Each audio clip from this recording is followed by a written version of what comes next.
Moldova, Maia Sandu.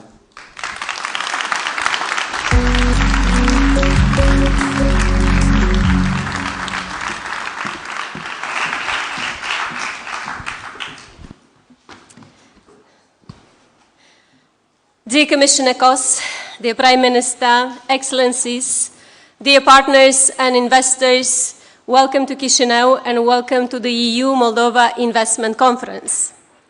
Your presence here is a message that Moldova is a country the world now looks at with more confidence and more interest. Moldova is changing, and that change is creating opportunities. A few years ago, not many believed in us. We were called too small, too fragile, and too close to the war. We were told our European choice would not survive the pressure.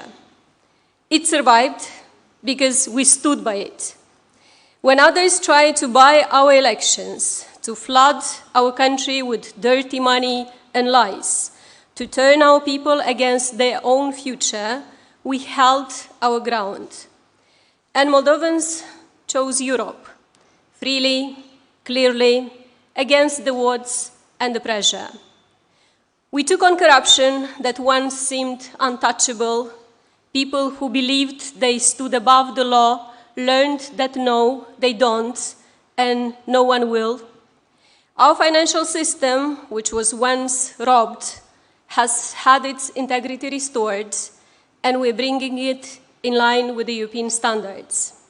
We're reforming every sphere of life at a pace few thought possible. The European Union calls Moldova the best student in the class, the fastest moving candidate.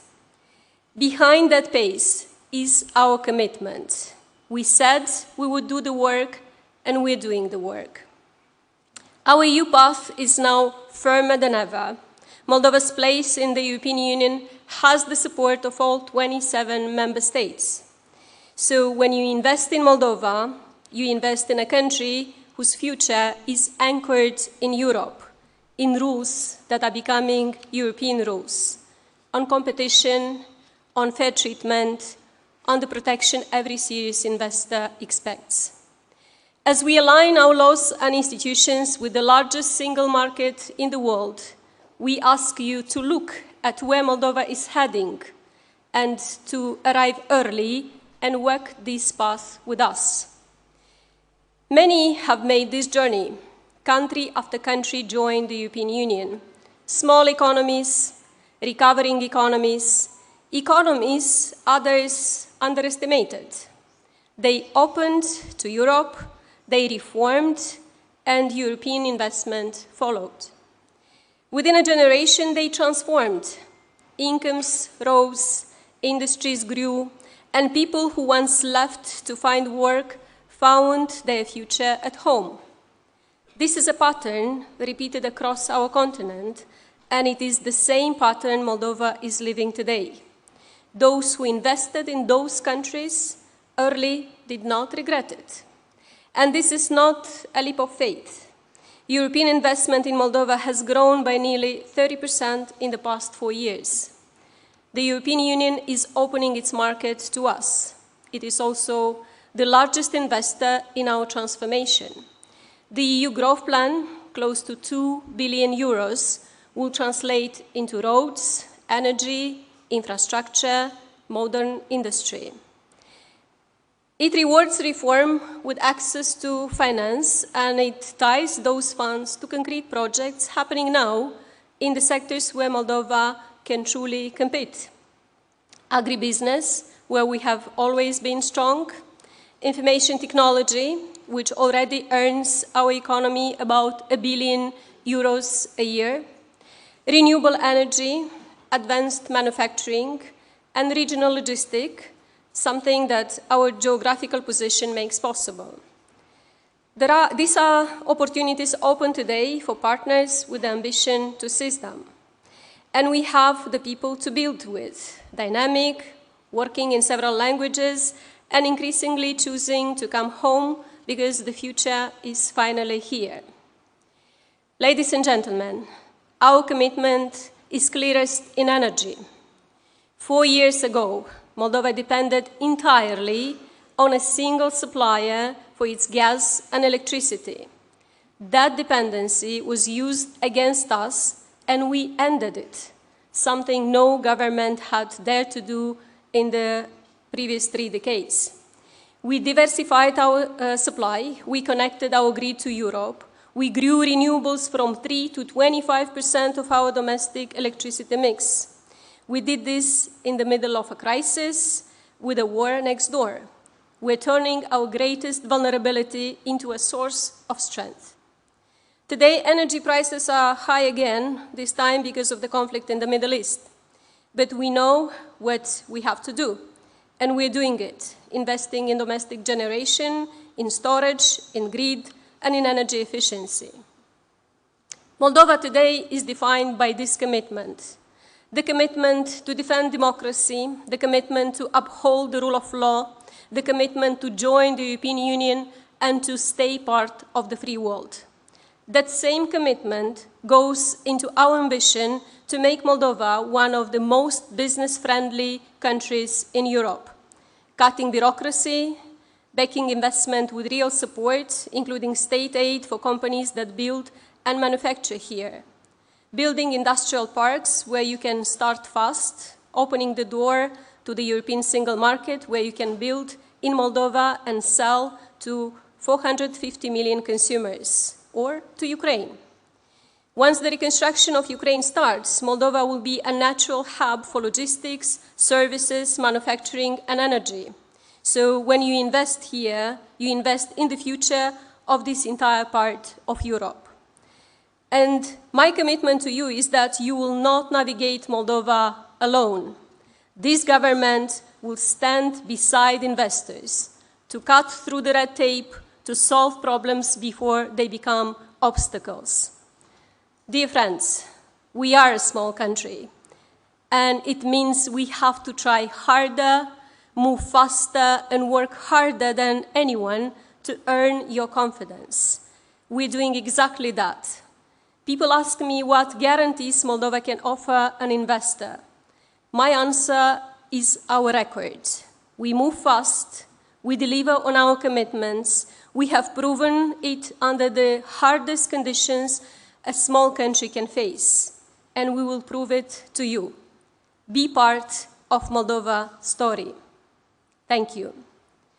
Pentru cetățenii noștri și pentru companiile de acasă, vreau să reafirm. Drumul european înseamnă investiții, locuri de muncă și un viitor aici, acasă.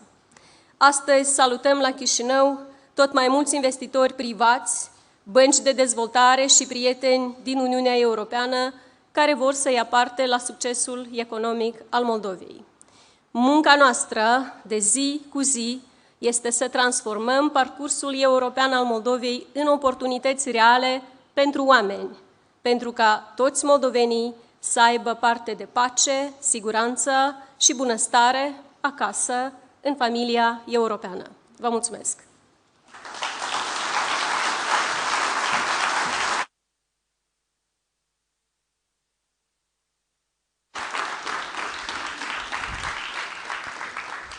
Mulțumim.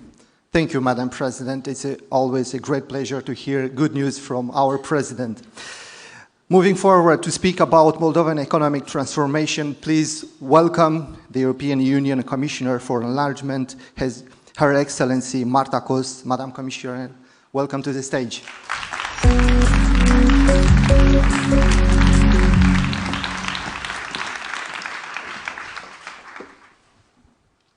Dear Madam President, dear Maia Sandu, dear Prime Minister, dear Alex Munteanu, honorable ministers, ladies and gentlemen, excellencies, business women, businessmen, bună ziua.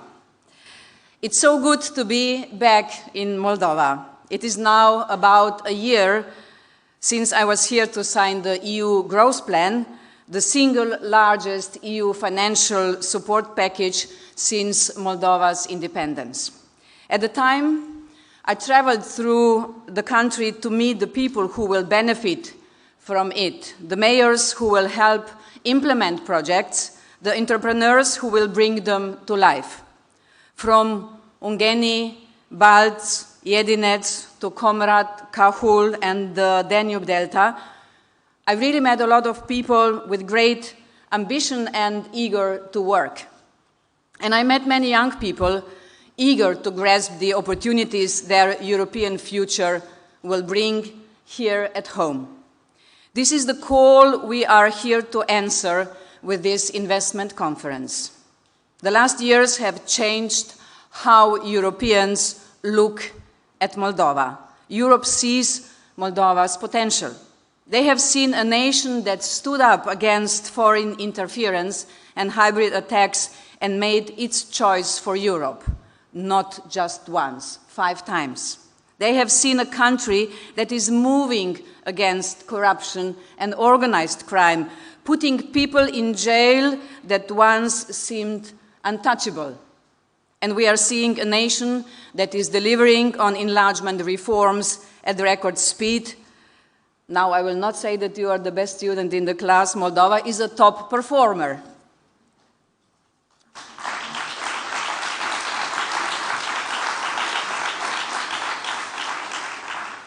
But still the best student in the class.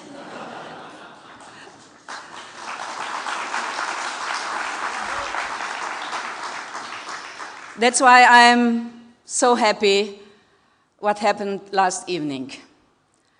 Very soon, and this will be in the middle of June, we will finally formally open the most important cluster in the negotiating process. This is the fundamentals. We waited, but you didn't wait.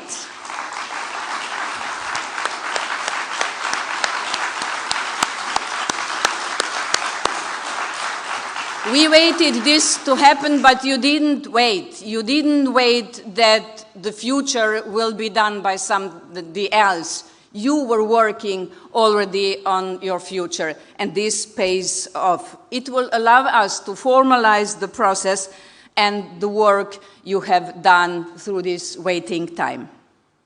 In many areas, including the all-important rule of law reforms, the informal negotiations allowed you to get ahead and build a foundation for your future membership of the EU. We have also seen the impressive numbers in the implementation of the growth plan reforms. With 93% of the implementation, Moldova is ahead of all EU candidates that have growth plans, 93%. This built trust. We see your progress, we see your potential, and so do many investors. I see them in the rows, and investors are already betting on Moldova's European future. We have launched a call for expressions of interest for European companies interested in tailor-made EU support for investing in Moldova. We focused on agri-food and food processing, manufacturing and light industry, renewable, ICT and digital services, tourism and transport logistics. Those are areas where Moldova has real competitive advantage. We had a great response, and what I see today in this hall is also a great response. I'm so sorry you cannot sit, everybody cannot sit, but please bear with us and stay with us. We really need you all, and this is the sign what the business community is seeing in Moldova. I thank you all for being here. We have received more than 75 projects. Today we will sign letters of intent with the first 8 companies. They represent around 208 million euro in intended investments. Additionally, we have lined up intended investments by financial institutions of up to 443 million euro. This will be mobilized through a combination of EU grants, guarantees and loans, alongside financing from international financial institutions, the government of Moldova, and the private sector. In total, EU support is bringing up to 640 million euro in intended investments. Together with the private sector investments announced by the government of Moldova of 364 million, this brings the total investment to more than 1 billion euro. This is your work.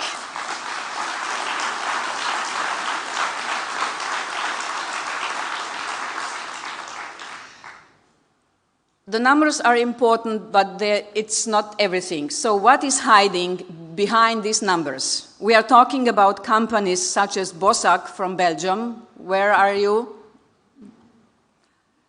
Great to have you here. We have talked for the first time, I don't know, months back, but this was in Europe, in the EU, sorry. We are also in Europe here, but now you are here. Great. A water company that wants to build modern drinking water stations across Moldova. Or Balkan Pharmaceuticals, where are you?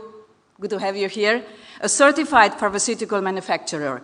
You are already employing more than 400 people here in Moldova, and now you are looking, if I'm right, to increase your footprint so we can go up much higher. That is a great vote of confidence. Moldova is attractive because you have started to replicate the proven recipe of success of so many countries that have joined the European Union before. The recipe is very simple. Reforms that improve the business environment and legal certainty lead to investments, which in turn lead to economic growth and innovation. And with growth, prosperity will be enabled, and then come the best part, people will have also concrete benefits. This is what happened also to my country, Slovenia, or this is what happened in Croatia, the last country who joined the EU in 2013, in Croatia, where unemployment fell from 17% to 4% in just over a decade. And it happened to the Baltic countries. Just like Moldova, they regained their independence in the 1990s. They joined the EU in 2004 and now stand at about 85% of EU GDP. And today, they are investing here in Moldova. Two of the companies that will sign letters of intent today are from Baltics, from Latvia and Lithuania. Where are you? Thank you so much for being with us. This is the power of small countries. Yes, we are small, but we can also deliver. Moldova can follow the same path, that European path to prosperity that will bring opportunities to your hardworking and innovative people at home in the many towns and villages I visited last year. The business case for Moldova is strong because the economic relationship between the European Union and Moldova is already deep.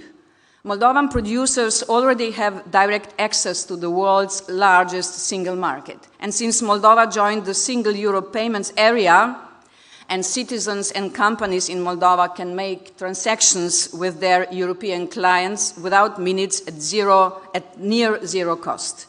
This is real money on your balance sheets. More of that integration into European structures is to come, even ahead of full membership. Take energy. You were talking about, Madam President. Moldova has moved with remarkable speed in transforming its energy sector. Moldova is already fully integrated into the European electricity market, a step we took after Russia's full-scale invasion of Ukraine. And by the end of the year, Moldova will also be fully decoupled from Russian gas.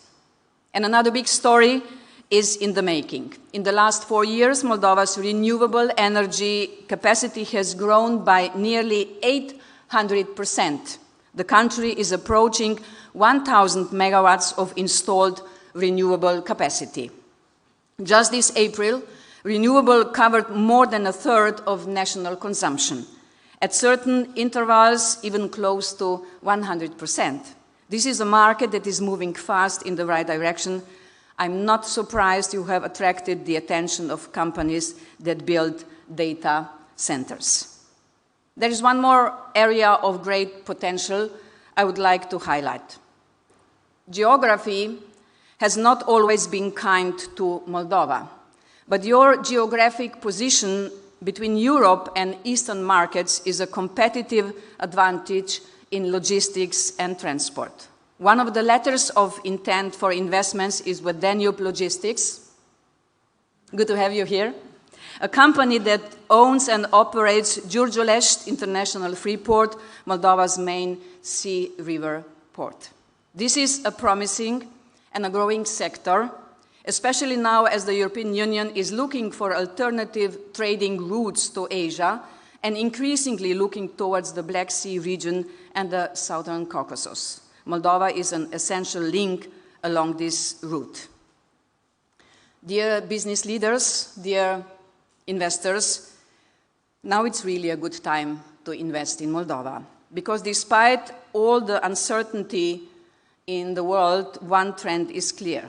Moldova will be deeper and deeper, much deeper integrated in the European economy, not only at the point of membership, but already long before.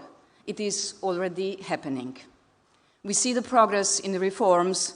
This success is the basis for the future success of your country. Change is coming to Moldova. I can already see it.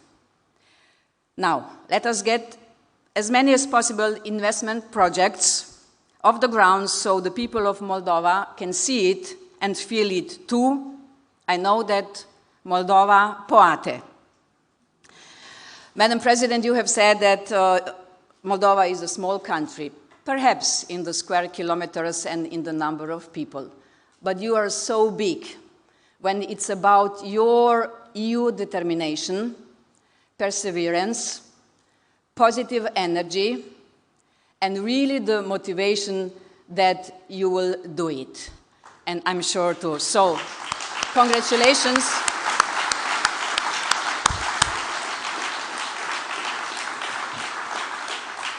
And I wish you a very successful investment conference.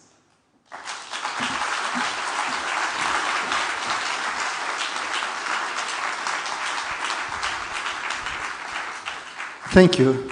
Thank you very much, Madam Commissioner.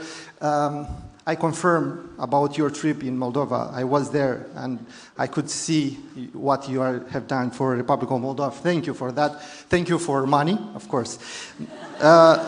Now we are moving forward, and let's see how this money will turn into investment. And it is my pleasure to welcome to the stage the Prime Minister of the Republic of Moldova, Alexandru Munteanu. Please, the stage is yours.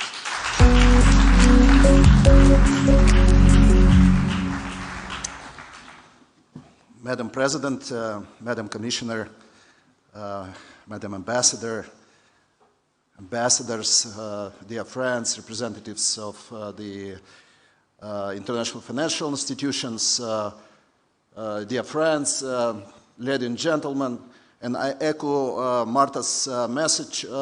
Apologize, this room is not big enough. Perhaps we'll need a bigger venue for the next year forum for sure, when we'll accelerate furthermore the speed of our reforms and our investments. We'll need a big arena for one of the next editions of Eurovision. Anyway, we have such great performers. Good morning and welcome to Chisinau. A year ago, European Union launched the growth plan for the Republic of Moldova. It was one of the strongest votes of confidence our country has ever received. Today, we are not here to discuss whether Moldova has a potential. That question has been already answered. We are here to discuss how fast we can turn that potential into growth, and how fast we can turn confidence into investment. The EU-Moldova Investment Conference is more than an event. It's a platform that brings together investors, business leaders, policymakers, and innovators to build partnerships, strengthen economic ties, and create new opportunities for growth and investment. And the theme of this year's conference captures the moment perfectly. Invest in Europe's next success story. For Moldova, this is not a slogan, it's a strategy built on reforms, investment, and European integration. For decades, Moldova was often seen as a small market in Eastern Europe. Today, we are becoming something very different, a future member of the European Union. A reliable partner for European industry, a growing hub for innovations, manufacturing, and agri-food production, a contributor to Europe's energy security, and a bridge connecting markets, talent, and opportunity. I know I was it before. You referred to the Croatia accession to the European Union. Marta knows this story already. I was in Zagreb on May 1st, 2004, when 10 countries, including your own Slovenia, together with the Baltic states, joined the European Union. We had to comfort someone who later became the president of the Croatia, Kolinda Grabar-Kitarović, whom we discussed that situation, that story recently in Dubrovnik. She brought Croatia into European Union 9 years later, in 2015. I remember how Romania joined EU on January 1st, 2007. Now, after some detours, let me put it this way, in the past, finally Moldova is ready. It's Moldova's turn now. For Moldova, European integration is not a political destination, it's an economic transformation. It means strong institutions, better governance and greater competitiveness, a more predictable business environment and greater confidence for investors. European integration is often discussed in political terms. Investors understand it differently. They understand it's better rules for competition and long-term predictability. That is exactly the Moldova we are building, a Moldova where reforms are not box-ticking exercise, but a driver on economic growth. We call it walking the walk, not just talking the talk. The place where the law always prevails. The European future of Moldova is no longer measured in promises. It's measured in roads being built, energy infrastructure being modernized, public services being digitalized, businesses being financed, and investment being delivered. In fact, Moldova is no longer preparing for the European economy. Moldova is becoming part of the European economy. Ladies and gentlemen, 1 year ago, the growth plan created a framework. Today, we are beginning to set projects. Tomorrow, we'll see new factories, stronger supply chains, greater connectivity, more exports, and more jobs. Today, we take another important step forward. This matters. Because investment follows confidence, and confidence follows results. At the same time, we at the government of Moldova, I have several colleagues present here,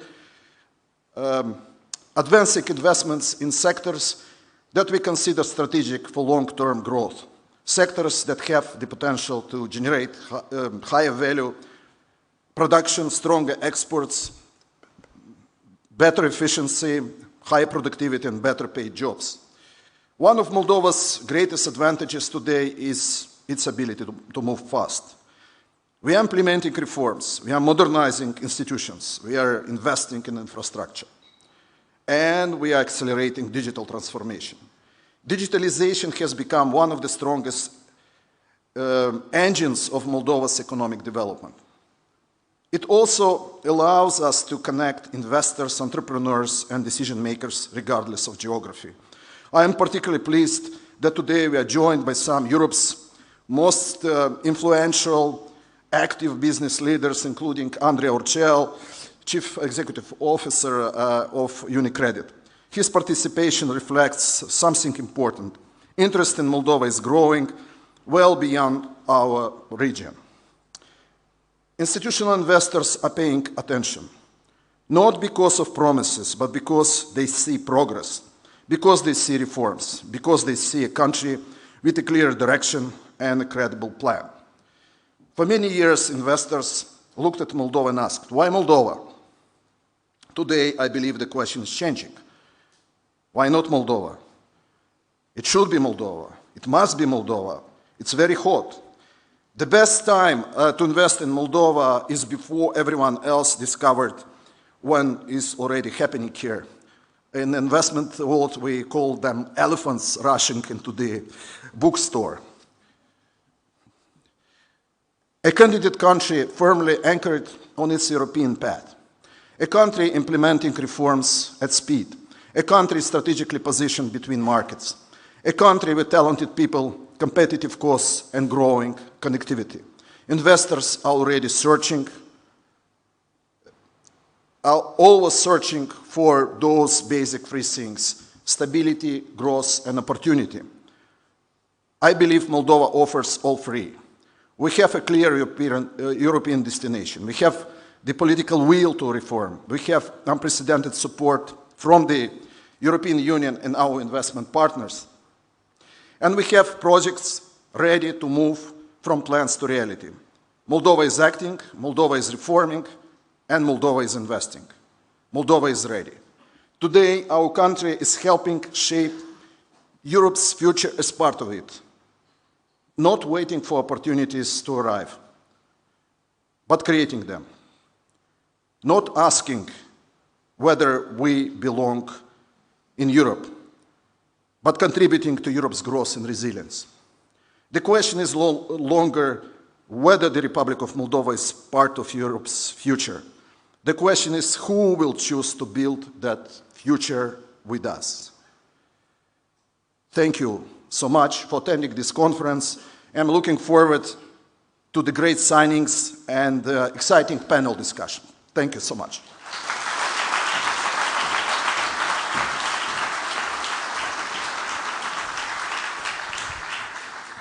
Thank you very much, Prime Minister. Now we are moving forward to our first dedicated keynote speech of the morning to look how the EU growth plan is actively improving to present Moldova's reform progress and the specific opportunities. I invite to the stage Deputy Prime Minister and Minister of Economic Development and Digitalization, Mr. Eugenios Mochescu. Please.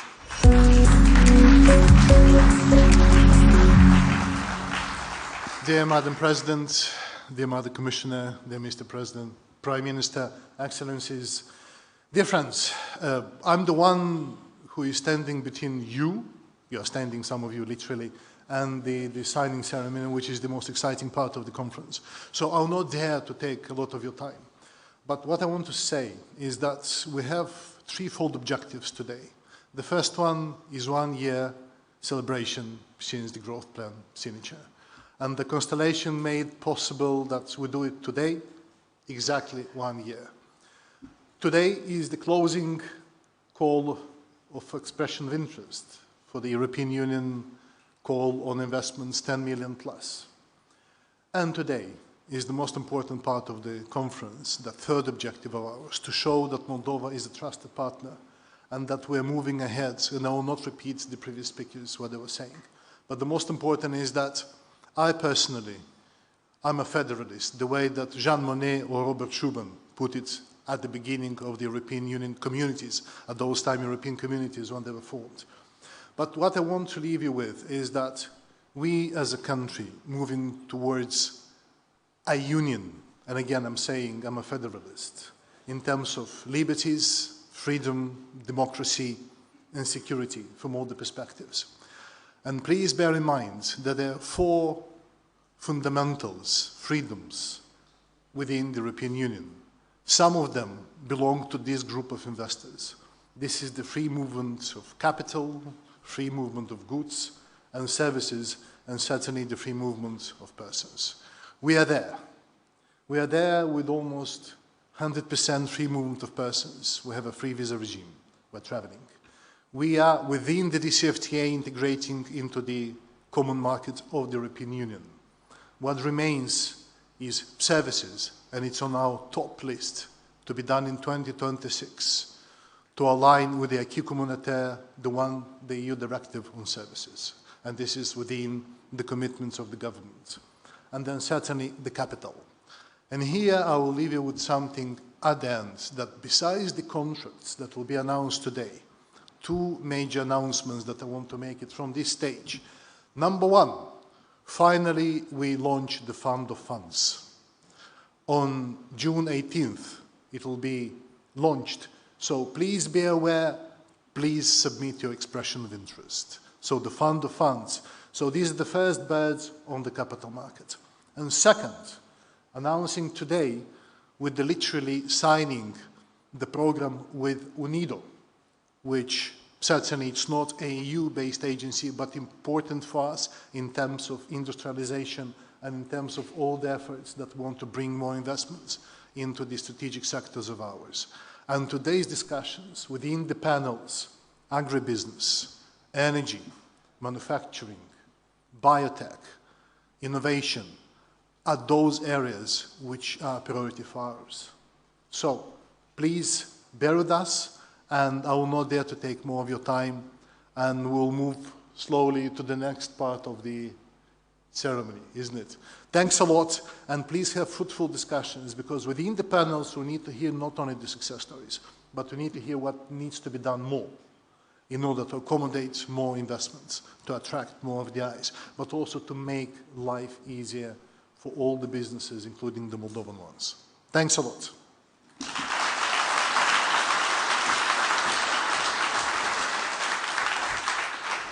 Thank you very much, Deputy Prime Minister Osmolchescu.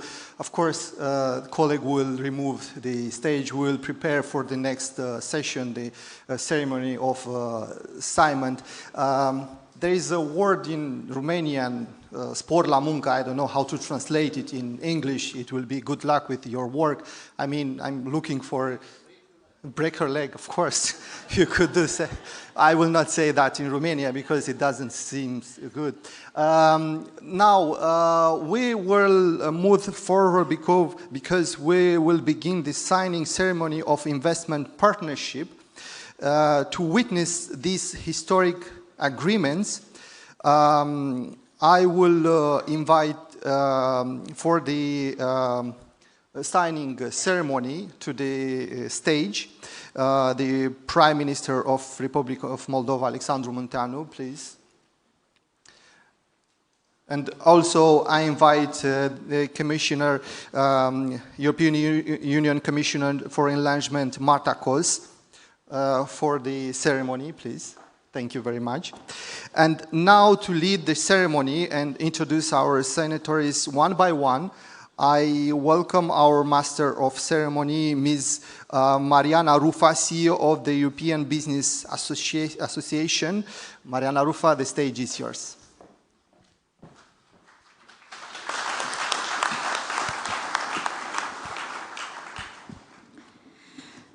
Distinguished friend of Moldova, Commissioner Marta Kos, dear Mr. Prime Minister, Mr. Alexandru Munteanu, Your Excellencies, dear ladies and gentlemen.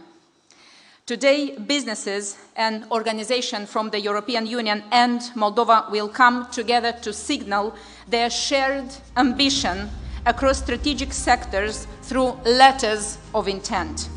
These signatures are more than investment announcements. They are a political signal that the European Union commitments to the Republic of Moldova is moving from support to integration, from resilience to opportunity, and from solidarity to concrete economic transformation. Building on the European Union reform and growth facility and the call for expression of interest, they show that common ambition can mean in practice that Moldova is not only a country Europe supports, it is a country that can contribute to Europe competitiveness, to values chains and industrial strength. Therefore, I would like to welcome on stage Mr. Mathieu Bousquet, Director DG Enlargement and Eastern Neighborhood, European Commission. Mr. Bousquet. And I'd like to welcome Mr. Eugen Osmolchescu, Minister of Economic Development and Digitalization. And now, dear ladies and gentlemen, the first announcement, and we are inviting INVL, building partnerships to support Equity Fund in Moldova. To start, Moldova needs capital that believes in its future. With INVL, the European Union will support and complement government efforts to develop capital and equity markets, bringing investments to infrastructure, growing companies, better governance, and shared growth. A stronger Moldova makes European value chains more resilient. Please join me in welcoming Mr. Andrius Nakajus, CEO of INVL Asset Management.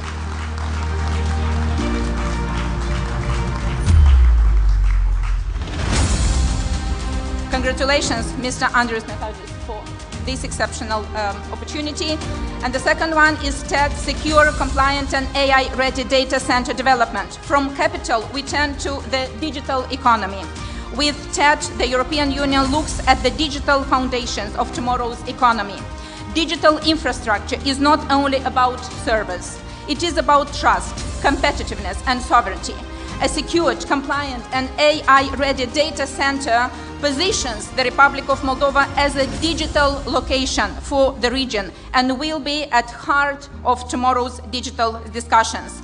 So at this note, please let us welcome Mr. Edgars Grandes, TED Chief Commercial Officer and Board Member. Congratulations to Mr. Edgars Grandes. Macro-nanotech support to high-tech industry in Moldova. Staying in the innovation space with microtech, nanotech, the European Union showcases Moldova's innovations capacity. This is a country where rare high-tech knowledge already exists. Microwires and nanowires with applications in medical technology, sensors, and advanced industry. This is the Moldova we want to showcase. A country that innovates, produces, and contributes to Europe's technological future. Please support us in welcoming Mr. Marcel Verlan, Micro Nanotech CEO. Congratulations to Mr. Marcel Verlan.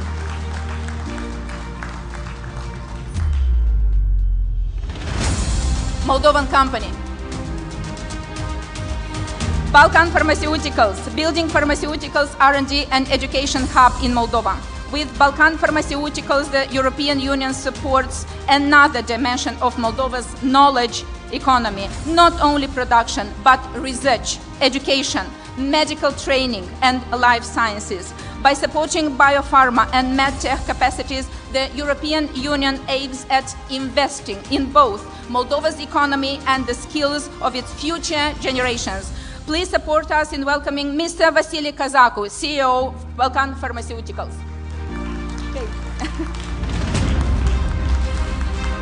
Key Bay Container strengthening Moldova manufacturing capacity in support of Ukraine reconstruction. Staying on manufacturing with Key Bay Container, the European Union recognizes Moldova's potential as a manufacturer base for the European Union market and for Ukraine's reconstruction, with Moldova locations, skills, and industrial base making it a platform for the solution in the region we'll need in the years ahead.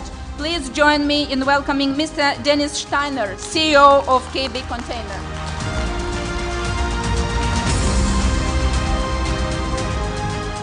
Congratulations to the KB Container Company.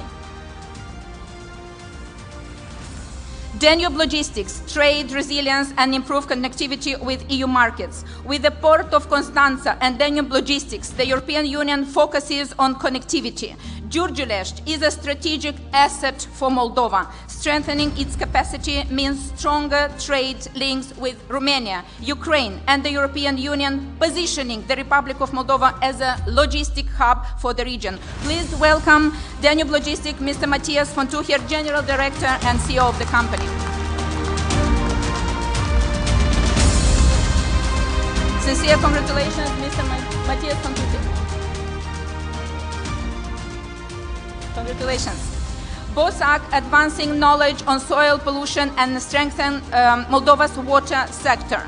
With BOSAC, the European Union focuses on water, one of the most essential resources for drinking water supply and future generations. bringing together ambition and private innovation to improve water qualities across the Republic of Moldova for better services for Moldovan citizens. Please welcome Bosac Jacob Bosser, founder and CEO of the company. Congratulations to Bosac company and Mr. Jason.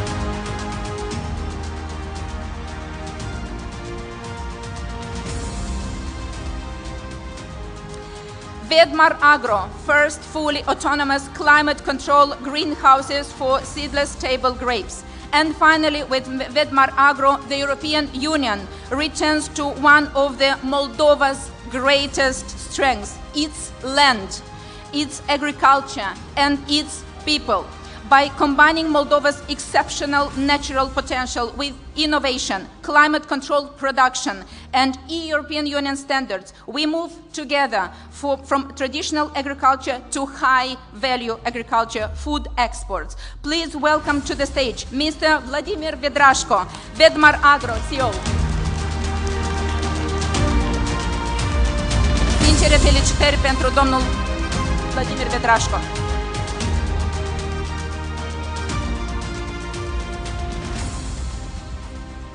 And now, dear ladies and gentlemen, we move ahead to signing the investment partnership agreements with international financial institutions, IFIs. So, AFD, Program for Energy Efficiency in Buildings. The European Union is proud to have recently approved an 12.5 million euros grant under the Moldova Reform and Growth Facility in support of AFD's Program for Energy Efficiency in public buildings and residential housing. The program will help reduce energy consumption, lower costs and emissions, and strengthen the country's resilience to energy shocks. Please welcome Ms. Anna Rose-Weil, Deputy Director for the Europe and Middle East and Asia Department, AFD. European Investment Bank School Modernization Program. The European Union also recently approved an EU contribution for more than 3.5 million euros under the Moldova Reform and Growth Plan Facility to support the European Investment Bank School Modernization Program, which aims to support the modernization of school infrastructure and help create better learning environments across the Republic of Moldova for the next generation. Investing in education means investing to Moldovan's future and growth. Please join us in welcoming Mr. Lionel Rapey, Deputy Director General at European Investment Bank. Now we go ahead to announce 4 investment partnerships with EBRD. The European Bank for Reconstruction and Development is a key investment partner in the Republic of Moldova. Please join me in welcoming Mr. Arvid Turtner, Managing Director for Ukraine and Moldova at the European Bank for Reconstruction and Development, for 4 EBRD announcements. First one, the EU and EBRD are pleased to acknowledge the recent signature of the European Union Guarantee Agreement for the Municipal Infrastructure, Industrial Resilience and Digital Program, through which the European Union provides a guarantee of up to 30 million euros to the Eastern Neighbourhood region to support the strengthening of digital infrastructure and services.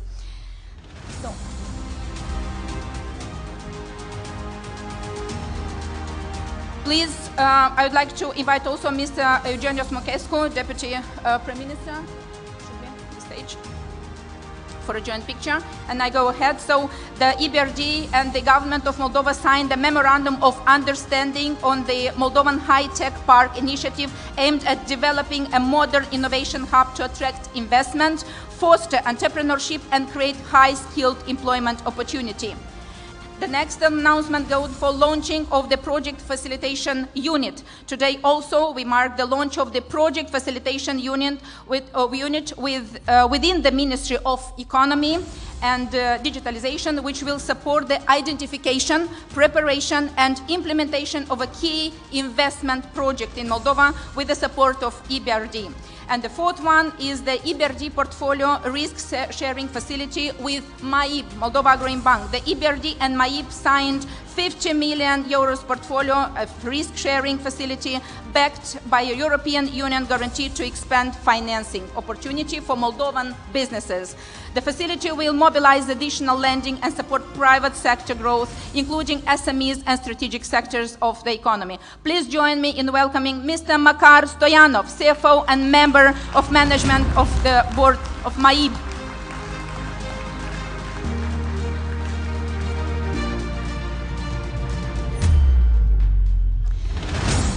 Now I would like to invite to the stage European Fund for South and Eastern Europe and Green for Growth Fund GGF announcements. The European Fund for South Eastern Europe, EFSE, and the Green for Growth Fund are two long-standing impact investment funds supporting Moldova's sustainable and inclusive growth. Notably, thanks to the generous European Union contribution to the capital of the two funds. Please join me in welcoming Ms. Oksana Bânzaru, the Regional Director at the Finance in Motion, representing both funds. Finance in Motion with MAIB for more than 2 decades. EFSE, GGF and MAIB have worked together to strengthen Moldova's financial sector and support long-term economic resilience, which further advanced today with several deals. 15 million euros loan for 10 years from GGF to MAIB to scale investments in renewable energy efficiency. Energy efficiency and sustainable buildings. 15 million euros senior loan in Moldovan lei from EFSE to MAIB to expand long-term producers and rural businesses enabled by TCX and EU support. Please join me in welcoming Mr. Jos Kramer, Senior Vice President at TCX. Finance in Motion, MAIB and ErgoBricks. We also announced the signing of a letter of intent between GGF, MAIB and ErgoBricks for potential financing of up to 30 million euros to support the development of a modern energy-efficient brick production facility, contributing to regional supply chains and future reconstruction effort in Ukraine. Please welcome to the stage Mr. Alexander Braga, Chief Executive Officer of ErgoBricks.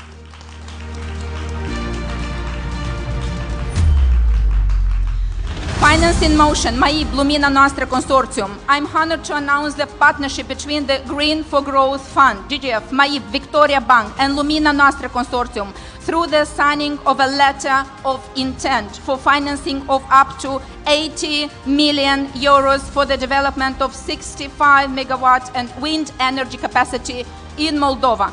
Please welcome to the stage Mr. Mihai Ciobanu, representing Lumina Noastră Consortium.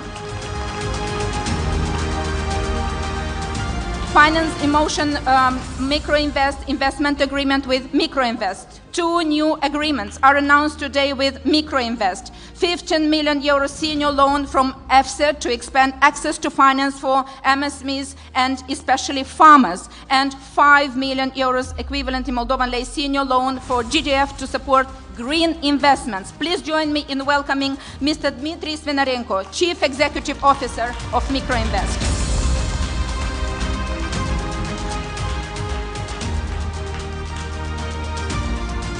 Dear ladies and gentlemen, today the government of the Republic of Moldova announces 4 investment projects representing a total of intended investment amounting 364 million euros.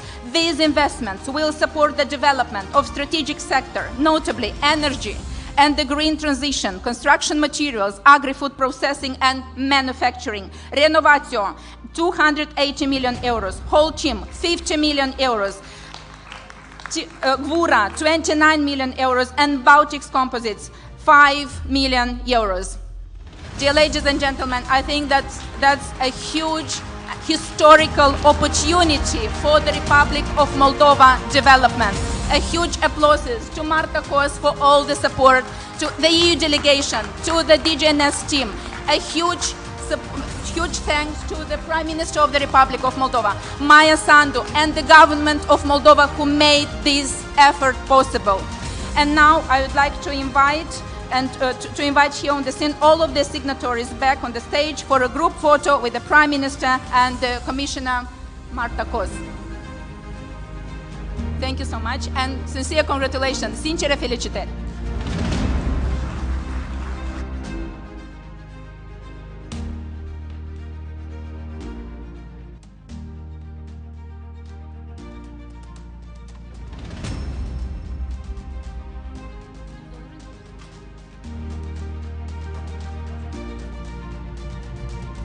Ladies and gentlemen, just a moment for a group photo group. It is like it used to be 1 billion of euro in one photo.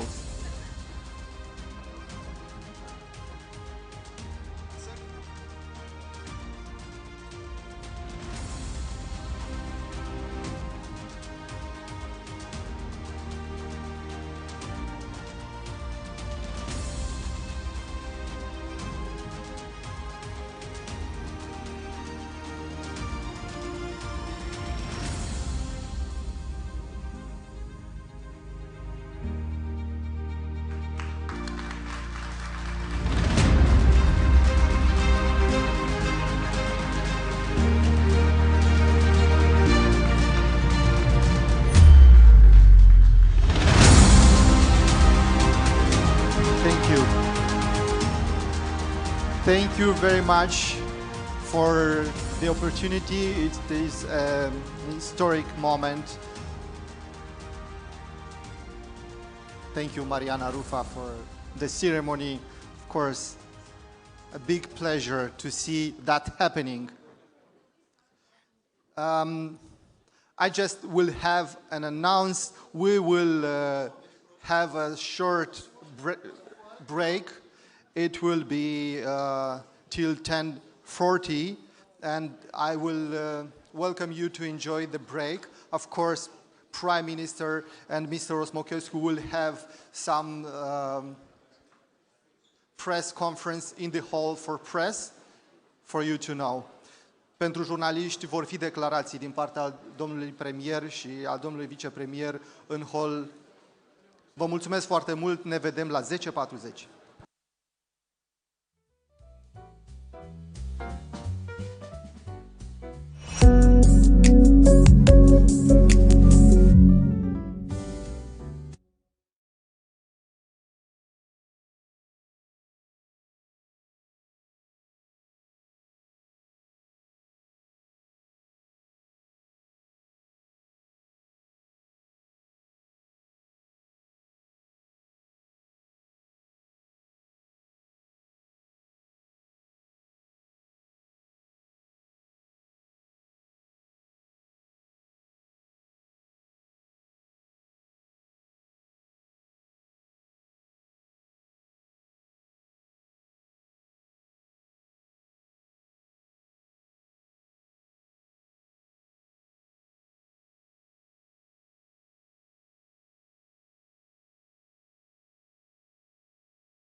strâng măcar mâna, că mult nu ne-am văzut. Dar de ce ești spărat? Da? Foarte bine. Eu sunt continuu. Continuu. Adică ăștia-s povești. Da? În orice caz mai mult ca dumneavoastră.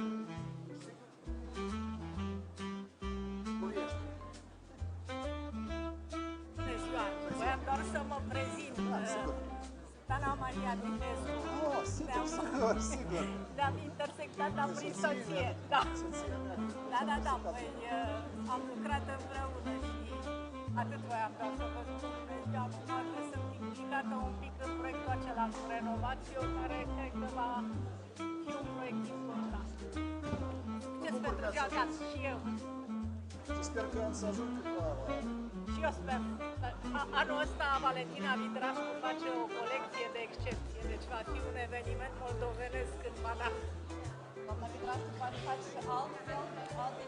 Hi everyone. I will have to ask you to have a seat, please, because we will start in a few moments. Welcome back, everyone.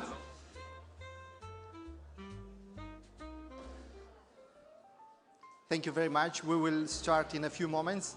If you could have your seat, please.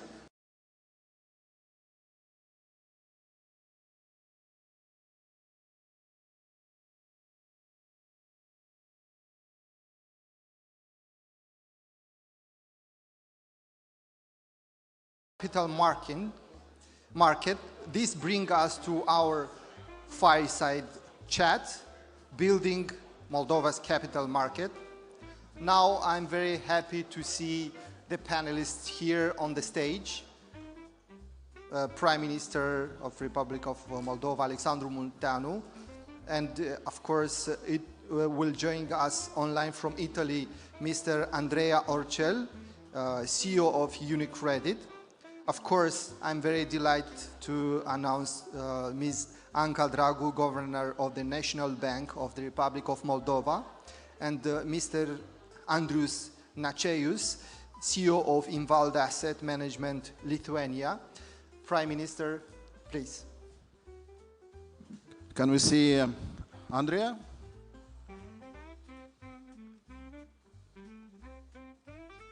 Our colleague from the technique, we will do the best to see if he will be online.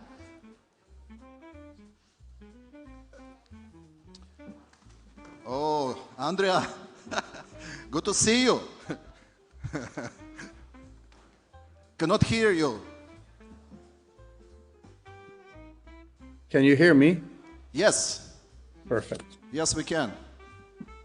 Thank you for having me. Well, thank you for joining us. I know that you are very busy, but I have a very distinguished panel. I volunteered to moderate it or to transform it in some sort of fire discussion. Very relaxed because of all the things I've done in my life, I think banking is closer to my heart.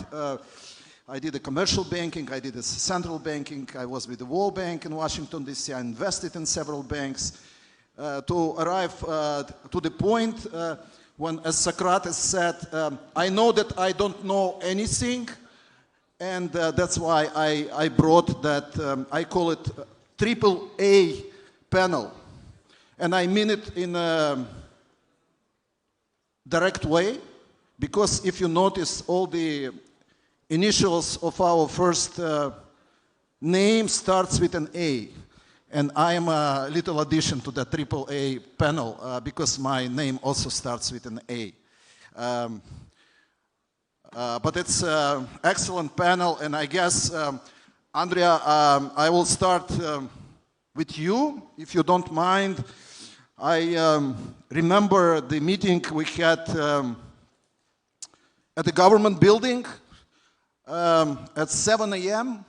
when you were on a very brief trip to Moldova, and we sort of immediately had that meeting of minds, and we talked about our own experiences and experiences of our kids, and somehow felt awkward that our kids, after all, chose to work across the ocean in America. Do you think Silicon Valley is possible in Europe? Is it, and of course I will add, is it possible somewhere close to Moldova, in Moldova maybe? What shall we do to make it happen? Well, first of all, thank you very much, Alex. You know, I do believe it is possible. I think Europe has enormous untapped potential, and it's all about execution. How do we do that? We need a European ecosystem. If you talk to most of the technology provider, AI providers, they usually smile and they say, when I ask any country in Europe what they need, they ask me for software, cloud, AI, but it needs to be in their country. And there is not enough scale to be done in one country. We need to do it European-wide. So I think without a European ecosystem, without a European solution with scale, we cannot do it. But if we do put to common denominator our pipes, our infrastructure, we can absolutely do it. To do it, we need the talent. We started with kids. We need the talents. My generation, unfortunately, like yours, went to work abroad because the opportunities in our countries were not enough. And to attract, retain, and reward the top talent is very critical in order to do that. And to do that, they need to have the right meritocracy, the right career opportunities, the right vision. Secondly, we need a much closer collaboration or cooperation between European university, research institution, companies. And I think this is very important because we tend to send all of our kids to the US or even to the UK. But if you look at statistics, undergraduate and sometimes even postgraduate education in Europe is actually better in Europe than in the US. But we send them to the US, why? Because of the ecosystem and the relationship they form and the experience. But there is no reason why they shouldn't form it here. So this is very important. We need banks and capital markets. If you do not have growth stage financing, you will not have technology. And without larger banks and most importantly, well-functioning capital market that can finance in Europe, not in the US, not in China, not in other places, the development of technology, there is no way that they will expand. So talent, collaboration between all of our university and research institute, etc., capital market, banks for financing. Then and only then we should talk about public policy, but we need to have a sovereignty agenda that puts things in the middle for Europe. Where do we do this? To be honest, it shouldn't matter, but wherever we do this, it should be done for Europe, not for the country or the city where we do it. And that is very difficult for us Europeans to do. But I want to give you one last example because for me it was very impressive. If you take Berlin, Berlin is very advanced in terms of startups and fintechs. And it's an unlikely place.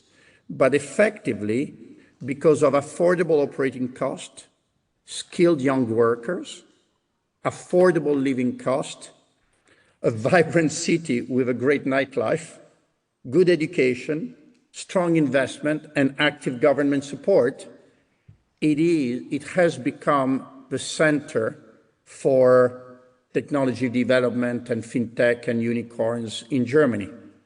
If we can scale from there, in Berlin or in any other place, there is no reason why we can't do it in Europe.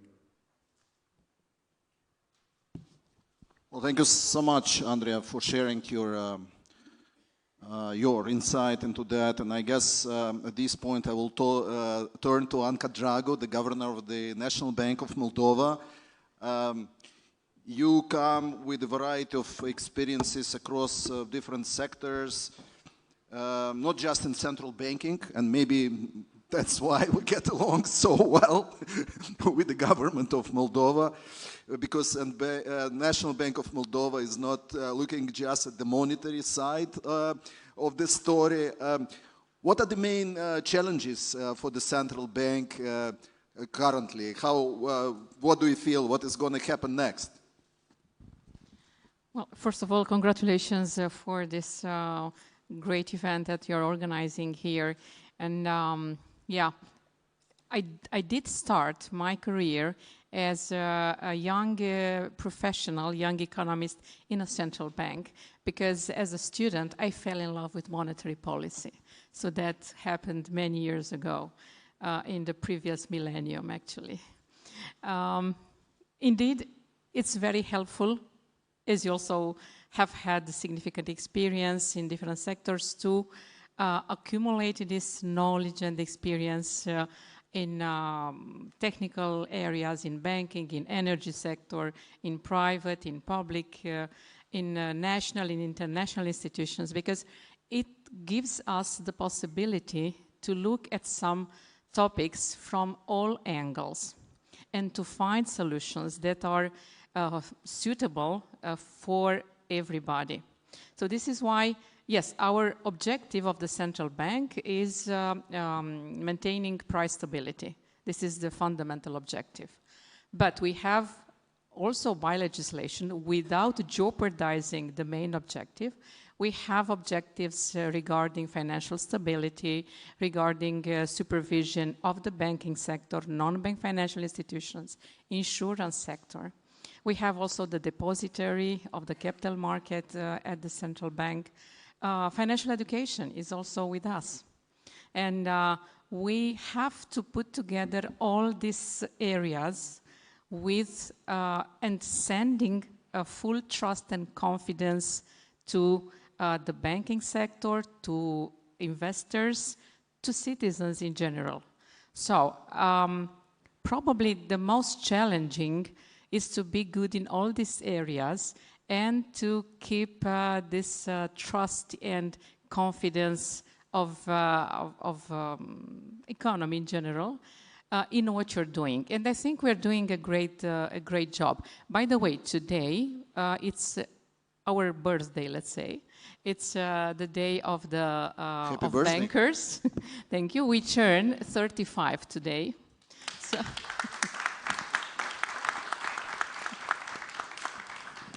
and I'm very happy to see that the banking sector now, it's a solid one, and it's considered, it's seen, is regarding by everybody in the country as a solid one and like a partner.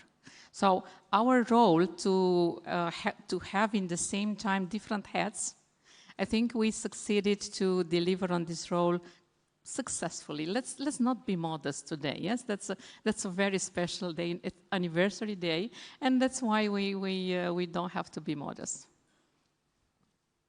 Well, we are all, as I said, in the government of Moldova, fortunate to have that good, very professional relationship with the Central Bank of Moldova. Because I remember when I was young, then professional and kind of been in charge of running the foreign reserves of the country at the National Bank of Moldova, we had a joke, and we had a consultant from Germany who was saying that the governor of the Buddhist bank at the time was not allowed to park in the parking lot of the German government at the time because the relations were very sour.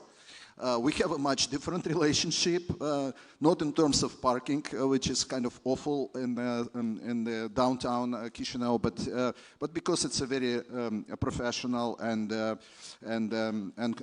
cooperative, and we are working basically together as a team. Thank you so much. Just a comment here, independence, yes, we are an independent institution, but independence does not mean isolation. And we all work for the same objective. No, absolutely. Of course, we can have a different views. Actually, in the government, we're also working in the different teams, and we may have occasional disagreements on, and certainly everybody disagrees with the Minister of Finance on the spending, because Minister of Finance cuts on all the expenses. That's inevitable, but we are moving forward. Andreas, turning to you, we never met, but we've been sort of moving in the parallel fields in the different countries. You know, how was your experience coming from Baltics into Moldova? Was it some sort of opportunistic choice, or was it rather a strategy? What sort of things were you looking at when you decided to make this investment in MAIP?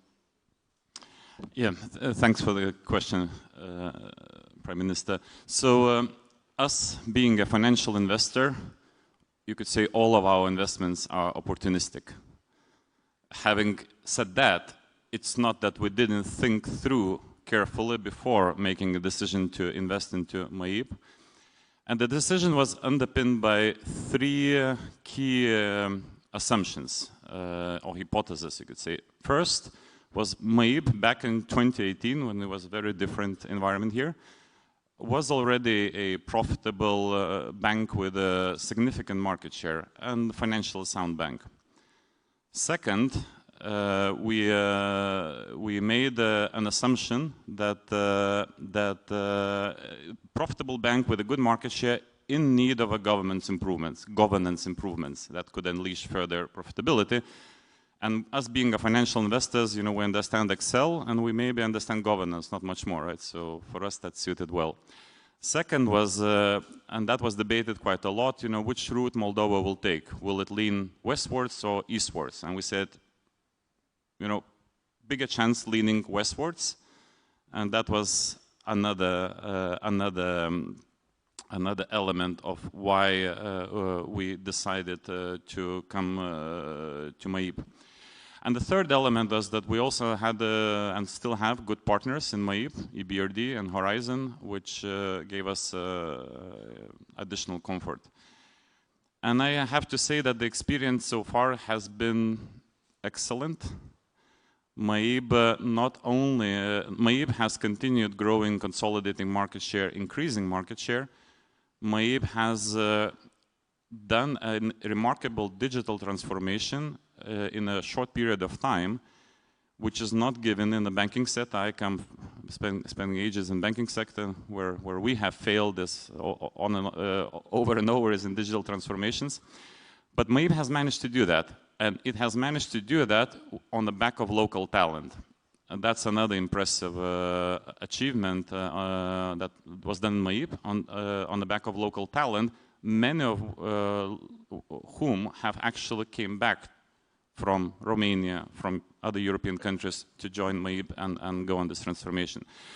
And you know, this basically brings that, you know, the success, and you having experience in a similar field in private equity, and we always look at IRRs or returns, what the investments are generating.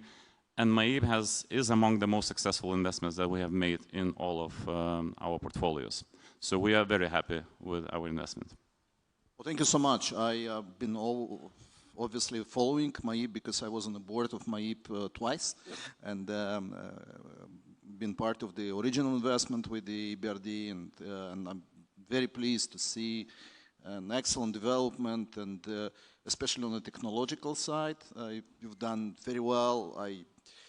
When I compare, say, to the commercial banking in some other countries, and I can even say the United States of America, I think here it's I feel much safer with my accounts, and also with the quality of these services. So good job. Andrea, I'm back to you. If Andrea is still there. I am. Andrea, we finished with the first round of the questions, so I'm back to you. I'm kind of curious to get a larger view on EU banking from you, on EU competitiveness, where the banking is going to, because in private equity, we usually have that notion of commodity, and commodity translated from the private equity, you don't touch it because it's not interesting anymore. I mean, the machines will do it for us with AI and all those technologies coming. So where the European banking sector is going to, in your opinion? Well, I think that clearly it's going to become increasingly digital, and that will change the shape of what banks look like. One important point is that I think if we look at the last few years, we have always thought that legacy banks like Maib, like UniCredit, like many others, compete among themselves, and then on the side, you get fintechs, you get hyperscalers, you get other participants in the markets that offer certain targeted solutions to clients. I think this is changing very fast. I think if you look at 5 years from now, 7 years from now, it will be one competitive environment, and fintechs, legacy banks, hyperscalers, everybody will compete in that environment. And therefore, we have a relatively short time to adjust. I think that people who have players who have been built on the back of technology, on a brand new modern technology, need to get there by embracing making clients primary clients and embracing the complexity of services that banks provide, not only one or two, by building the trust, by having physical branches. I mean, everybody has read that Revolut is now opening branches, by doing a lot of the things that banks are doing today, while legacy banks need to completely transform their technology stack, their operations, the way they serve a client, improve the service, and reach the same level playing fields as the fintechs and the hyperscalers are. So everybody's converging, but the challenges are the mirror image of each other between one and the other. I do believe that AI is giving a leg up to legacy banks because it is a lot faster and easier to modernize our infrastructure with AI than it was without AI. And therefore, if we know how to capture it, I think it will allow us to compete and win in the new environment. I think scale is again important. How much we invest, how we invest, where we invest is important. And for Europe in general, we need larger banks. And, larger banks means more diversified. Larger banks means they can take greater risks. Larger banks means they can invest more in technology and in modernization and provide the customers with what they expect. So the level of change that you will see in the banking sector in the next 5 to 10 years, I think, is unparalleled, both in terms of how they need to change themselves, we need to change ourselves, and in terms of how we scale up to have the critical mass to support the transformation of Europe. Not easy, but I would say for private equity, anything but commodity. Quite a compelling and exciting journey that banks will need to go through. Well, thank you so much. That's a very interesting perspective. Well, in light with Andrea's assessment, Madam Governor, what do you think how the banking landscape in the Republic of Moldova will change? What is going to be the role of the banking supervision in such a dynamic environment? Would that somehow all be delegated to the European Central Bank or not? And what we'll do with crypto? Well, you have several questions. how I see the Moldovan banking sector in the medium term and long term, I'm absolutely convinced that the strong indicators will be maintained while the sector will expand. And why I'm saying this?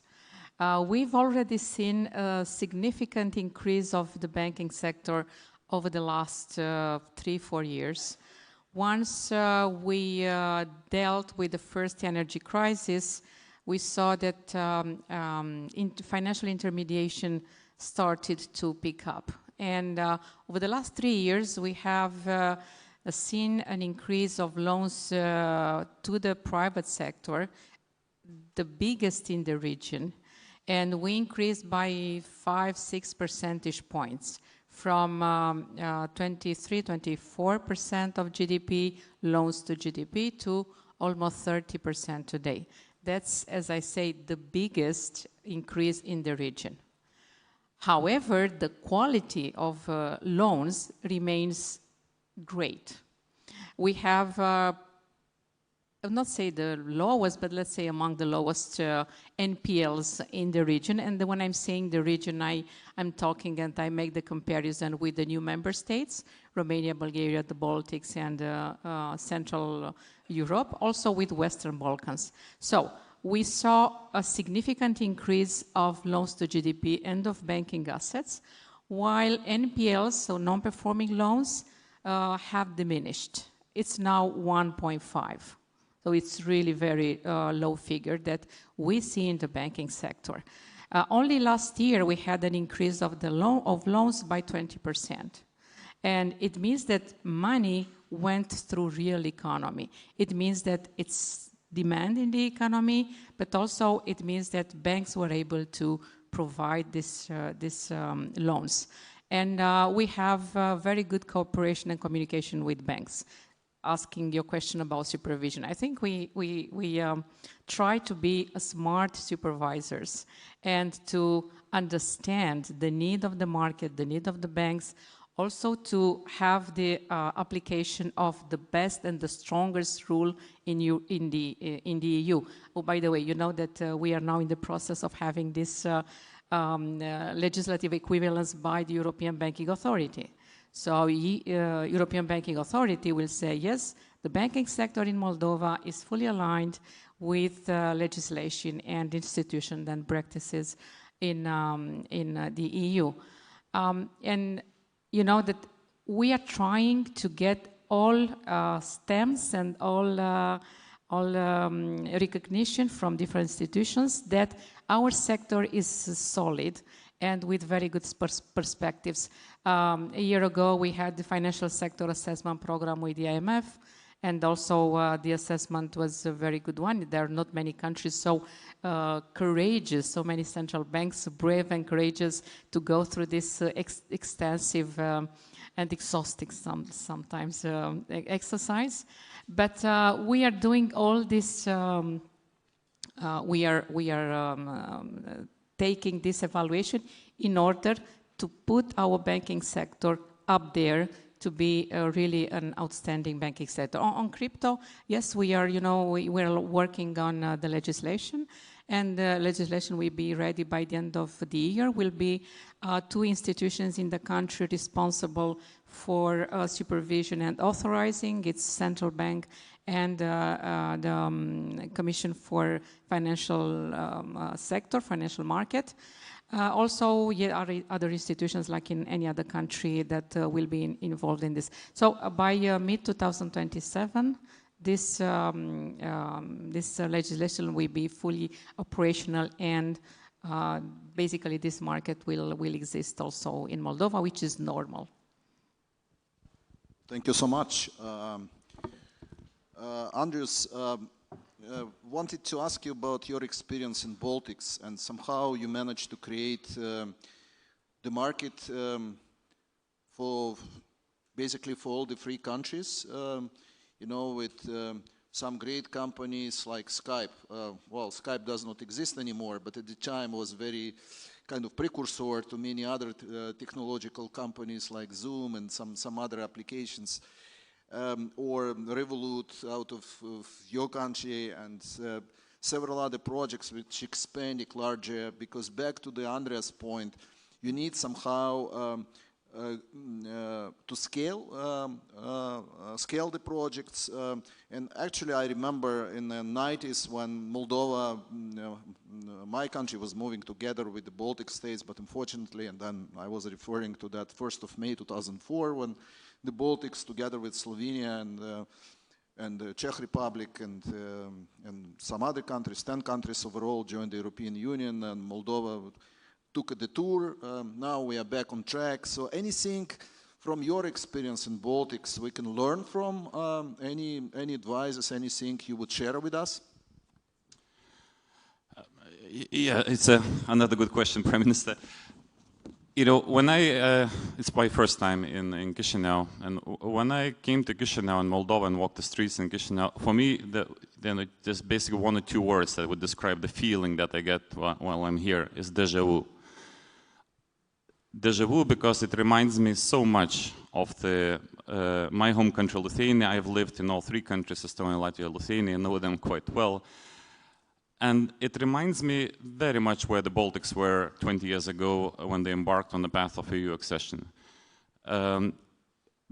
Because there is similarities go many ways, right? You know, Moldova, many people say Moldova is very small. Well, so they say about the quality countries, right? You know, well, Estonia is even smaller. Estonia is almost half the size. Is half the size of Moldova, right? So Latvia is small. Lithuania is about the same size, or a bit bigger. So they're all small. They all emerged. You know, the parallels goes further, right? The Baltics also have emerged from post-Soviet world. You know, lack of institutions, lack of rule of law, and so forth and so forth. You know, it goes a long way. Even this morning I looked up the GDP figures. Actually, if you look at the GDP per capita adjusted for inflation, Baltics were at the exact same point where Moldova is today in 2004, the year when they joined the European Union. And what has happened, and many people ask me, you know, so what is the critical success factors for the Baltics in general, Lithuania, that made them so successful? And actually, Andrea, I hope is still listening, right? Because for the story of the Baltics, you know, if you look at where they have gone to, you know, pre-2004, when it was where Moldova is today, to today. So today they have not only passed GDP per person adjusted for PPP, of course, Greece, Portugal, and other countries. Last year, Lithuania passed Italy in terms of GDP per person, Japan, and you know, quite many countries. So last year it passed Spain, and in 3 years, about 3 years' time on the current trajectory, it should pass Spain. So, of course, the journey has been remarkable, right, for the three countries. And your question, what is experience, what to learn? And many people ask me, so what was this, you know, success factor? And I basically name one element, and that one element is that, as Commissioner has said today on the stage, it was the same set. It's very much déjà vu. Back in 2004, the European Commission was telling the star pupils of European Union are the Baltic states. Why? Because they embarked on the reform. They quickly reformed institutions, reformed the judiciary system, and we know what has happened afterwards, right? So if there is one thing to do, I don't know any other path. There is, of course, you know, goods and bads of European Union, but I don't know any other recipe that would build institutions, that would build the rule of law, that will build predictability as quickly as the EU accession. And as you, Prime Minister, said, it's definitely a big political win, EU accession, but for investors like us, it is not about the EU accession per se, helps. And it's not about exactly which year Moldova will join EU. For us, the most important path is that it's actually reforming and implementing the recipe that has worked in the Baltic countries. It has worked in Romania, with some detours that was mentioned on stage. It has worked in other countries as well. So I think there's a lot of parallels. And if I were also to name one different thing in Moldova, actually a positive thing, is EU accession is usually followed by a very large emigration, unfortunately. Lithuania has lost over 20% of population, even higher in Bulgaria. Once countries join the EU and the borders open, people leave for higher wages elsewhere. That has already happened in Moldova. You know, more than 800,000 Moldovan people hold Romanian passports, so they can leave, you know, for EU today. Over 1 million of people are living abroad from Moldova, and this is a huge asset which will hopefully be returning, as we see in the Baltic countries. You know, the people are returning once the economic opportunities arise. We see that in MAIP. Number of people are returning back to Moldova to work in MAIP. So we're very hopeful, and that's, you know, why it was mentioned on stage, you know, being early. We want to be early. We believe it's an inflection point, and we're having a very strong tailwinds from EU accession. Well, excellent point. I can say on your last point about immigration, we observed that phenomena already happening in Moldova. Actually, we have several members of the cabinet, including myself and Vice Prime Minister Osmachescu, who came back from diaspora. So and Dumitru as well, and many others. And I think it's good. We have a big diaspora, very well-trained diaspora. I think a couple of years ago there was a study showing that the Moldovans, if divided by sort of per capita, would be the #1 country in all the Ivy League schools in the US. They think like that, so it's a highly skilled diaspora, and we want to bring at least some of them back, or at least consider doing something for their country. And we're already working on that, and we'll keep working on that. I guess the time is up. Well, please join me in thanking this fantastic panel. Thank you so much for sharing your insights, and please keep investing in Moldova. Thank you so much. Thank you.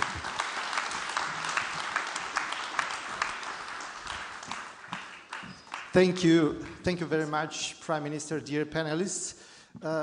A good job for everyone. Of course, good skills of journalists, good questions. I can tell you, and I will not. It is a great job to do, of course. And some conclusion before we will start the next panel is, I would like to see this kind of panel in Bucharest, in Romania. Unfortunately, there is no government in Bucharest right now. And also, how big is the journey from the stealing $1 billion from banks, state banks in Moldova, and now the legislation being adapted to EU legislation? It's a huge work done from the Bank of Moldova. Great achievements. Thank you very much. And also, now we are going to the next panel. We were speaking about the financial, now moving to energy, Moldova's energy transformation. Capital markets fuel growth, of course, but infrastructure requires physical power amplified today by massive green energy investment project that bring us to our next session, Moldova's energy transformation. To steer this crucial conversation, I will invite the next panelists. The moderator will be Ms. Nadia Petkova, ABRD Managing Director for Impact and Partnership.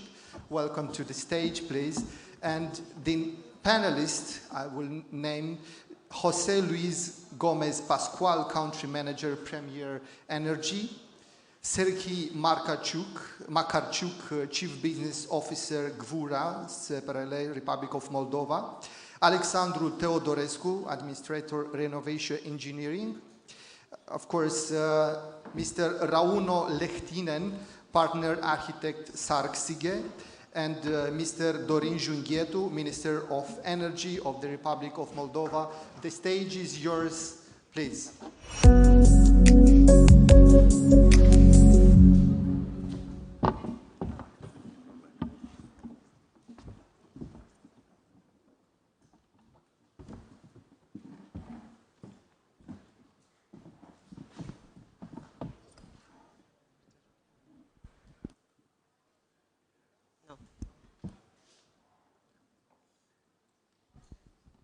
Is it on? Ah, okay, very good.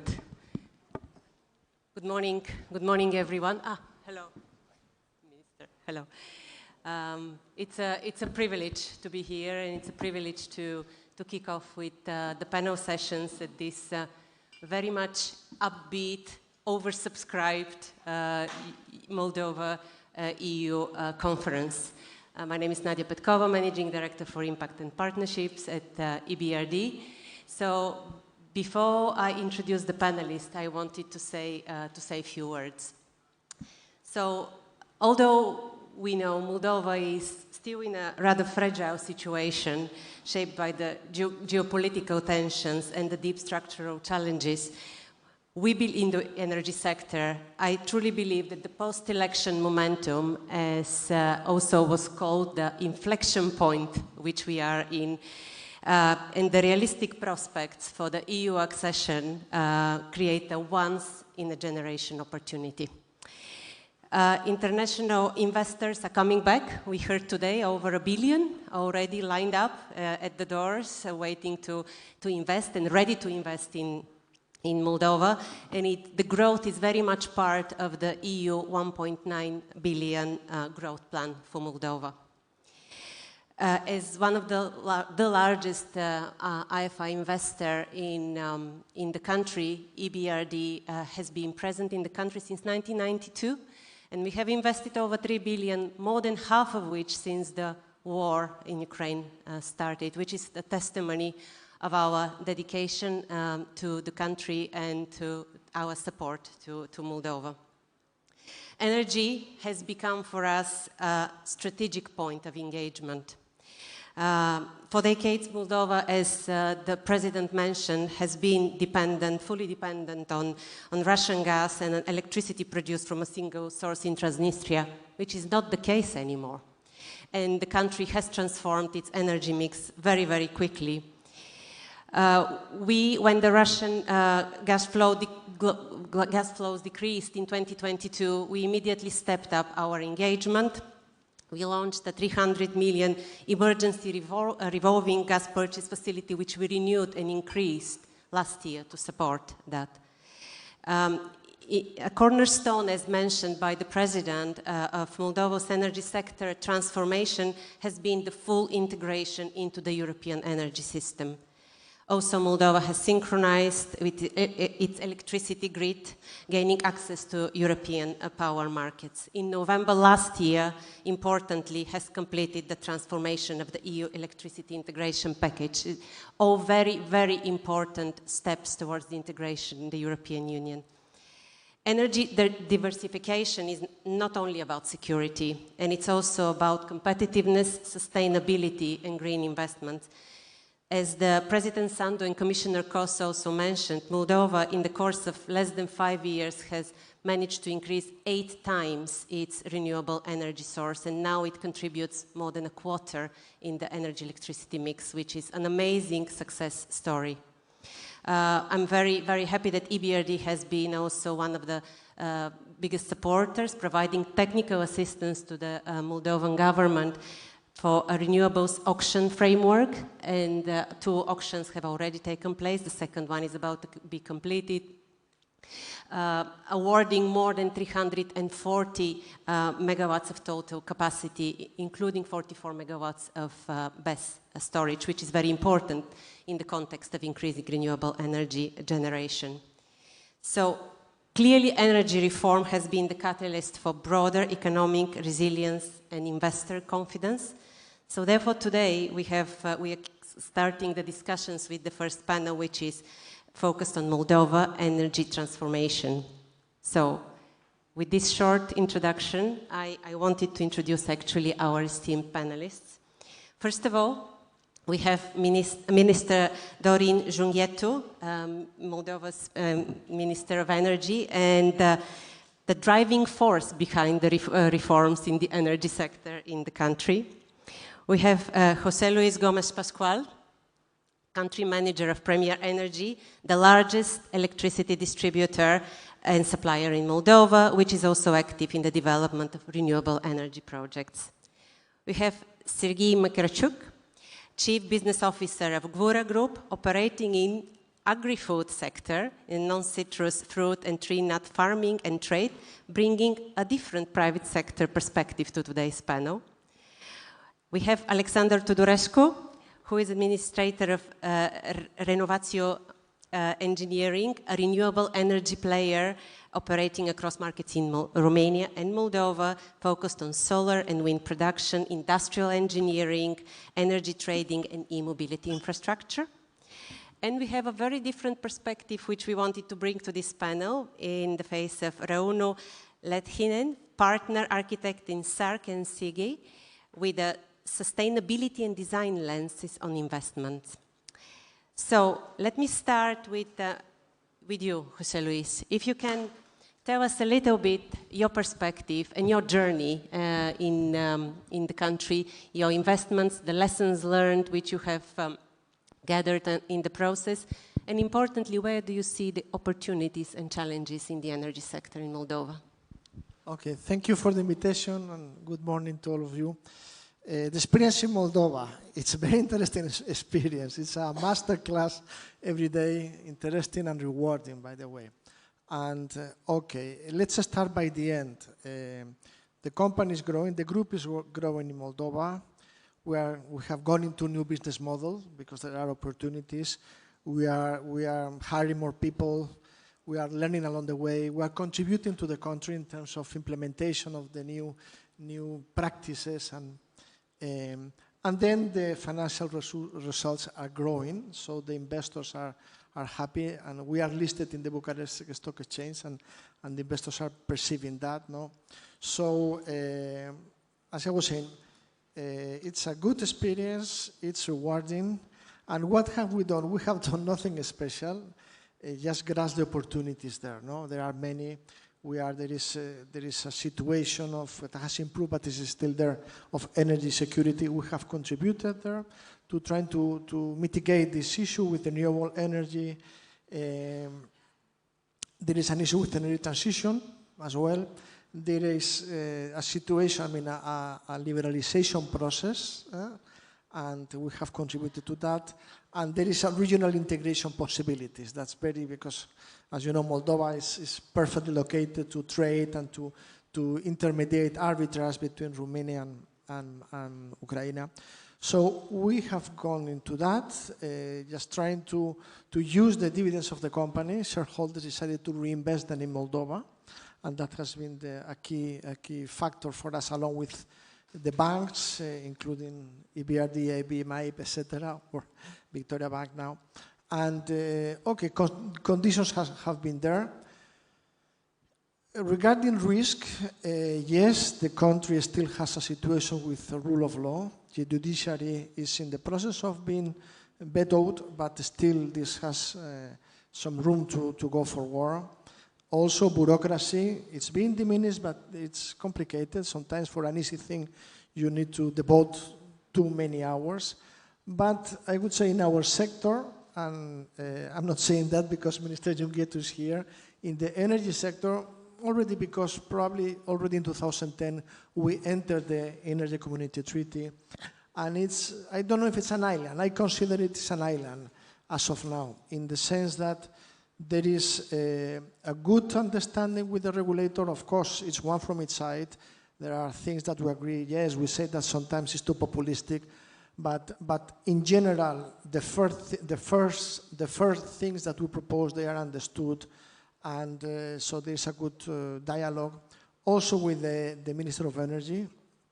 The Ministry of Energy, there are people there from the private sector that no doubt, I mean, being in the two sides, they can better understand a player.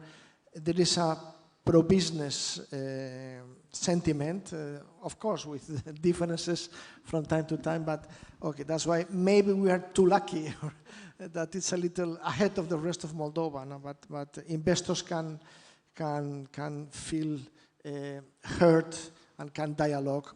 And also, I need to say, there are business associations, including the European, the American, and others that facilitate when an investor wants to come and does not know the way, doesn't know the way, so they will find the correct support for systemic issues, no? Thank you very much. And you said something which is very important and resonates very well with us as a private sector focused MDB, is that the private sector is heard. I mean, with ups and downs sometimes, but ultimately the important thing that it is heard by the government, and this is a recipe for success in the long term in our experience in the countries where we operate. So, Sergei, let me turn to you, and if you can tell us a little bit more about your company and actually your experience in Moldova, the investments and the prospects which you see for further investments in the sector, in the country, giving a different perspective given you are an agri-business company at the end of the day. Greetings everyone. Our journey in Moldova started 12 years ago. So we are a company that has different assets, such as production factory, which we are producing frozen fruit and berries. In the understanding of the general market, we are not too big. We are producing only 1,000 for the moment, only 1,000 tons of production per season. But we are the biggest producer of frozen fruit in the Moldova. Yeah, we have 350 hectares of lands, and we are operating as a growers as well. So we are producing fresh plums, apricots, cherries, etc. So yeah, and it's a very different experience. When we started, it was one challenges, and as we started to grow, it's another challenges, and every year we never the same, you know. We are trying to achieve one goals, and the challenges we are faced in this year, we are started to think what we want to do another. For example, when the war in Ukraine started, here in Moldova, it was the same problems with the electricity.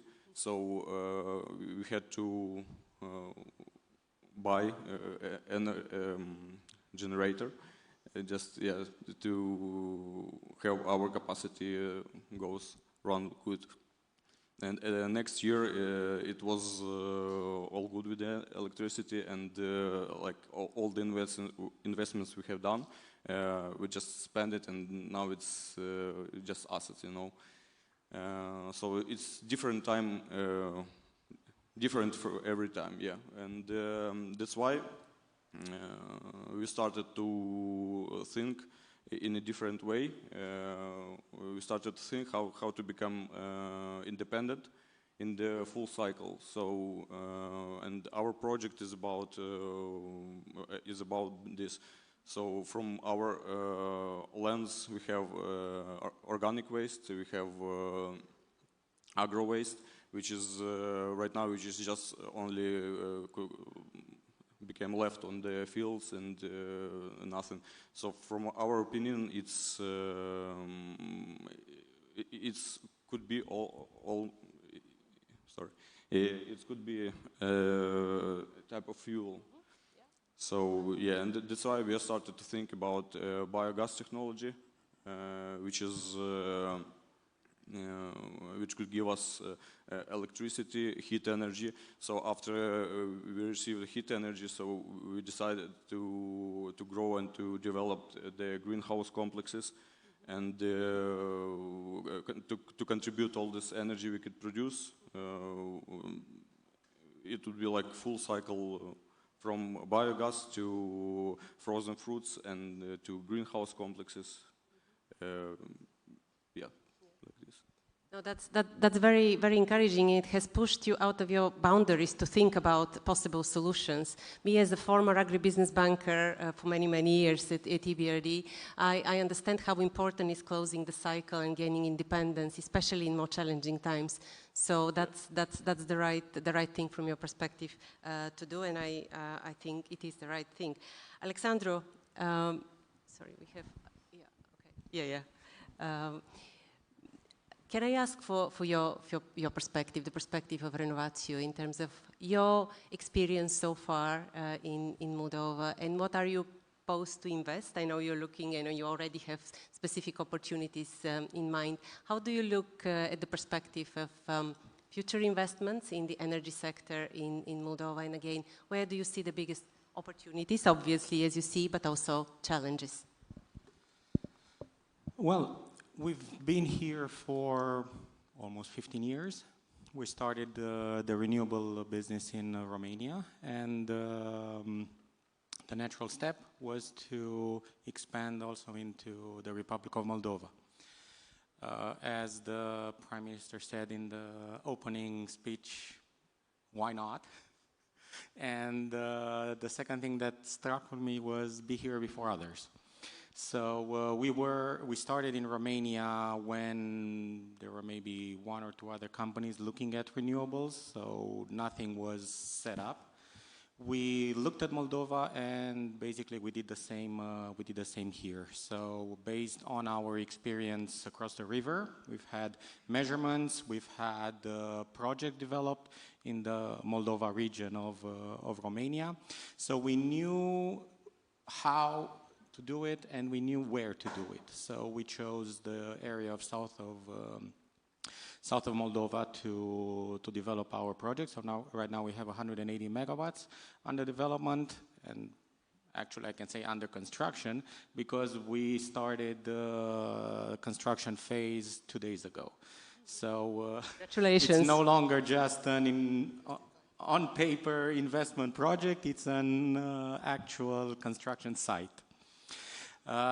Through this journey, we started this project together with IFC, so the branch of World Bank. And we've designed and developed this project according to all the rules from both EBRD and IFC, specifically to match the criteria of financing such a project by IFIs. So the project right now, as was announced, we're looking at close to 280 million of investment, maybe a little bit less because we already started spending money.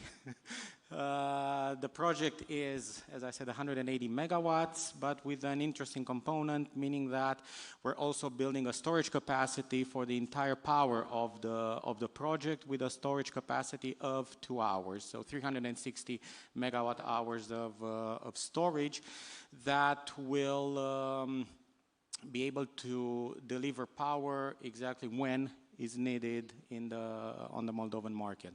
And we're also waiting for future developments in the legislation, and here we've had very good discussions with the Ministry of Energy, and this storage capacity can also be used in the future for the balancing market, so to provide system services for the TSO. So we're here for the long run.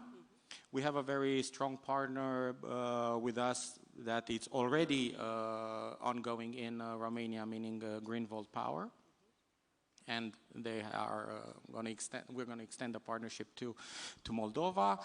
So the future looks good.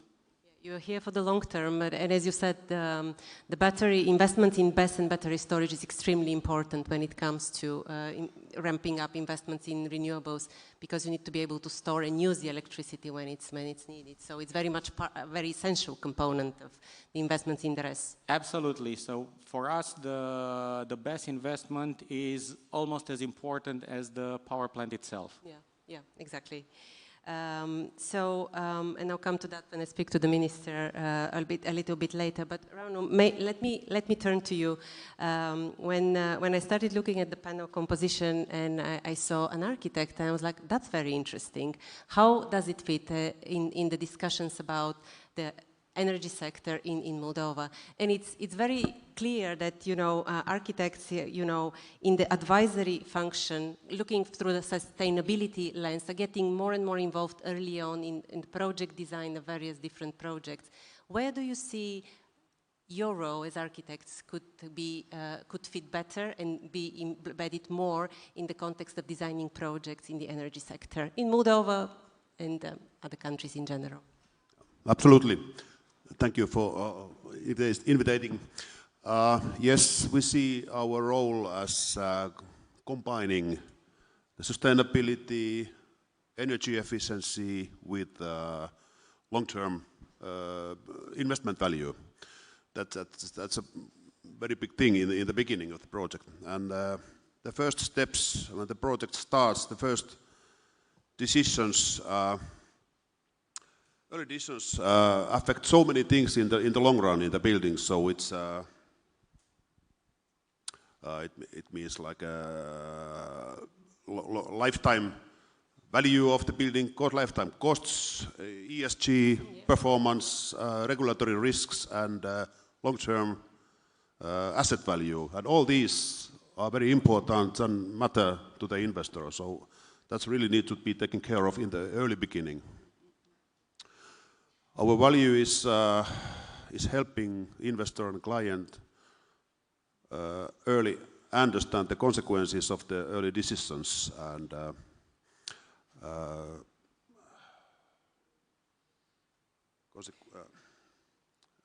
also so that understand that the sustainability should be kind of part of the whole project.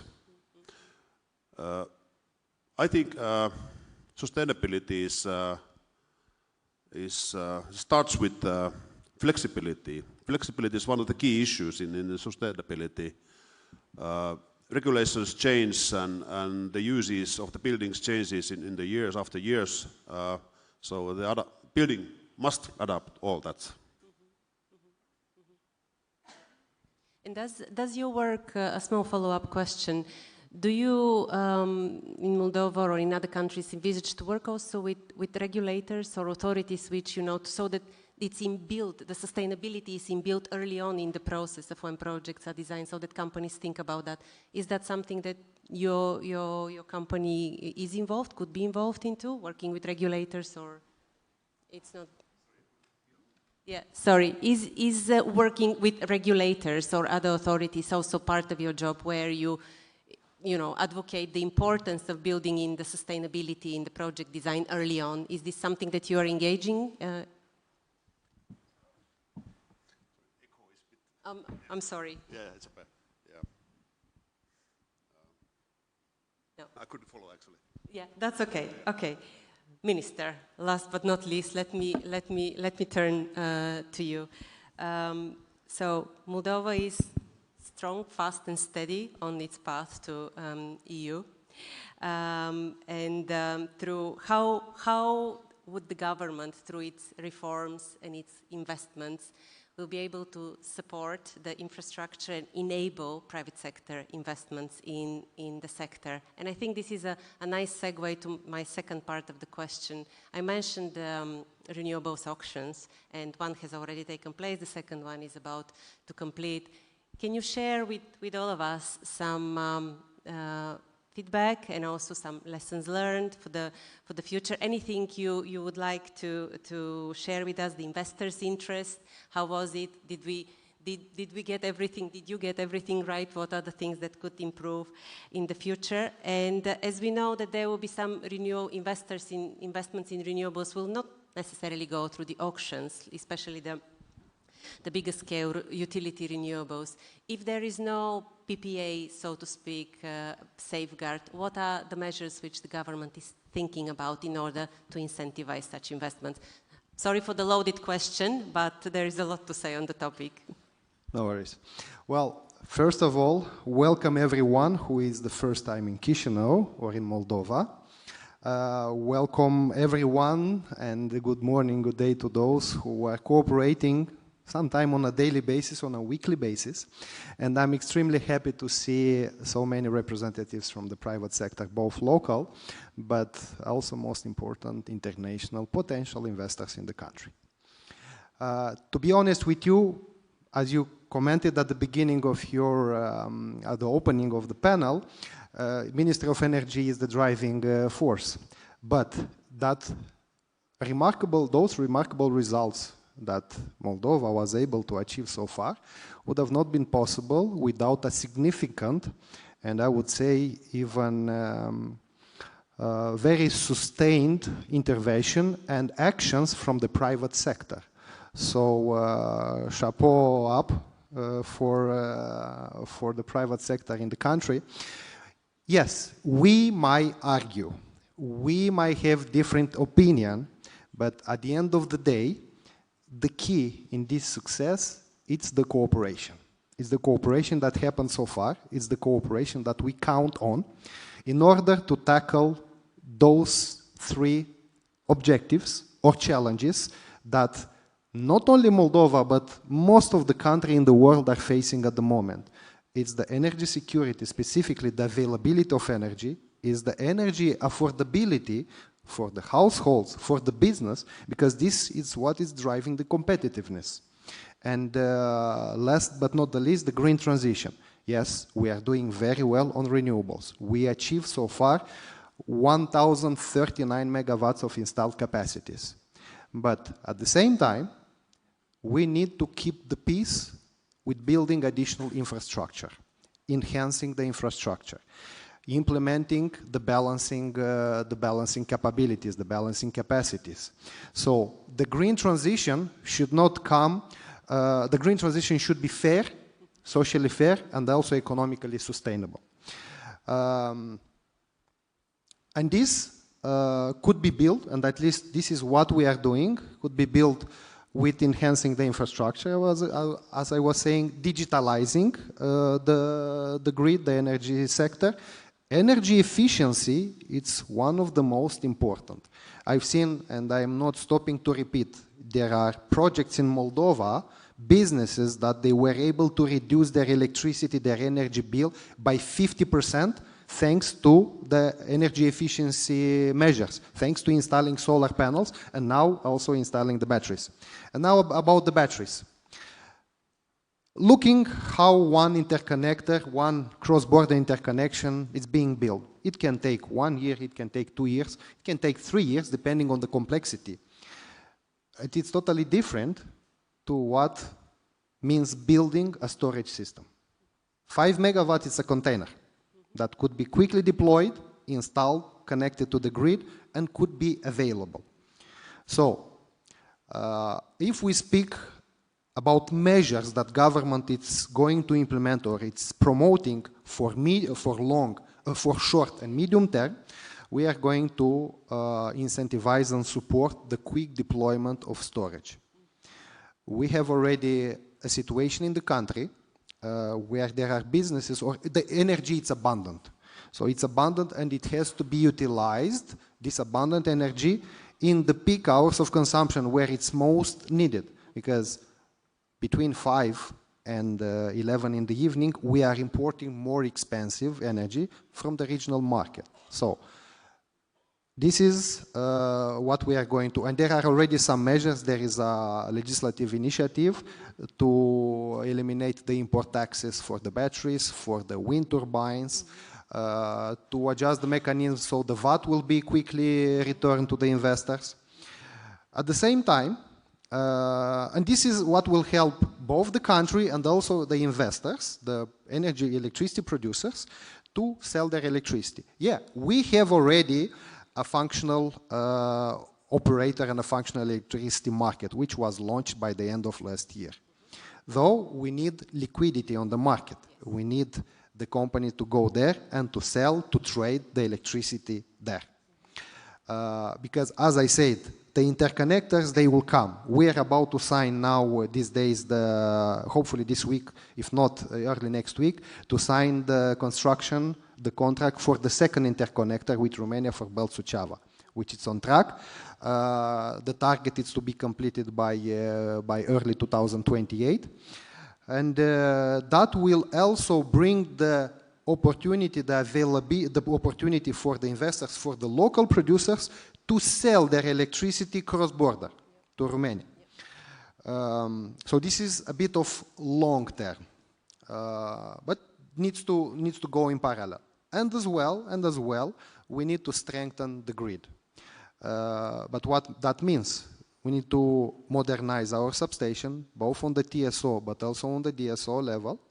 And very important, we have embedded in our National Integrated Energy and Climate Plan, the target towards 2030 to have more than 30% of electricity in the final consumption coming from renewable. We have embedded in our energy strategy towards 2050 that our electricity coming from renewable should be 80%. But it's one important thing. We need to have a balanced energy mix. We need to have flexible generation for the moment when the wind is not blowing or there is no sun. Frequency in the grid, and there are many examples these days already, there are experiences, lessons learned that we have to implement. Gas generation, it's going to be there with us to be able to quickly adjust the frequency in the grid. So we have also our experience in January when, thanks to the operation of the two cogeneration plant in the country, thanks to some additional interconnectors that we have with Romania, we were able not to have a complete blackout in the country. And that experience showed how important it is to have flexible generation. So this is a bit of view, a bit of overview, and I'm very happy and I'm encouraging the investors to come to Moldova. Because the intention is that we build energy clusters that around it will be able to build economy, production, manufacturing clusters. Businesses need predictability, they need stability, and they need to see vision. And this is what the government of Moldova, the Ministry of Energy, is providing. And we need to ensure that also when we are implementing all the projects, when we are promoting all the projects, we have one thing in mind: competitiveness and affordability of energy for the business and for the households. Thank you very much, Minister. You said a lot of very important things, but the fairness, and as you said, affordability, sustainability, and the fairness of the energy transition is very important, because ultimately it's about the consumers and about what they're able to afford. But it goes on all sides, and energy efficiency is a very important element, and thanks for bringing it up, because it's not only about investing in renewables, but it's also preserving and being sparing in preparing our assets for, in an energy efficient way to be able to do that. So very important and very, very topical points. Thanks for mentioning this. José Luis, I have a question, a slightly different question for you, which is to do with energy security threats, but not the ones which Moldova is already kind of very painfully clear about, let's say, the dependence on a single supplier, etc., etc. But think about from cybersecurity point of view, and related to, especially to untrusted equipment vendors. If you can give us your perspective of how big is this threat, how prepared is are the energy companies in the government for that in Moldova, and what could be done for these risks so that can boost investors' confidence who are looking into investing in Moldova? You're talking mainly on vulnerabilities or vulnerabilities. Yes, the sector has still several important vulnerabilities.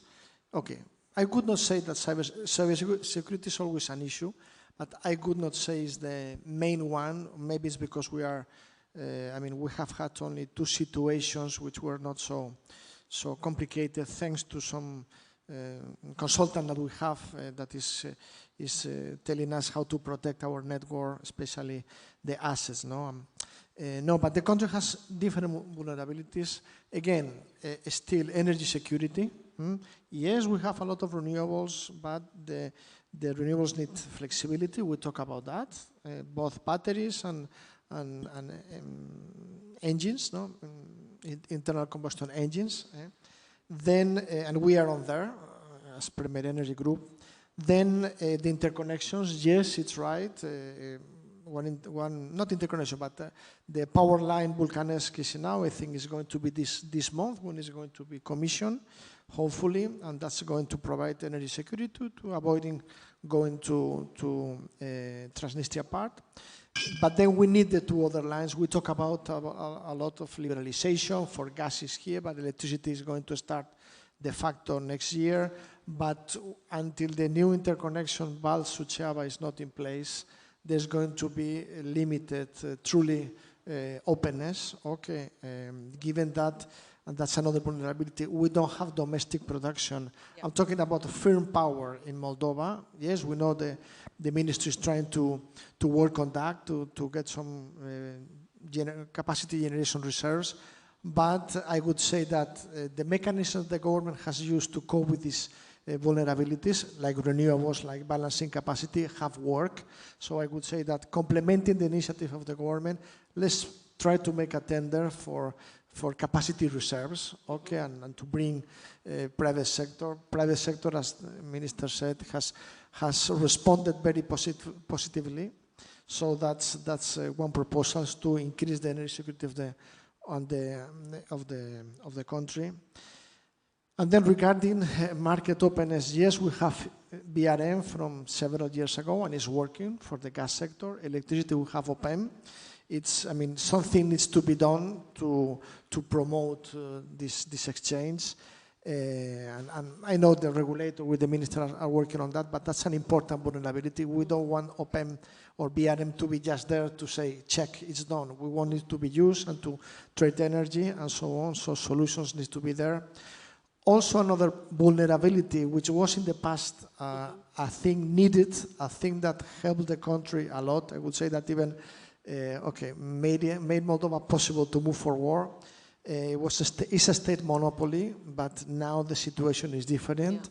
The situation has changed. We need to reduce the state monopolies.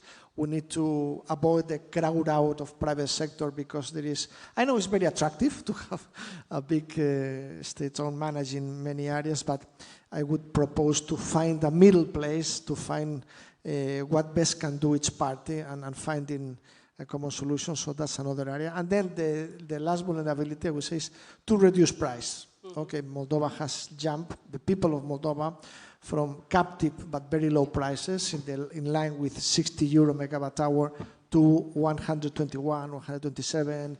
It's a big jump, and the available net income per family has not growth in the same manner. So I hope that the markets and mechanism will help to go into reduce somehow the prices for final consumers. Yeah. No, thank you very much.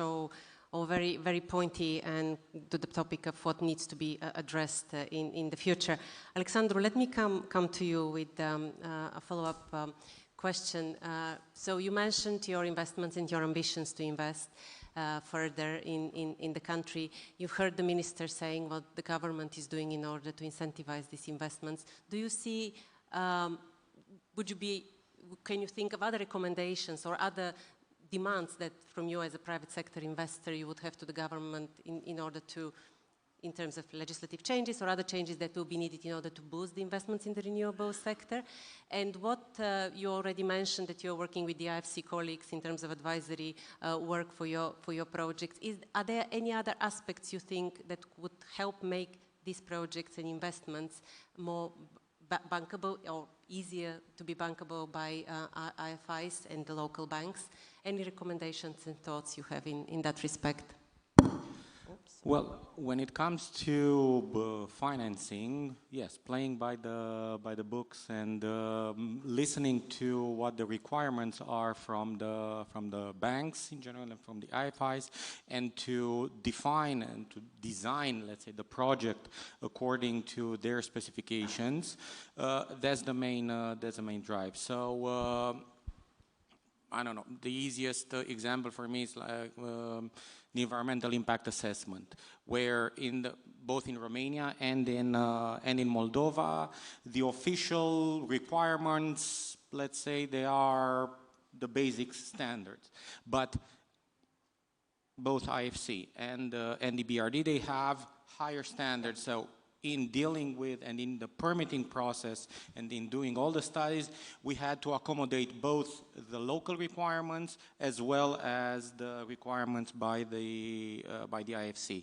So we did an extensive set of studies, and I gave the example of the environmental impact because it's the most comprehensive one, but others are the same, from wind measurement campaigns to the way you design the wind park and selecting the manufacturers.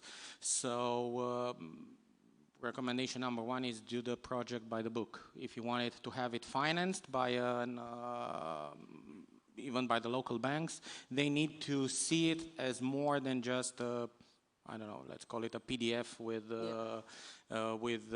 lands and 2 permits attached behind it.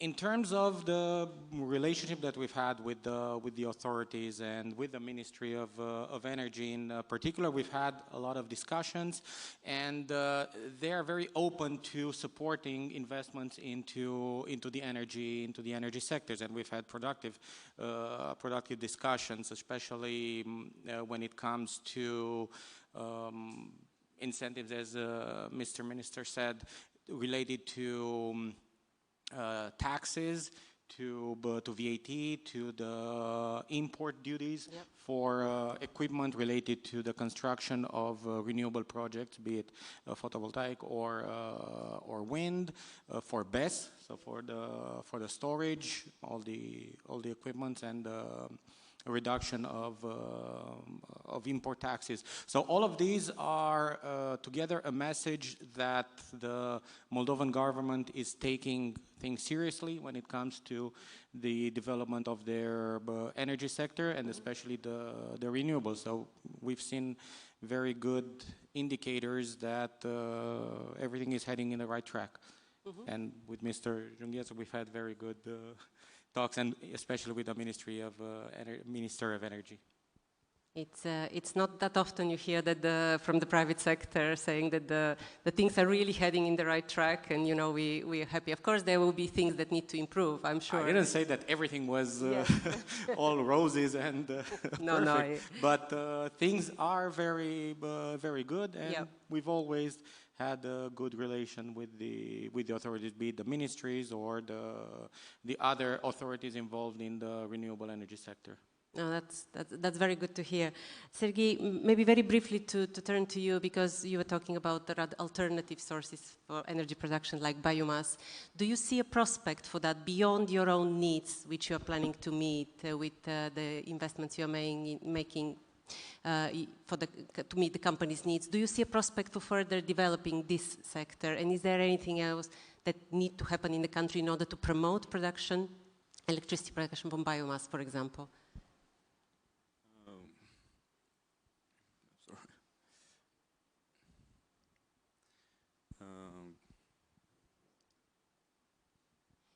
Do you see a prospect, for example, to use your biomass plant to produce electricity beyond your company's needs, for example, or are you planning only to use it for your own needs?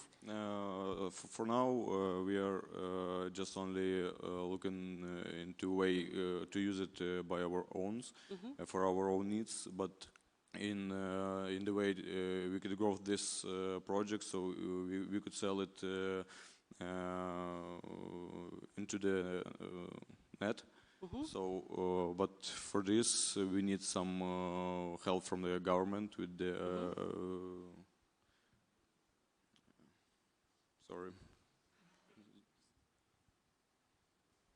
Now it's your time to ask the government what. I'll just maybe help. You can help. You know, in Moldova we have at the moment just approximately seven installations of biogas. And this is something that we are really encouraging the investors. I know the capex for a biogas facility, it's more, it's higher. It's a capital-intensive energy project. But there is quite substantial potential in the country to valorify, to utilize the possibilities, not only waste to energy, but also biogas. So we have agriculture sector, we have the food sector that has the potential to produce.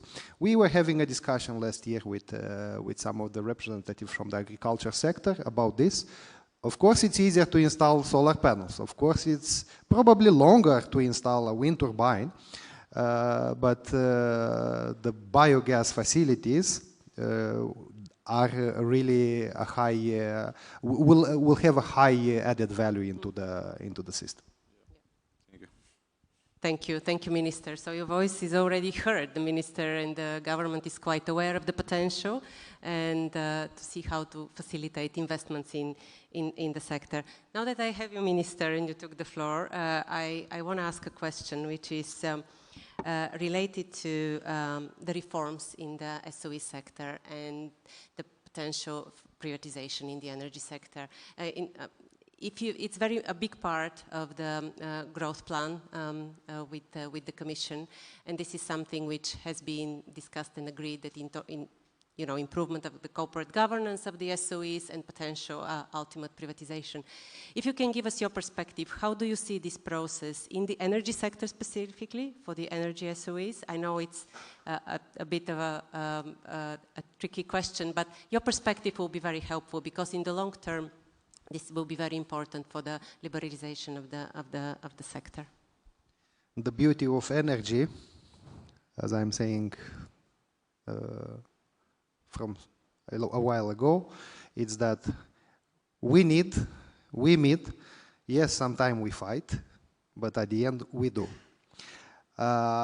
Just answering your question, now we are focused mainly on reorganizing our TSO, the Moldelectrica, which is a state-owned company. We want to convert it into a joint stock company. Moldelectrica needs to become a European level TSO, must undergo reforms. There is no intention to privatize Moldelectrica because it's the example that all the countries in Europe have. The TSO must remain under the government control. It's also a matter of state security, of the country security, but of course it must be reorganized. And we launched this reform for Moldelectrica. There is a lot of things to do. There are assessments that needs to be done. There is audits, but at the same time, Moldelectrica is advancing with the critical infrastructure projects. So you can say that we do almost everything at the same time, and for that we need capacity building. This is one of the areas which would really be grateful, attracting foreign expertise, enhancing the local capabilities. And by the way, last year we had a contest and we selected the board for Moldelectrica. Most of the companies or state-owned energy companies, they have boards of directors already. And somehow the corporate government reform has been already initiated. So we are focusing now on capacitating and in reorganizing Moldelectrica. Thank you. And that's very important. As you said, capacitating, building the capacity in the company, in the state-owned company is very, very important and critical. We're almost running out of time, but I want to leave time for one or two questions, if there are any coming from you before I close to the panelists.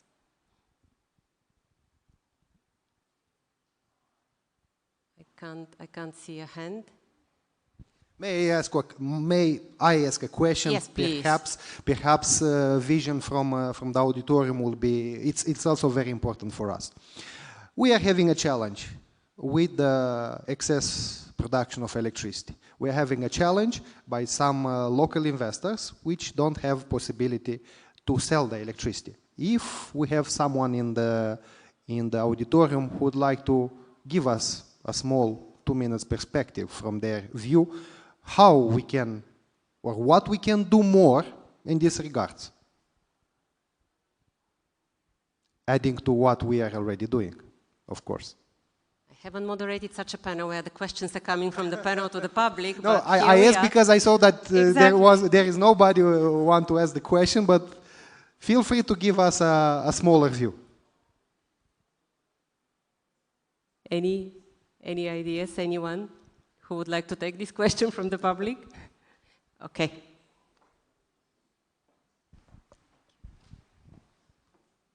Of course, there is always more than we can do.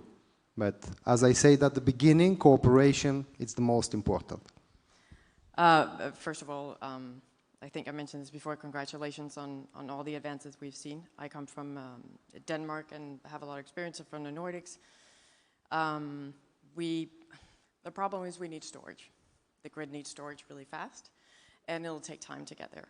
I think that we're looking into seeing how a lot of some of the techniques of flexibility that we have used in the Nordics can be applied here to kind of fast track getting some of these storage capacities in. VPP solutions using existing connections and the flexible grid connections that are now introduced need a little bit of work because the grid, if we as investors can accept flexible conditions, that will mean that we can put them in fast and not wait for the grid to actually have this expansion that it needs. I think it's going to fast track this problem that we're seeing right now and allow us to keep accelerating in renewable assets. I see this as a recommendation, but also as a question. So, the idea, yeah, it's true that there are places where, in Moldova, where there is potential for renewable to integrate, but also there are places where the grid is quite congested. You cannot either inject or absorb the energy from the grid. So that's why we are discussing now with the DSOs and with the Moldelectrica to do an assessment, a general assessment to identify the areas in the country where we still can do something, where we can correctly guide the potential investors to connect to the grid. And one important, yes, there is huge interest for the energy. We need also to start building manufacturing, attracting, I was discussing this morning with someone from the auditorium about the telecom decentralized, but telecom and also AI, they must have redundant energy sources. So around the energy generation, we need to build energy consumption. About 70% of the electricity is going to the households. So we have a dromedary shape of the electricity consumption curve. So that's why we need to enhance the electricity consumption. Thank you very much. Very good. Let me, oh, please. Yeah, one more. First of all, congratulations for all this, let's say, full of hopes, dreams and expectations. I represent the European Federation of Construction Industries and also the Romanian Association of Building Contractors. Looking to the recent years, I have to tell you that there have been plenty of Romanian contractors involved in Moldavian projects, energy, infrastructure, rehabilitation of monuments, agri-food and so on. And for the great majority of these experiences, I have to tell you that the contractors are coming, performing, and then leaving the market. And I want to invite you to have a closer look on this perspective, because I have the feeling that we are losing the possibility of partnerships on long-term basis or medium terms, and these complementary potentials are not matching all the time in the best sense of the partnership. I hope it's not tactics from the Moldavian authorities, but this is quite a reality, and I'm trying to invite you to have a perspective on this regard. And once again, congratulations. Thank you so much. Thank you very much. So I feel targeted to respond on behalf of the government.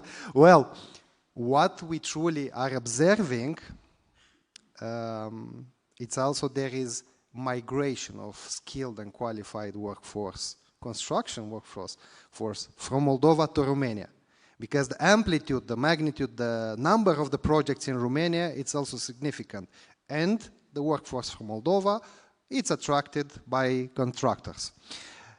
Just recently, in this very same room, about 2 weeks ago, we had a construction forum dedicated for the energy efficiency. We have hundreds of millions of euros loans and grants from European Union to develop, I would say, at country level, not just regional or local, but at the country level, the energy efficiency projects. And this is what we really need, the support from the companies, from Romania, from Poland, from Slovakia, from Hungary, all the countries in the region, and that was the purpose of the forum which we had about 2 weeks ago here. We need to attract the companies to be able to develop at huge scale the energy efficiency projects.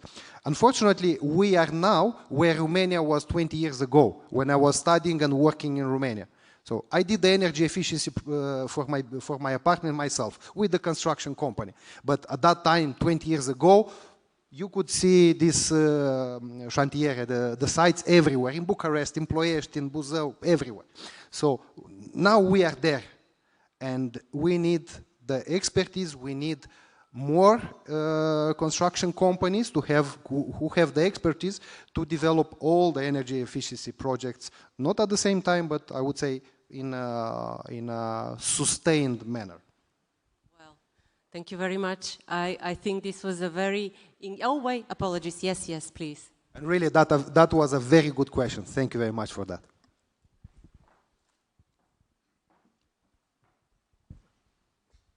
Thanks a lot.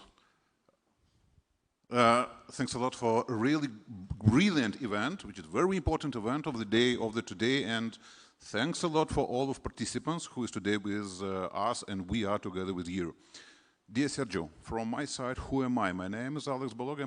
My experience in energy efficiency, renewables, and optimization of consumption is more than 25 years. Right now, I'm representing here one of the BRD projects, which is dedicated to energy efficiency, renewables, and energy consumption reduction. EU for Business, a BRD credit line. I'm a local contact person in Moldova.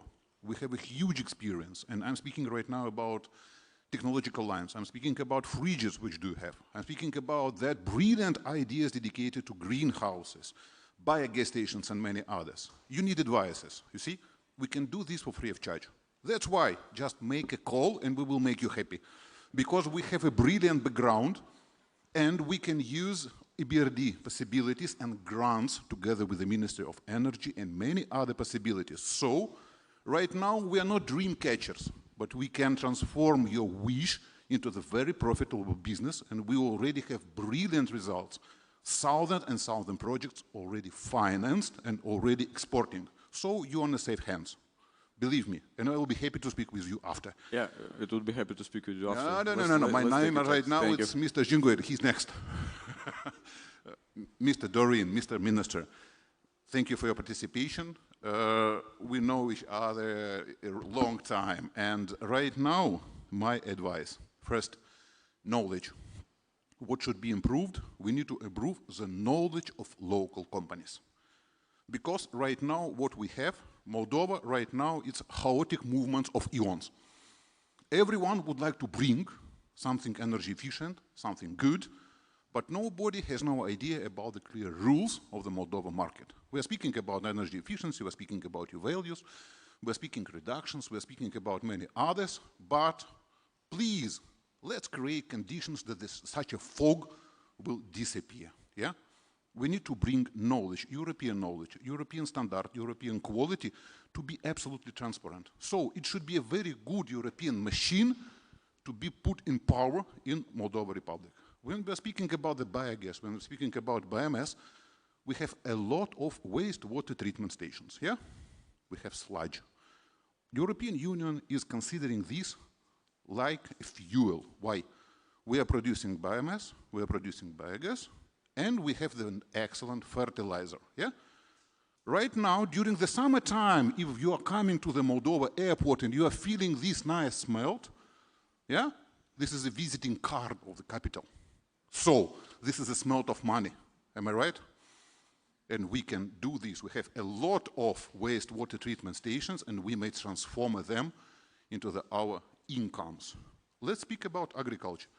Let's speak about slaughterhouses. Let's speak about sludge.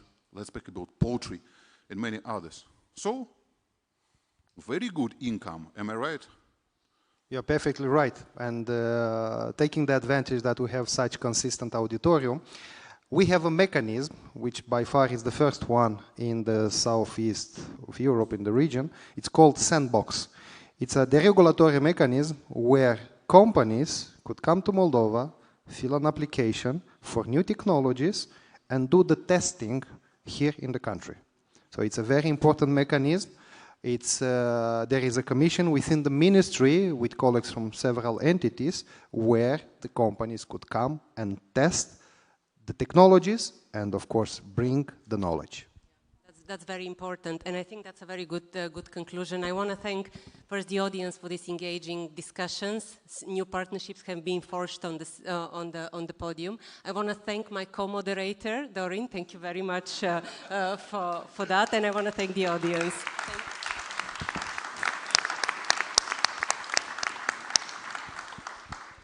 Thank you. Thank you very much for the panel. Thank you very much for the energy, because we spoke about energy. It is obvious that people will have this energy that's coming from the audience. Next will be another panel, and this is all due respect to Dorin Junghietu.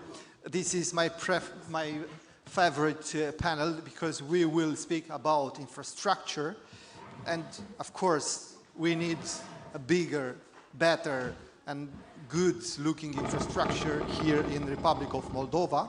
We are waiting for highways. I'm very interested in that, to connect Republic of Moldova on highways, let's say, to European Union. Next panel before the lunch, yes, it will be about integrating Moldova into European transport and logistic networks.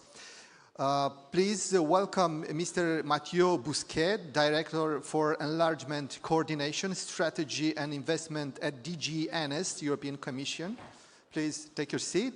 And next panelist will be Matthias von Touche, General Director, Danube Logistics, Nora Robe, Corporate and ACG Officer, Wizz Air. I will fly with Wizz Air home to Bucharest. Lionel Rapé, Deputy Director General AEIB Global, and Mircea Pășcăluță, State Secretary for Transport, looking for questions and answers about infrastructure. Good luck. Thank you very much.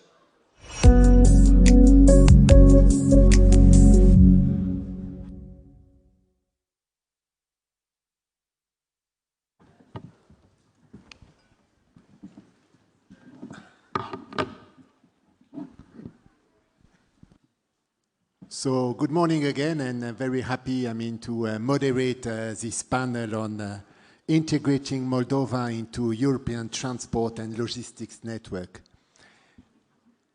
Clearly, transport and logistics are very strategic sectors supporting the growth of the Moldovan economy and reinforcing the integration of Moldova in EU supply chains. We heard in the previous panel how energy is important, but infrastructure is also very key, and getting the circulation of goods and people is also very important. So I'm delighted to have on stage today four panelists. Matthias von Touche, General Director of Danube Logistics. You saw him already this morning at the signature of the letter of intent. Nora Rabe, she's a Corporate and Environmental and Social Governance Officer at Wizz Air. A company that I think all of us have used. Lionel Rapé, Deputy Director General of EIB Global. You also saw him this morning at the signing ceremony. And last but not least, Mircea Pășcăluță, the State Secretary at the Ministry of Infrastructure and Regional Development of the Republic of Moldova. So, I have, again, 2 rounds of questions. If we have time, we will also see whether there are some questions for the panelists from the audience. But I'll start with you, Matthias. So you are the General Director of Danube Logistics, General Investor and Operator of Giurgiu Lesti International Freeport, which is the main sea river port in Moldova. So you're not a new investor in Moldova. Huh? So can you tell us about your past investments in Moldova, whether you've been successful, and also your plans, and we had this morning as a signing, your plan for further investment in Moldova. Can you tell us a little bit more about them? I think it works, you don't need to. Yes, thank you very much. Yes, to sum it up, I think we are very successful, but I would like to explain you now why, of course. When we started in 2005, actually, we started on a green field close to the Danube River, at the Danube River and Prut River, and there were some rusty assets on that. So at that time, we purchased these assets. And then we invested heavily into the development of an oil terminal. That was the first port terminal, which was opened in 2007. So the first vessel arrived in 2007. So where are we now today? And last year in 2025, we had 800 vessels coming in. So that's an enormous number increase, of course. We have 5 terminals today at both the Danube River and the Prut River, and about 2 million tons of cargo handling in the port. So why this excess? Well, of course, a special situation because until 2007, Moldova didn't have any access to the sea. It's an inland country, so building up a port means a completely change of the whole trade supply patterns for the Republic of Moldova. And well, and the business, Moldovan importers and exporters, they have experienced and they have recognized that that this is very beneficial for them. The logistic costs, the trading costs have reduced significantly since then by using an own port to have the independence from neighborhood ports in Ukraine and Romania. So this of course was the main success factor. I would like to mention also an interesting development. Suddenly after 2019 in Moldova, the political landscape and the business environment started to change. We had elections in this year, we had a new government coming up, and somehow the old oligarch system broke down. And then step by step from year to year, we saw on the port an enormous growing interest in doing investments in the port area. So all the big grain traders, they have built up, invested into storage facilities in the port because the situation in the country changed, the business environment changed, political landscape, the direction changed, and so suddenly all these companies, they had trust apparently in long-term investments. Before, we have tried for many years to attract investors here. And suddenly after 2019, then after 2021, we have filled all our free areas. So today we have only 2 land plots left, and we are under negotiations with them. So at the same time, this led, because you ask about our new terminal, which we want to build with the support of the EU. We have attracted so many investors in the port that our current port terminals are fully utilized. Capacity, we are at the edge. At some point of time in the season, we have waiting schedules for vessels for 2 months and more. So we urgently need additional berth capacity. And that's our new project. We will invest 24 million euro into a key infrastructure for the Republic of Moldova, and it will be the unique universal berth at the Danube River, which permits vessels up to a draft of 7 meters. To explain to you, this is the maximum per missile draft at the Danube River, the maximum size of vessels coming in the Danube, and which provides a big benefit for Moldovan importers and exporters because they can charter the biggest size of vessels and thereby reducing the freight costs and the logistic costs further. Yeah, indeed. Okay, thank you. Thank you very much. So I'm turning to Nora. So Nora, you are a corporate and ESG officer at Wizz Air. I mean, a company which is clearly the leading carrier in Central and Eastern Europe and the leading airline in the Republic of Moldova. So can you tell us a little bit about the role Moldova plays in terms of marketing your network strategy? What are your current plans of activities in Moldova for these years? Yes, absolutely. Thank you for the invitation, first of all. And I'm trying to handle the pressure of standing in between you and the lunch. It's never easy, and also the pressure that the moderator just told us infrastructure is his favorite topic. So we need to be really entertaining here. We are trying to. So just about Wizz Air, probably to those who don't know us yet, my shoes are reflecting a bit Wizz Air. Today we are the pink airline. It's important to know that Wizz Air is one of the fastest growing airlines in Europe. We just celebrated 1 or 2 weeks ago our 22nd birthday, which is very remarkable. We have a fleet size currently of more than 260 aircraft. It's a huge size. Some of you might know another airline, Yellow Blue. So they had, thank you. So they had around 80 aircraft at this age. So I think the growth is significant, and the growth is basically Wizz Air's most important strategic plan. We are building on growth, and while some other airlines are pulling back capacities, these times we are just growing still. I think I can proudly say that we are referred to as an enlargement airline who is strengthening connectivity in Europe, who is connecting people, connecting jobs, connecting visitors, countries, regions. And I think Moldova plays a very important role from that perspective. So that you know, we've been present in Moldova for 13 years now. We started our operations here in Chisinau in 2013.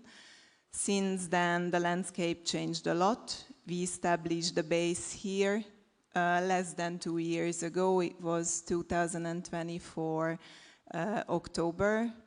And right away, we added in 1.5 years, basically 4 aircrafts to our base. We have a 4-base aircraft currently. That means we have 4 aircraft overnighting in Chisinau and then operating the next day back and forth.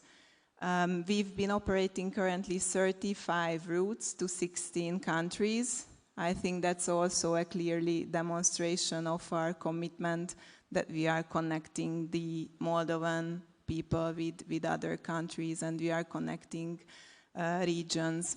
Obviously, that opens jobs, that gives opportunity for workforce. We have around 150 Moldovan employees, mainly crew. We have office employees as well, even in Budapest, by the way. And indirectly, we are creating more than 1,400 jobs. I think that's also a crucial role of Wizz Air. We have plans. You asked us about our future plans and our future growth. So we already announced the 5th base aircraft here in Chisinau. It's going to be operational from September this year. It was already announced, and obviously we have future growth plans as well, but probably I'll not tell all the secrets here for now. With that in mind, we are planning more frequencies for now, and all the Moldovan people will have, for example, the opportunity to try some leisure destinations with Wizz Air. We just added Rimini and Rhodes as well to our network portfolio already for this summer. And we are planning to add later on even more routes. So I think Moldova is a very good place to be. We were surprised. We flew with my colleagues Budapest, Venice, and Chisinau. And actually the Venice-Chisinau flight was fully booked. Probably I can say it was 100% load factor. So there is a clear interest. And that's why I'm saying that there is a demand. So Moldova is a great place for Wizz Air to be. And we are supported greatly by the local authorities, the local stakeholders. We have an exceptionally good relationship with all the aviation stakeholders here. So we are also very grateful for that. Thank you, Nora. Thank you very much. So I'm passing the floor to Lionel. Lionel, you are the Deputy Director General of EIB Global, which is a dedicated international department of the European Investment Bank, I mean the EU Bank, responsible for all the EIB financing, partnerships and development projects over the world, but including, of course, Moldova.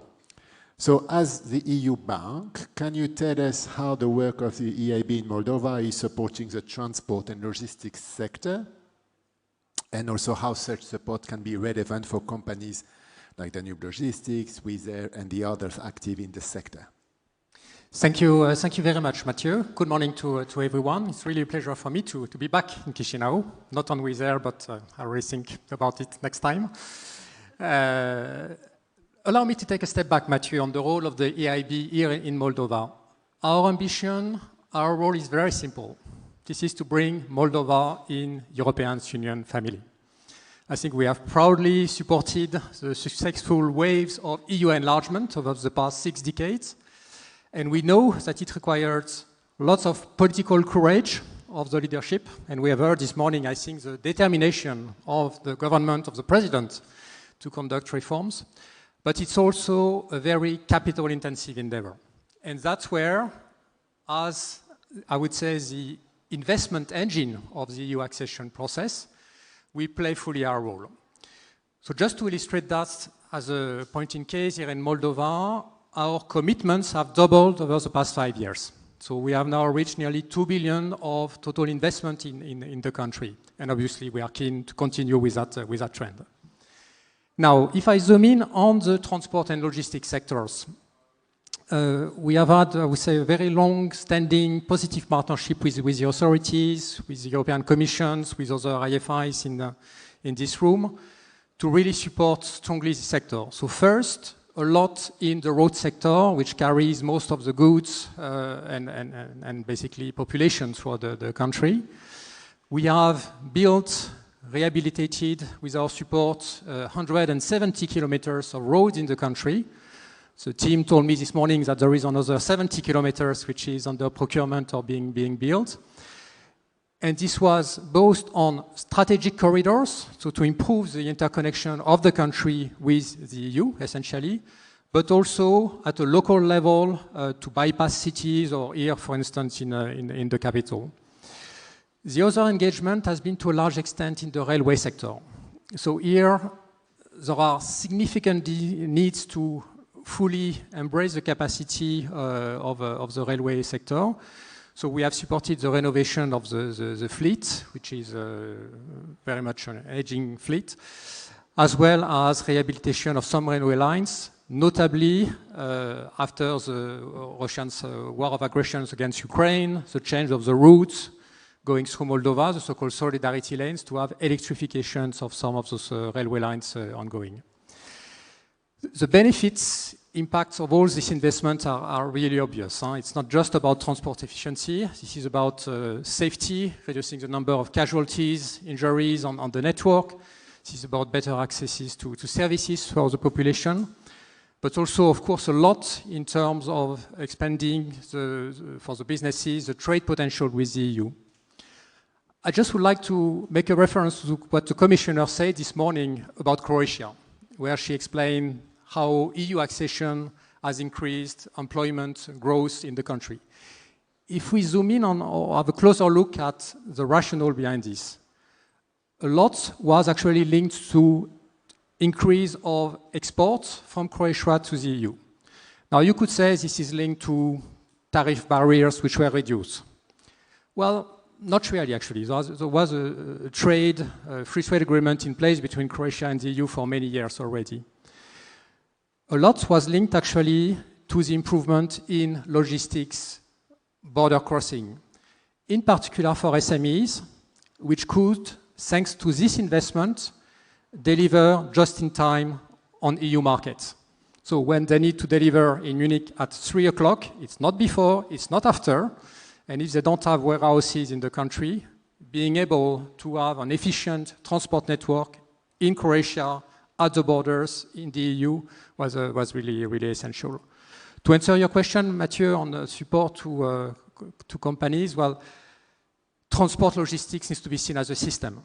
So improving railways, roads, enables to have a reliable network for ports operator, logistics companies, and I think it's really important to continue doing all this investment. But obviously, we are also keen to look at supporting directly some of this private investment from operators, and we are really grateful to follow up on the call for proposal which we have initiated. Thank you very much, Lionel. So now I'm turning to State Secretary. So Mircea, you're the State Secretary of the Ministry of Infrastructure and Regional Development, particularly in charge of transport. So you had two companies and one bank talking about investment in Moldova. So how is the government supporting investment in the Moldovan transport and logistics sector, and how do you prioritize investments?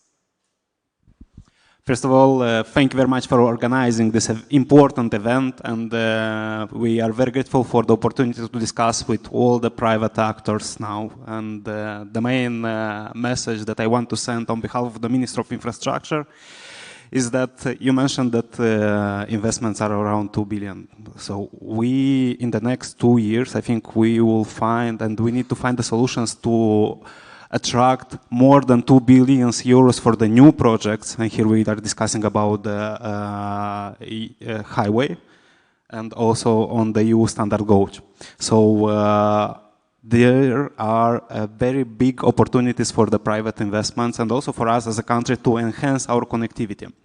Talking about how the government of the Republic of Moldova could support the private investors and also the companies that were presented here. So Wizz Air mentioned that is a very important actor here, and we can confirm that Wizz Air is one of the main partners on the aviation field.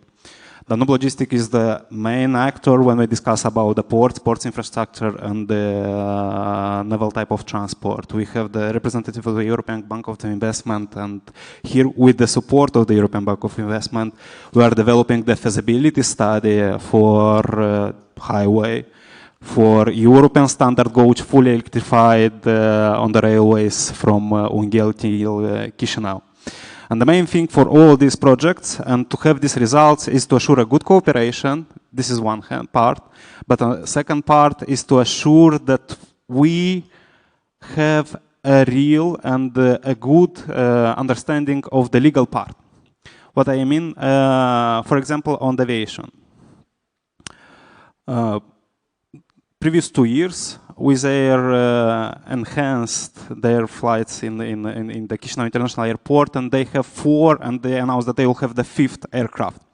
And this is the result of good cooperation on the legal basis, because starting with 2012, we have a common aviation area agreement with the EU.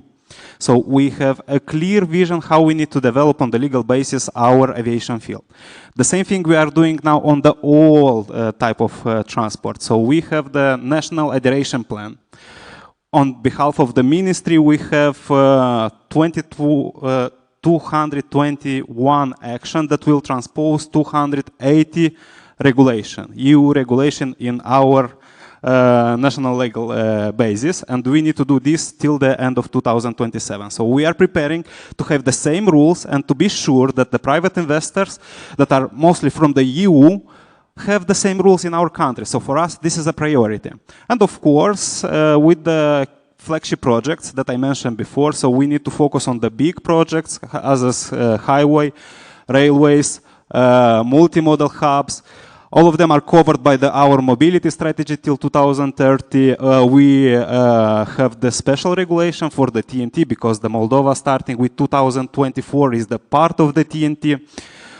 This means that Moldova is allowed to access European funds. So here, together with our private actors, with the IFIs, we are working together to build the same conditions as in the EU. So European legal basis, the clear vision of our future big infrastructure projects, and of course, a good cooperation with the IFIs. So this is the main things that we are doing now. This is our focus, just to be sure that we will manage to achieve our very challenging process to become a part of the European transport system. And we can do this on the transport part even before the day of our accessions. And we, the ministry understood very well this, and we are working on this. So thank you very much for your question. Thank you very much. And I think this is a good introduction, I mean, to the next round of questions. Or you wanted to react already? Just if I may reflect quickly, because I think two very important points were mentioned here. First of all, that's basically the cooperation. So no matter what kind of developments are being done in one sector, we have to cooperate in between other sectors and obviously with the state and with all the stakeholders, so that at the end of the day we get there, that all our efforts and all our investments are not considered useless, I think. So we are all together in the same shoes, basically. I think it's very important, and it was a highlight for me. And the other one is the commitment of Moldova when it comes to the accession to the EU. I think it's just unbelievable from where you started and where you are currently. So I think this effort is outstanding. And I think that's why Moldova plays a crucial role for everyone when it comes to further expansion, further growth probably. And that's why I started earlier with saying that Moldova is a great place to be. Thank you. Thank you. Thank you very much. So maybe Matthias, I mean, so we are hearing, I mean, the government very committed. We heard President, Prime Minister, Commissioner saying it's a good place to invest. You mentioned the change which started in 2019 and with the evolution. But from your perspective, I mean, why is it good to invest in Moldova now? Also for the people that may not be already investors, why do you think it's a good moment to invest in Moldova, and what else, I mean, would you need, I mean, to further invest? So well, today it's much easier than it was 20 years ago, I can tell. And just a proof, as you probably all know, that the Port of Constanța has just acquired the port 6 weeks ago. So that means the biggest Black Sea port has decided to invest into Georgia's International Freeport here in Moldova, I think, which is a very good, well, indication. Also with regard to the future potential of the port. And when I see the market potential and somehow the port activity, it's somehow a reflection of the market development potential in the country. So at least from our side, we see further increasing cargo handling volumes in the port. We need to invest into additional capacities to accommodate the demand of Moldovan importers and exporters, which is an indication for me that the Moldovan economy is developing well. And plus, now, of course, we have a big opportunity coming up, which is the reconstruction of Ukraine. I think that's important topic for Moldova. There are potentials Today I met here in a conference a client who also signed a letter of intent. By the way, he was working with us. He's building up something in the north of the country with regard to the reconstruction of Ukraine. In our port, we have an investor who's building a facility for bitumen transshipment, which is also with the focus of regional supply of bitumen into Ukraine. So this is from the business side, but of course I mentioned already the changing environment within Moldova. And well, Moldova is a candidate country. I mean, things are moving extremely fast. I mean, as we heard, Moldova is very fast with regard to the accession process, and we feel it. Because many EU directives are transposed into local regulations. And there are many areas in which we feel it, which is good for us as we have like European background. So it makes us predictable. The old, let's say, for example, construction area, this ghost designs, you know. Today, when you have a specific area and you don't find a designer, project designer in Moldova, you can take a European designer, and his documents are recognized, for example, here for doing project design. So there are many advantages, so that the environment, it's getting positive, you know. And then it's a small country, which has a big advantage. So in case there's an issue, you have a very short way to contact state secretaries or ministers. And like we in Germany, I mean, to meet a state secretary, that's rather complicated, you know. But here we are chatting on WhatsApp, you know. So that's a big advantage. Short ways, in order when there's a problem, you have a big chance to solve it fast. So partnerships that Nora was mentioning, I mean, with the government. I don't know, Nora, you wanted to further react. You already reacted, I mean, to why is it a good moment, I mean, to invest in Moldova. Anything else you want to mention? By the way, I took Wizz Air to come here, so from Bucharest. Really? Yeah. Oh, it was full. It was full as well. So a lot of people are coming here. How was the on-time performance? On time, perfect. Perfect. We are a there was no friendly and traffic, I mean, reliable to come to alternative of some Chisinau. others. Thank you so much for taking us. Thank you. Yes, definitely. So we see clearly a demand, and we see the momentum here, as I just reflected on that.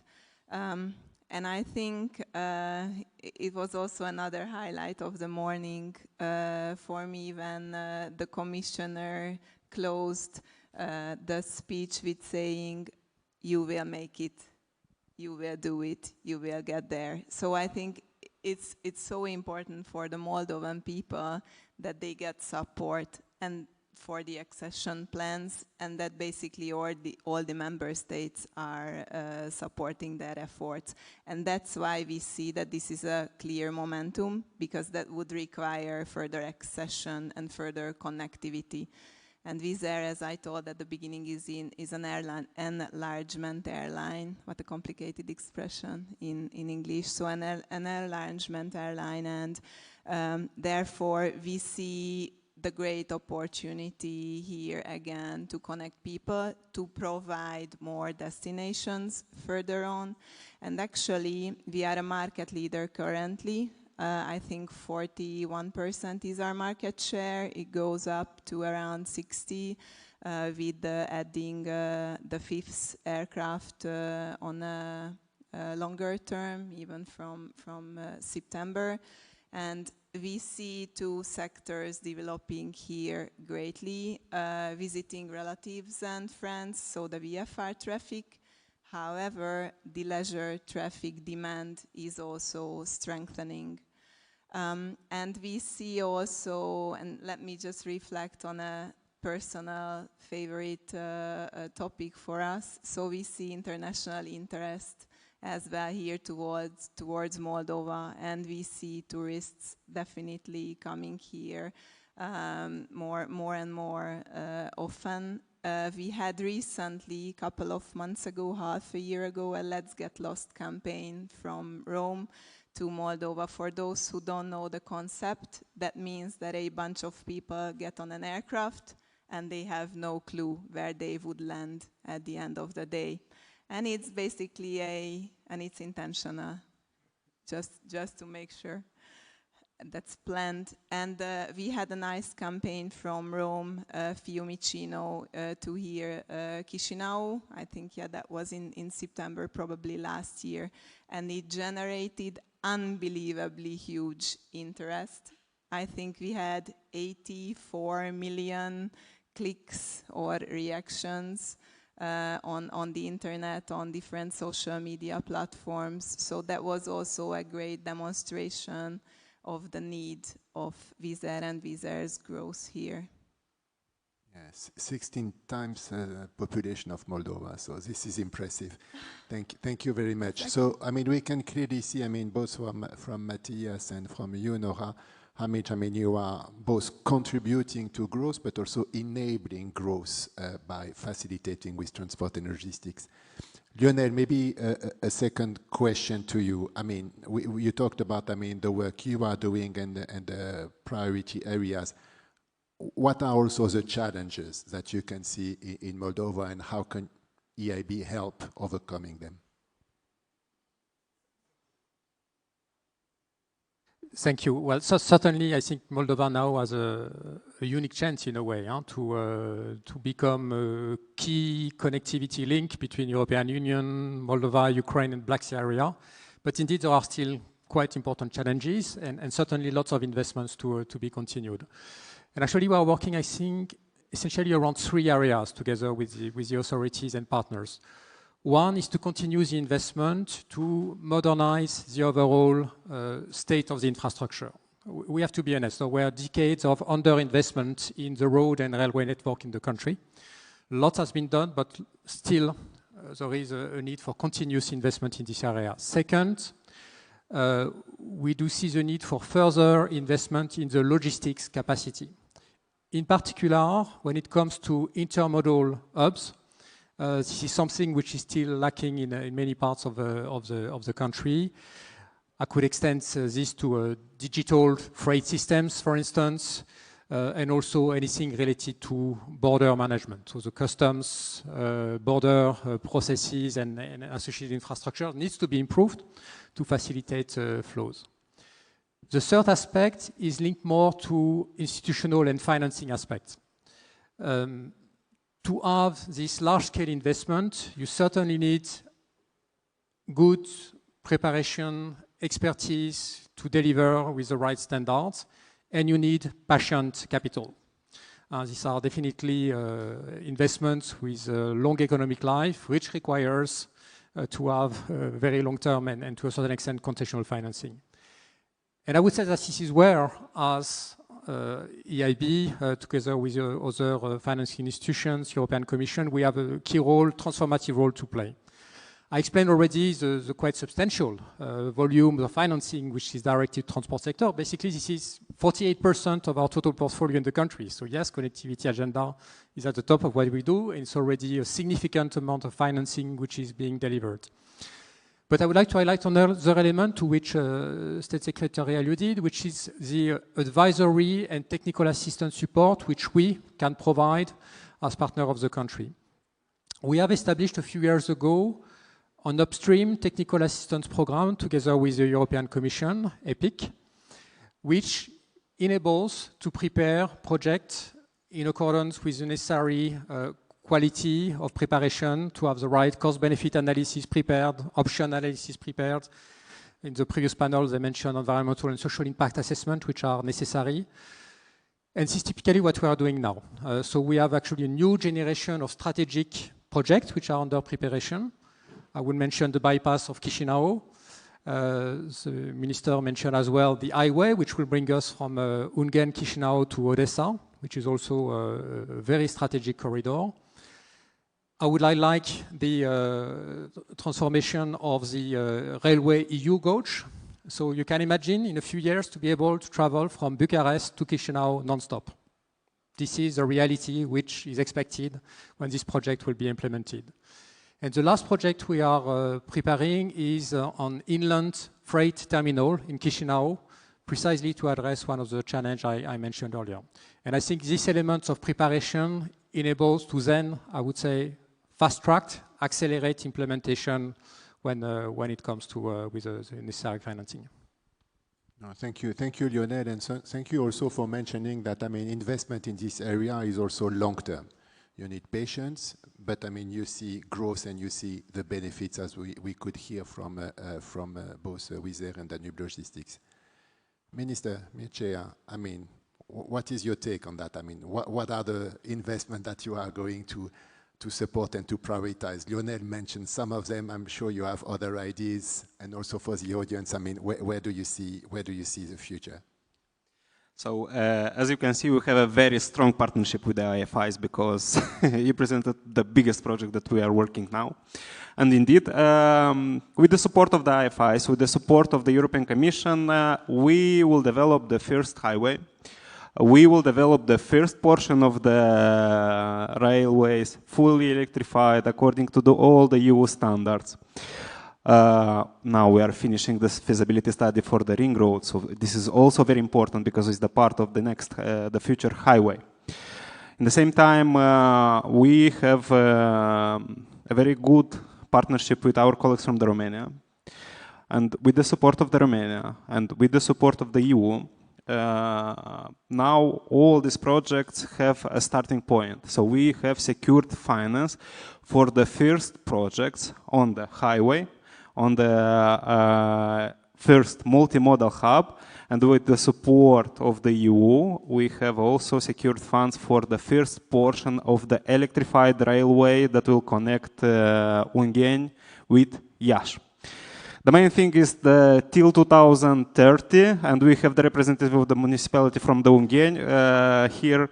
The Ungheni will become the main gateway on the transport part, and we will extend this till Chisinau, I hope, till 2032, 2035, when we will have when we will finish the feasibility study for the highway and for the European standard gauge, because our aim now is to use all the possibilities. And I mentioned that starting with 2024, we become the part of the TNT, and these things allowed us to access a lot of funds that was not eligible for our country. And with the support of the EU, we had these exceptions for our country and for the Ukraine to become part of the CEF, of the Connecting European Facility mechanism.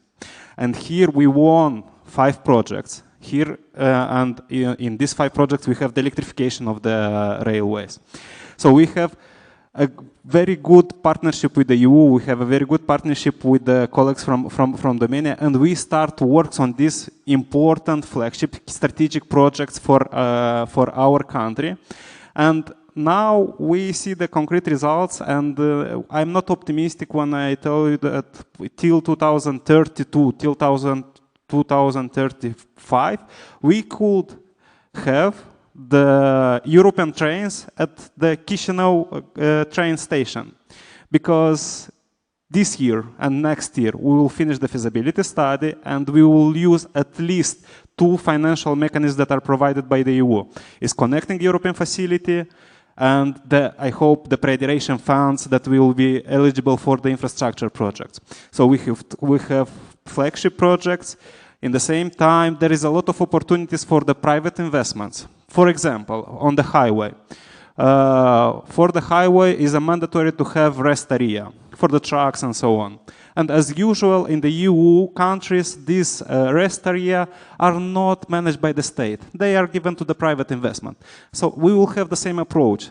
There is a lot of opportunities, and now is the momentum to invest in our country because we are moving very fast. And the EU is moving also very fast. We have a very big support provided by the IFIs, provided by the EU countries, by the strategic partners. And the main message is for the private investment is also to move with us very, very fast. Just to be sure that together we will manage to develop our country and to bring Moldova in the European big family. Thank you. Thank you. Thank you very much. I think we have some time for questions, from the audience. If there is anyone who want to ask a question, to the panelists or to make a comment, please just raise your hand. Yes. Yes, the mic is coming. If you can introduce yourself. Thank you very much. Hello, my name is Jurgis. I am a colleague of Andrius from Lithuania. I am a leader of Transport Innovation Association in Lithuania. We are quite successful association leading all digital projects who are involved in logistics. I am here because one of our members have, with ES support, a 10 million investment project here, and we will just negotiate a little bit with ES commissions regarding that. So I have two questions. First of all, what is the level of digitalization about logistic data? Because EFTI is coming in Europe, and I think during 2 years you should be ready for that. Second thing, I saw today morning a lot of different type of funds. Could they support our association member in this investment, and with whom I should provide him to talk, and so on and so on? Thanks a lot. Thank you. Thank you very much. Mircea, do you want to start at least with the first question, maybe the second? Sorry, I forgot one important thing, and it's critical for the future of the transport, is that together also with the transport community and our partners, we are developing the ITS strategy. This is the general answer to your question, but also together with the support of the IFC, we are developing the EFTA regulation and also combined transport.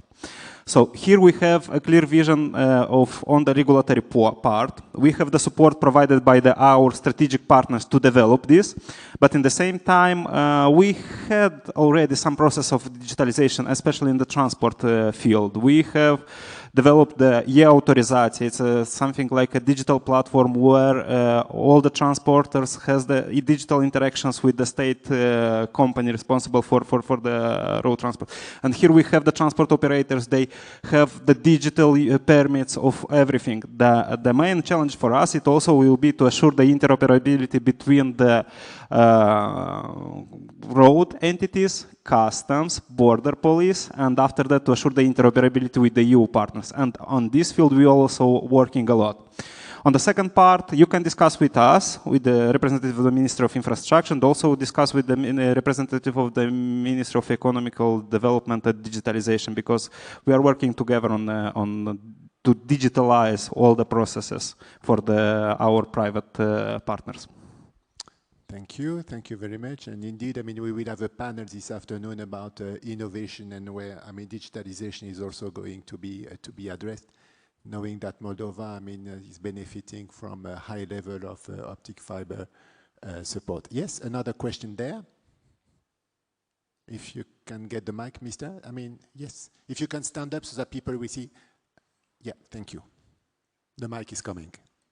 Also, if you can introduce yourself before raising the question. Yes, hello, good morning. I'm Bernard, I'm a Swiss investor here. I have a question for the State Secretary in terms of the airport, the development. What are the plans? Because it's obvious when we travel from to Chisinau that we have limitations. We don't only see it in the lounge, but also in many other elements. And particularly, I would be interested in understanding the development plans around cargo. And then I have a question for Nora. Nora, I'm sure you have statistics about the percentage of transit passengers. And with all your plans that you have, what sort of impacts do you foresee when Odessa airport and so on opens again? Thank you. So Mircea maybe first. Thank you very much for your question. On the airport part, so we want to develop and to extend the terminal for the facilities for the passengers, and we launched the tender for this to extend the Chisinau International Airport terminal for the passengers. Also, in the same time, the Chisinau International Airport now is the main investor for the second airport that we have in our country, is Marculești Airport, and our plan is also to develop the second airport on the northern part of the country. The main focus will be to develop some short facilities for launching the flights on the charter basis, just the first phase. Also, we are open for the regular flight. So, to be sure that these two projects will be in place, our colleagues from the Chisinau International Airport also launched the tendering for developing the master plans that will have the common approach and the holistic approach to develop the Chisinau International Airport, Marculești Airport, not to be in the competition, but to cover the needs from their parts. So actually, this is the strategic and good thing for us, that we have the main investor that is also managing the second airport in our country. On the cargo facilities, for us, it's very important to develop the cargo facilities on the Marculești. We will focus on this, but also we understood there is a very big demand for the Chisinau International Airport. All these parts, it will be a part of the assessment that will be provided by the master plans of development of the airport, because there we have some limitations, and now is important to understood the forecast for the passengers, the forecast for the cargo, and how we could use in the sustainable way and the adequate way the facilities and the total area that we have on the Chisinau International Airport, and also to assure that our action for the Chisinau International Airport will not overlap with the action that we want to provide on the Marculești. Thank you. Nora, do you have some elements of answer? Thank you. I'm trying to be shorter a bit because I'm pressurized by the lunch. So actually, I mentioned already the regional role in terms of connectivity of Moldova. So we see it as an important connection point, for example, to Ukraine as well. I don't know to what extent you are aware, but actually we are still present in Ukraine. Unfortunately, we had 3 aircraft got stuck there now already, I think 4 years ago. But this aside, we are ready to return to Ukraine, obviously, when the circumstances allow us to do so. We have plans in place. We are ready to jump. So absolutely, we see an opportunity here as well in terms of connectivity. And as I just mentioned, the regional role of Moldova is unquestionable. Thank you. Thank you. Maybe the last question there, the gentleman. Yes, it's coming. Okay. Hello, my name is Kemal. I represent SKF Global Holding. It's an American company. And we are trying to do business in Ukraine. We have office in Kiev. And I would like to ask Mr. Matthias von Tucher, which would be the nearest port in order to supply for logistics to Ukraine, to Kiev area? And what would be the capacity in terms of containers and everything, bulk? What's the name of the port near to the Ukraine? Thank you. So did you refer to the Moldovan port or Ukrainian ports? I didn't understand this exactly.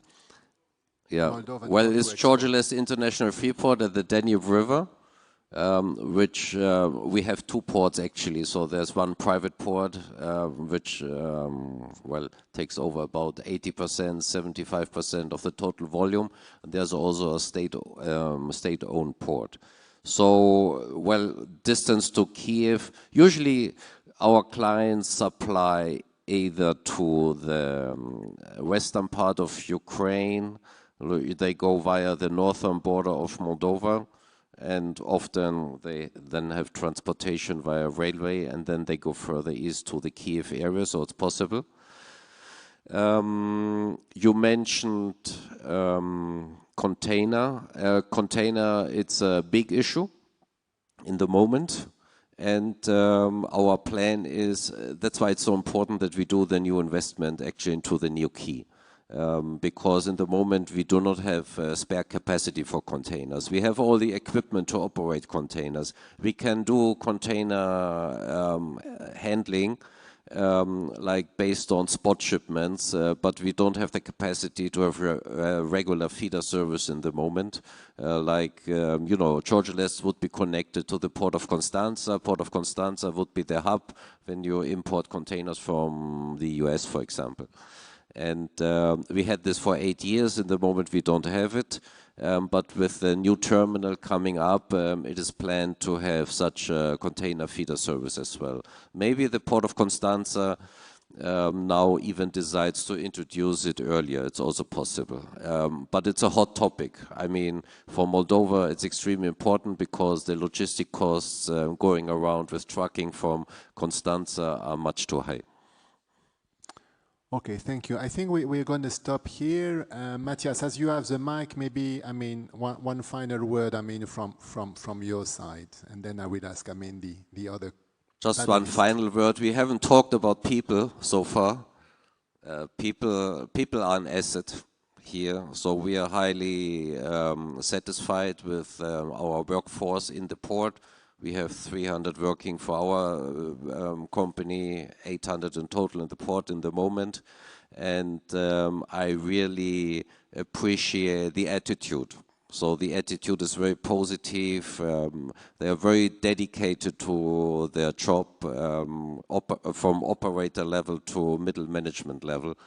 And I would say people are an asset here, and a small recommendation for any investor here, introduce success-orientated salary system starting from the low level, and it will be highly appreciated.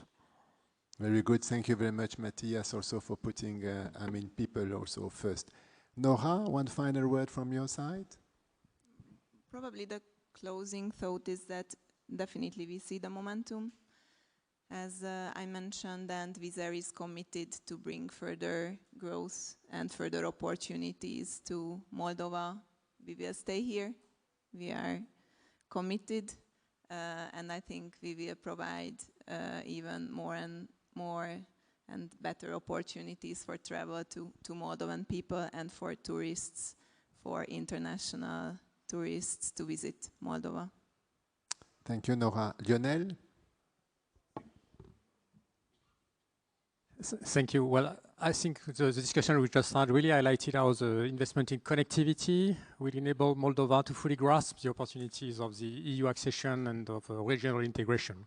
And secondly, that there is certainly a very positive momentum on this investment. Well, thanks to the authorities, thanks to the private sector.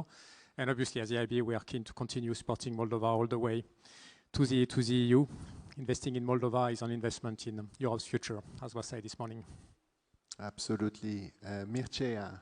Yeah, and on behalf of the government, our final word will be that previous years we had a lot of democratic elections. And the message that was sent by our citizens is that we need to continue to our EU integration. So this is the main message that is provided by our citizens. On the governmental level, we are working a lot to transpose this message in the real concrete infrastructure projects. And also, at the same time, we are receiving very important political message from the EU part. So even yesterday, we received a very important political message that we are ready to start process to open the negotiations. So it's our time now, and we can do this without your support. So please invest in Moldova and help us to assure a better connectivity for our citizens. Thank you. Super. I think it's an excellent concluding word for the panel. So I think you will join me in applauding, our panelists. And we're giving back the floor to our moderator. Thank you very much. Thank you. Thank you very much for your insights and discussion. Thank you very much for a company from America, from Lithuania, Swiss companies that want to invest in the Republic of Moldova. Great news for that. Do you know what is common between human being and planes? We spoke about planes, cars. We need to refuel. So this is the time to refuel. Now we will have the next panel at 2:30. I will be very happy to announce the panel at that time. I will expect you here. Now it's time for the rest.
use chains. So, welcome back to the panel.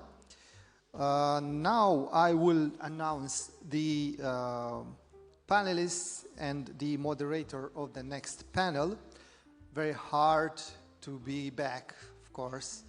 Take a breath and we will manage to go through this. Yes.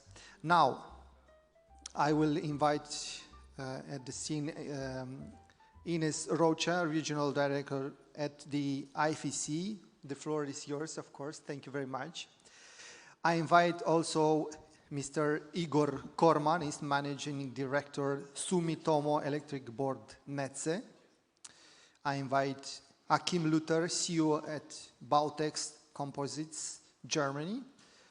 Gheorghe Girjev, CEO BCV Tech from Moldova. And of course, Mr. Eugenos Mochescu, Deputy Prime Minister of the Republic of Moldova. Please.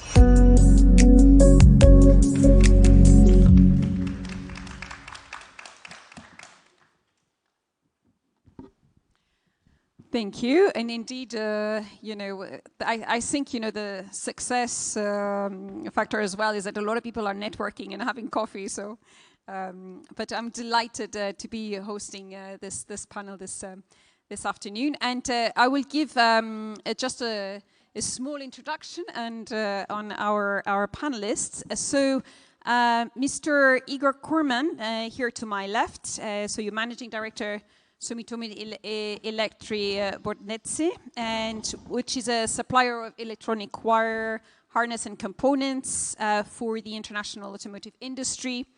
And as part of a large international company, you operate in Moldova since 2015, and you have actually over 3,000 employees, which is very impressive. You have a career as a former diplomat, Speaker of the Parliament, and valuable insights on European integration experience, which we will discuss. We have Mr. Achim Luther, who was, I was saying, I'm very impressed because I see here he's a father of 6, which you know, really praises in terms of your personal commitment also to the future. That's good. And you are a German engineer, entrepreneur. You have background in economics, industrial engineering, high-tech industrial and business. And Bautex Composites established its plants in Moldova in 2021. And it's currently the largest manufacturer of fiberglass products in Moldova. So, you know, warm welcome. Mr. Gheorghe Girjev, CEO of BSW Tech Moldova, which is an engineering company from Moldova, building embedded systems, software, automotive, and project design, and was also warm welcome as a pioneer in a tech ecosystem. And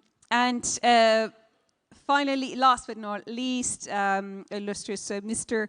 Eugene Osco-Mescu, Deputy Prime Minister, Minister of Economy, Development and Digitalization, and before becoming a minister, he worked for international development institutions such as the World Bank Group, advising governments and public-private partners. So very useful to have the both sides to it. So I will start with a question for Mr. Girjev, and apologies my pronunciation. So as a relatively recent young Moldovan-based software company specializing in automotive, you are already deeply integrated into the EU value chain, which is the topic of our discussion today. And what do you see as the most important factor, whether it's policy, infrastructure, that helped you deepen and enter the value chains? Hello, everybody. So the most important factors from my point of view is that knowledge that we have here. Second is the, I think, certifications that we have done in our company. For example, now we even are certified with anti-bribery. That is a very good signal to the EU partners that we really are aligned with all the policies. And the third thing is the local recognition of the country, that they have this engineering here. And also there is WODA, there is a lot of mechanism to help us and integrate us in the value chain.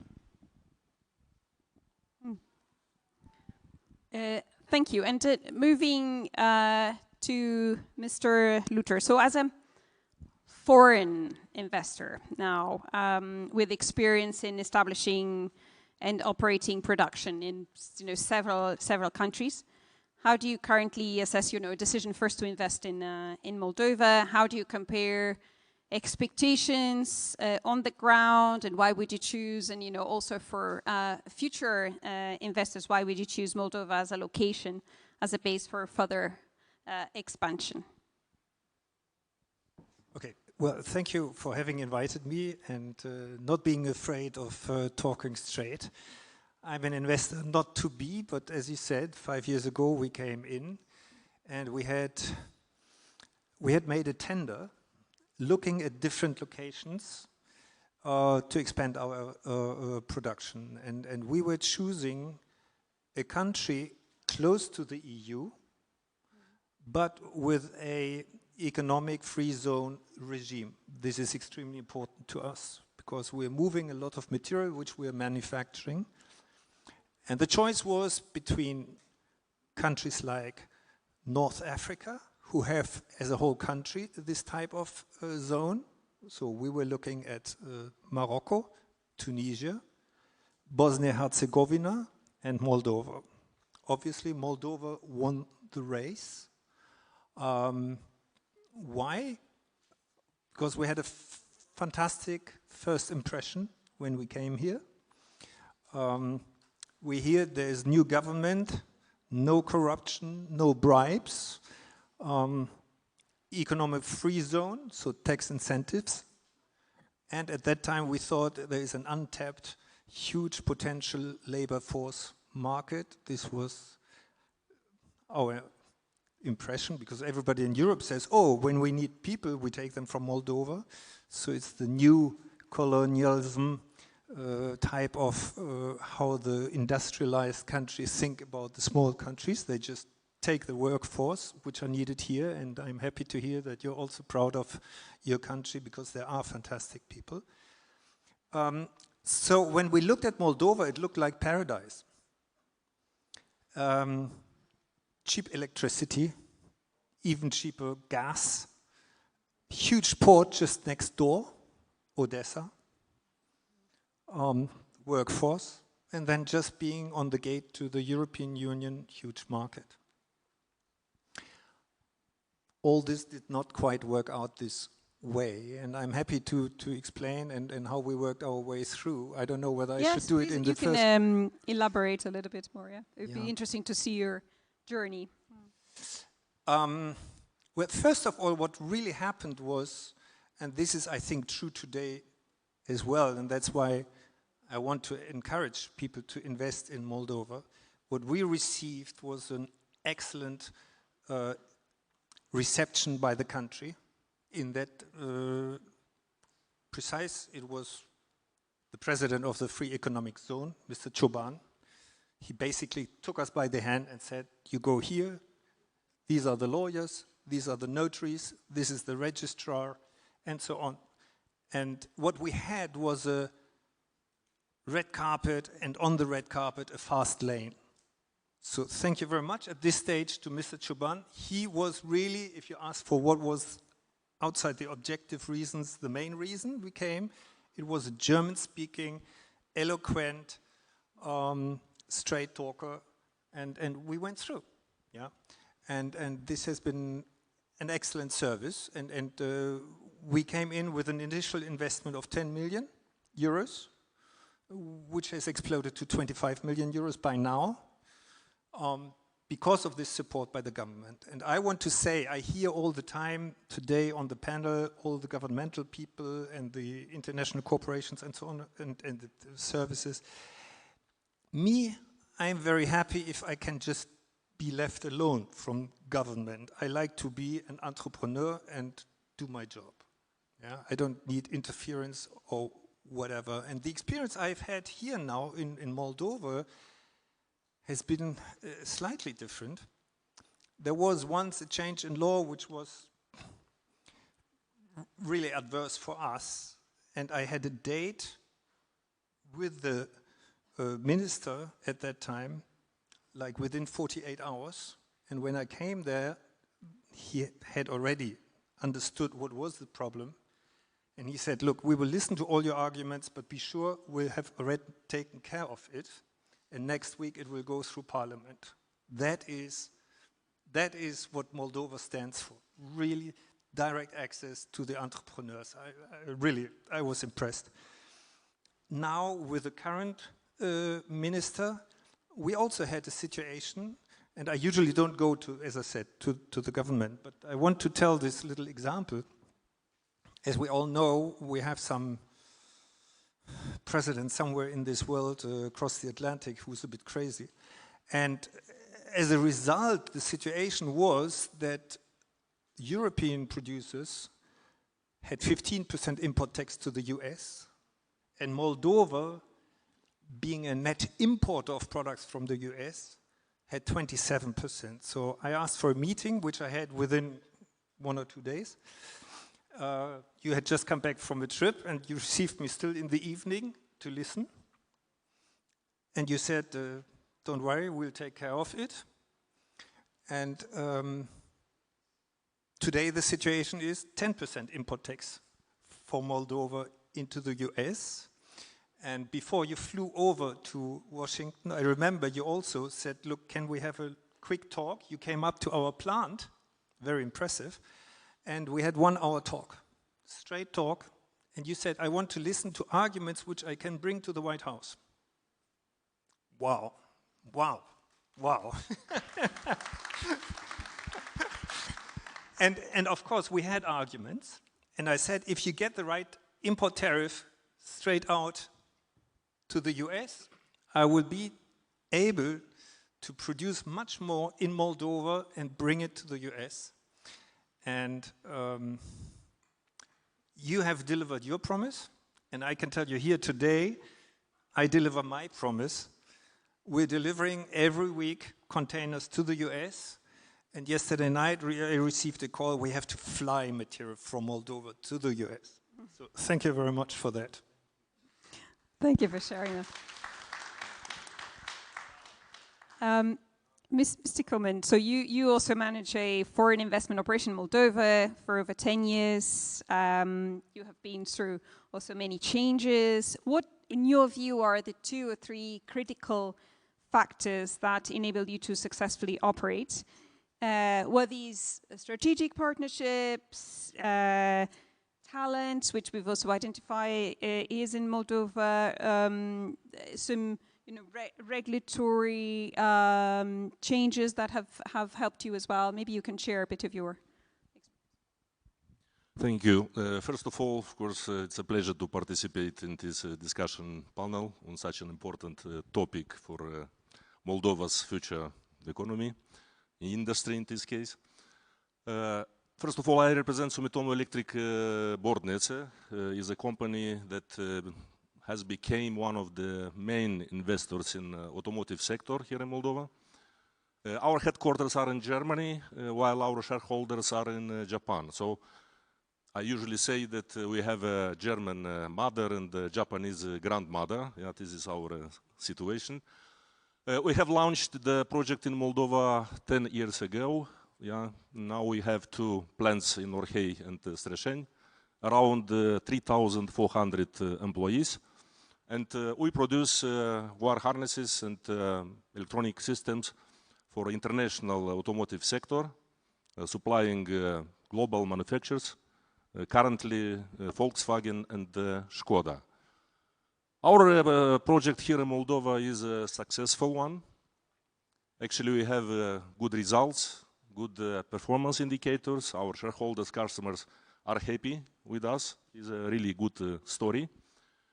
Now, answering your question, actually, comparing with you, I'm representing foreign investors, but I'm a local guy. Maybe you'll see some differences in our approaches. I think I could even mention 4 important factors, in my opinion, are behind our success here in Moldova. First of all, I'm sure it's about people. Moldova has really intelligent, talented, adaptable people. Of course, all companies now are speaking about some labor force shortages, but not only in Moldova. And we feel this challenge as well. But I think if the company invests in the people, then usually the people invest back in the company. And I think the human capital is one of the most important Moldova's competitive advantages. Second factor, maybe you'll be surprised, but I think it is patience. In business, if you expect quick results, you can become disappointed very quickly as well. That's why in our case, from the very beginning, we launched our project with the long-term perspective. And we have invested, extended, hired, trained our people, permanently increased our performance indicators step by step, year by year. So now I'm proud, I can tell it officially, that the company in Moldova is actually a benchmark within our group, Sumitomo. Yeah? This is, of course, a very important factor for us. The third point is related maybe to the second. Not only we have to be patient, but also flexibility is one important point, because we have so many challenges, yeah, and especially in our automotive industry, a lot of challenges, starting with customer orders fluctuation, logistics, supply chains, crisis, regulations, everything you can have. And sometimes, you know, you are arriving at work in the morning and you can discover that the world changed overnight. So I think the ability to adapt very quickly is very important in such businesses like ours.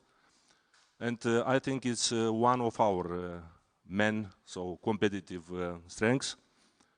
And the fourth factor, now coming near to our forum, I think it's very important that Moldova offers a very interesting, very good combination of existing capacities, capabilities, first of all people, I already mentioned, but also proximity to the European market. It's about logistics, shorter lead time is a clear advantage, but also an increasing economic integration of Moldova in the European Union.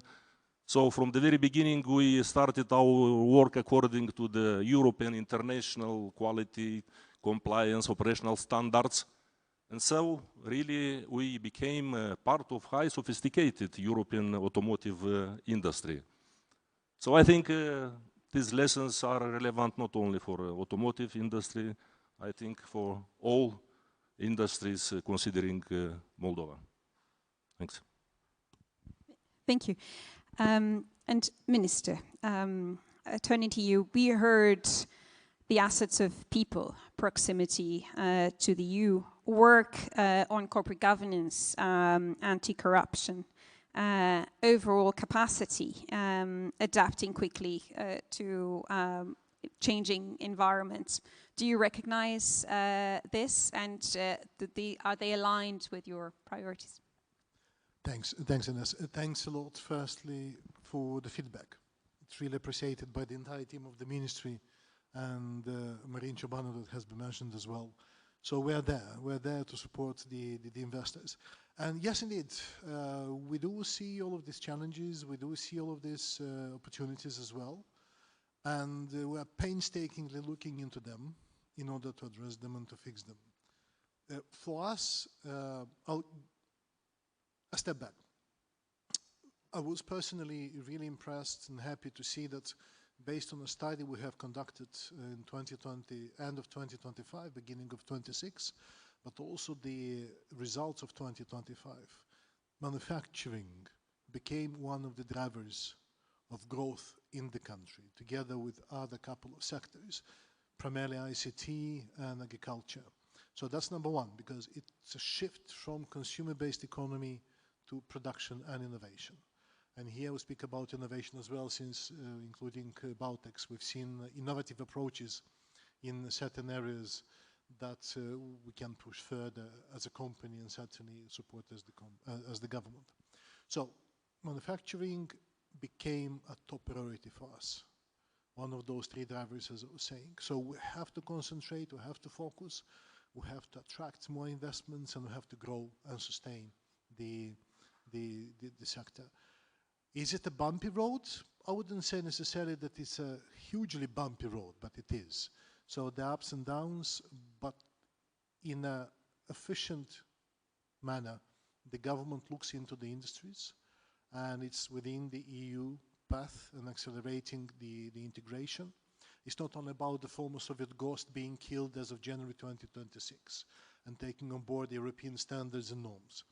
It's about the national quality infrastructure which has to be fixed. So there are many pieces of the puzzle that have to be put together. But, well, long answer to a concrete and short question. Yes, all of these are being known and they're being addressed as we speak, including.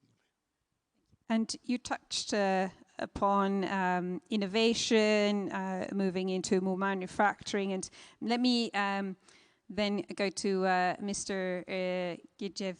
And I mean, you have now the opportunity, you know, we're here on a dialogue. What do you think the authorities could do to scale up and support innovative business in your sector specifically? So beyond, you know, these conditions that we know that we have and, you know, great progress and work that has been done, what more could be done in terms of supporting innovation and leveraging on this human capital of people that exists in Moldova already? Okay, so since we are in EU-Moldova, then I'll have two advices, let's say, or two pains that I have, in fact. One I'll tell for the ministry and for the country, another one for the Europe. So we are a local Moldovan company doing software and hardware in automotive and IoT and biomedical. This is, in fact, not so easy to find the talents. So as you, Igor, said, invest in people, and we did it. I personally wrote a book. We did something with the support of the GIZ. We implemented in 3 electronic colleges, so we really invest in the people. And now we have these people, but we do not have the openness from the EU, and I'll explain you why and where. From my point of view now, the next, let's say, biggest or the richest software market is defense. And we as Moldova are not allowed to do it. And my question is why, and then what I will do with the people that we train, and we are not anymore involved in automotive because automotive is quite struggling. Then let's find a way to take these people and to, let's say, engage in the value chain in the defense and double destination software. So this is one point that I really struggle, and I've been discussing with the Ministry of Defense in Moldova, and we done some work in this way.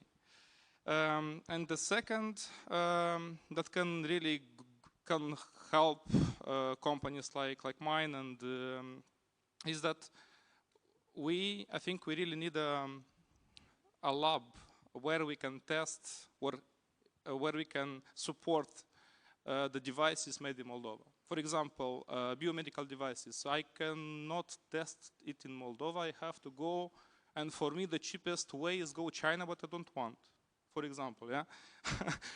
Europe is too expensive for me because I am the company not at that level to go to make it in Europe. So I really want to push, and I all the time push that yes, we are pretty cool and we are pretty good in doing wines and agriculture, but look at the numbers. IT now it's very high in Moldova, and we prove it by number. I think we have 1 billion, or what's the revenue in the MITP.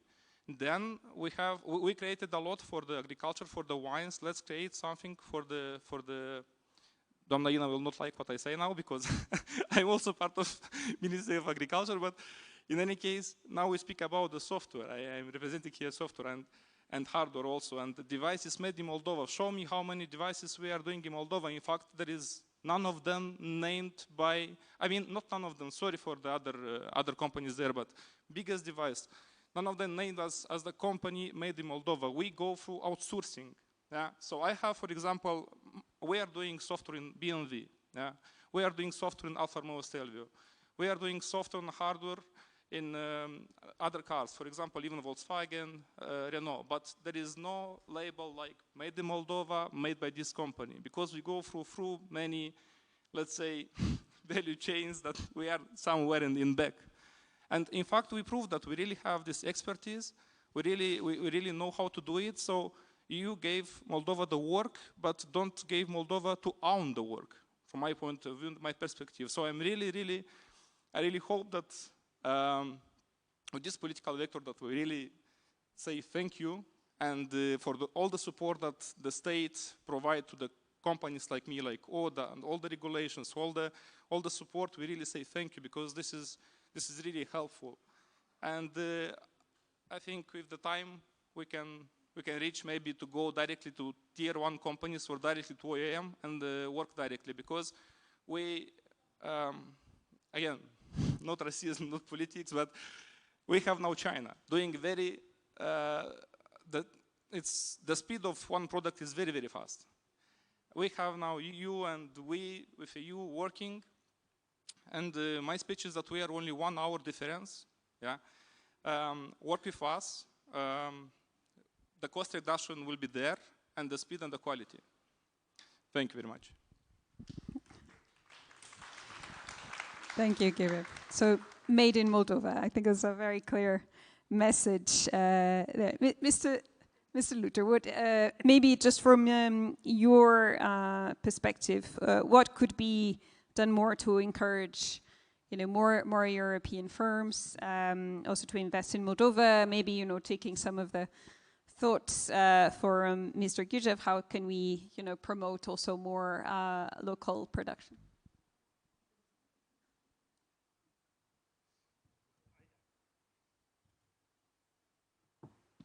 I can speak for my sector easiest. So number 1, keep the free economic zone, definitely. If that is not kept, I would go out, and I want to continue. I want to continue to invest here. So if you can keep the promise to prolongate, I will continue to invest. Yes, yes. Secondly, and I was listening very carefully to Mr. von Tuche when he was on the panel before, and for me that was a great message. He said they are going to invest 25 million euros in the port of Giurgiulești and having the container terminal. I've been asking him for the last 3 years, every quarter, when is it going to happen? Because we're bringing a lot of material, and we have to go through Constanța. And so the container terminal, let it become true. This is very important for manufacturing. I will give you an example, just not to have smart talk here, but numbers. I'm an engineer, I like numbers. I'm competing with the Chinese going to the German market. A container from Shanghai to Hamburg is $2,000. A container to my plant in Strashen is close to $5,000. Why? We have to go like them around Africa, but then we have to go through the whole Mediterranean Sea because Suez Channel is not working because of one war. And then we have to go to Constanța and not to Odessa because of war. And that's already more expensive than the products going from Shanghai to Hamburg to come to Constanța. And then the leg from Constanța to Moldova is costing another time as much, just for the 400 kilometers, because Constanța is a small monopoly. They have only licensed truck companies, and that transport is huge. So my hope is that Giurgiulești will work soon. Of course, we also hope that Odessa will work soon again, and I hope there will be good competition, because for us, this freight is important, because let's not forget, for products like ours, which are a lot of transport costs within the value, we still have to go from here to Germany. It's not around the corner. My plant in Poland is half the transport cost and also the transport time. So, Georgia Lest container terminal, I'm really asking for that to happen.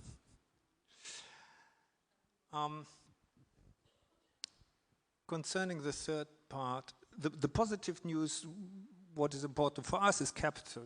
And we are here in a building which is owned by a bank. We know them very well.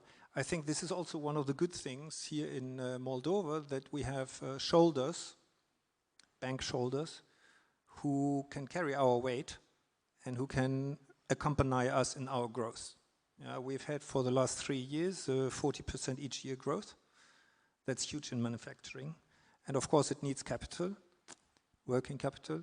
And this is a positive thing about Moldova, that you're being accompanied not just by the government, but also by the banks. And I also want, because my two colleagues have both said something very important about the people, I want to also say something about that. There are positive things to it and negative things. When I came here 4 years ago, we have more than 200 people now. My workforce was like a carousel. Oh, there's a German company, let's go. After 3 months, I had just trained them. Oh, you know, my friend called from Germany, they have to have a solar project for 2 months, I'll be back. Okay, this guy explained. The other guys just went past HR straight to the parking lot and drove up to Germany. Came back after 2 months and said, now we are back. And I said, guys, I'm not there anymore for you. If you leave us, you go forever. Now, since the message has been conveyed to Moldova, we have a loyal workforce. But this is also, where we're talking about, you said lessons to be learned. This is definitely one of them. What I also want to say is, we have fantastic people like you, and as an investor, you do not only come here to pick cherries. I think it is a mutual commitment between an investor and the country. And what we have to do is exactly to train the people, to educate the people, to give them skills, and this makes them loyal, first of all, gives success to the company, but it also gives the word of mouth to their friends and families also living abroad, because this potential definitely needs to be tapped. And we have several people who came back from Germany, speaking fluent German, well educated, studied and so on, and happy to work with us now here. And this is something I wanted to say. I don't know who's here listening, but I hope many people from the government are listening. I think we can do a big job as entrepreneurs, and another part of the job has to be done by the local government, but also by the European Union. I said it before, it's not good to think in Germany and other European countries that they can just take workers from Moldova. We have to respect each other. We cannot just absorb and suck them away. And what can be done from here, I think what is very important is to focus on this idea that a male is only a respected male in Moldova if he works abroad. This has to be changed. People of Moldova have to understand you're a very respected person if you work here. We as entrepreneurs, we will skill, train, and I want to pay higher salaries. That's one of my commitments, to pay higher salaries, to be attractive. But it also has to be in general, in the politics, to tell the people, stay here. Yeah? Be proud of Moldova, stay in Moldova, come back to Moldova, let's grow Moldova together.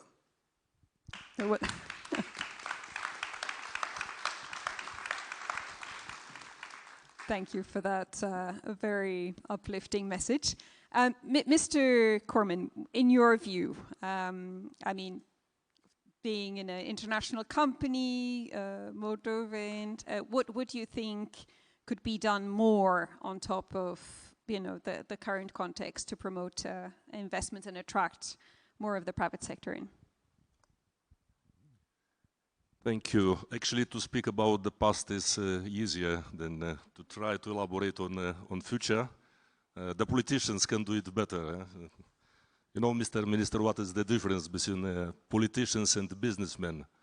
Politicians make speeches, businessmen make payroll.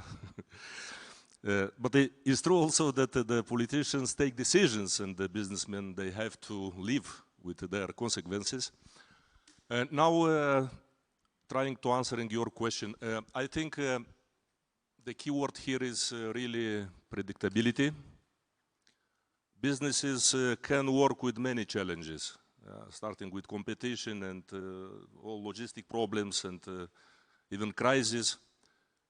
But what is very important for customers, for investors, is of course the confidence in a stable country, a predictable environment. And from this point of view, I think at least we have two main challenges. First is the war in Ukraine. This war fundamentally changed the regional economic and security environment, and the proximity of the war affects customers' perception, first of all. It's not a secret that Moldova is still maybe yet not in a red zone like before, but still in a yellow one. This is a problem. And the question is, what can really help Moldova? My answer is very simple. Even I know that it's a simple answer, but it's very difficult to implement. This is the membership of Moldova in the European Union. Yeah? Of course, we understand that this is a common task, both of Moldova, of European Union, naturally with large support of Moldovan citizens, is clear. But I think that membership really can strengthen the country's stability and to increase the confidence of customers, of investors, is an important political goal for both for European Union and Moldova. And actually, I think we have now a chance, and together with Europeans, it's very important to come to this solution. The second point is increasing international competition. Now, Eastern Europe is no longer competing internally only. Now we have a hard competition with North African countries, with other regions, then actively attract industrial production with aggressive investment incentives, and of course with lower operational costs. This is the reality.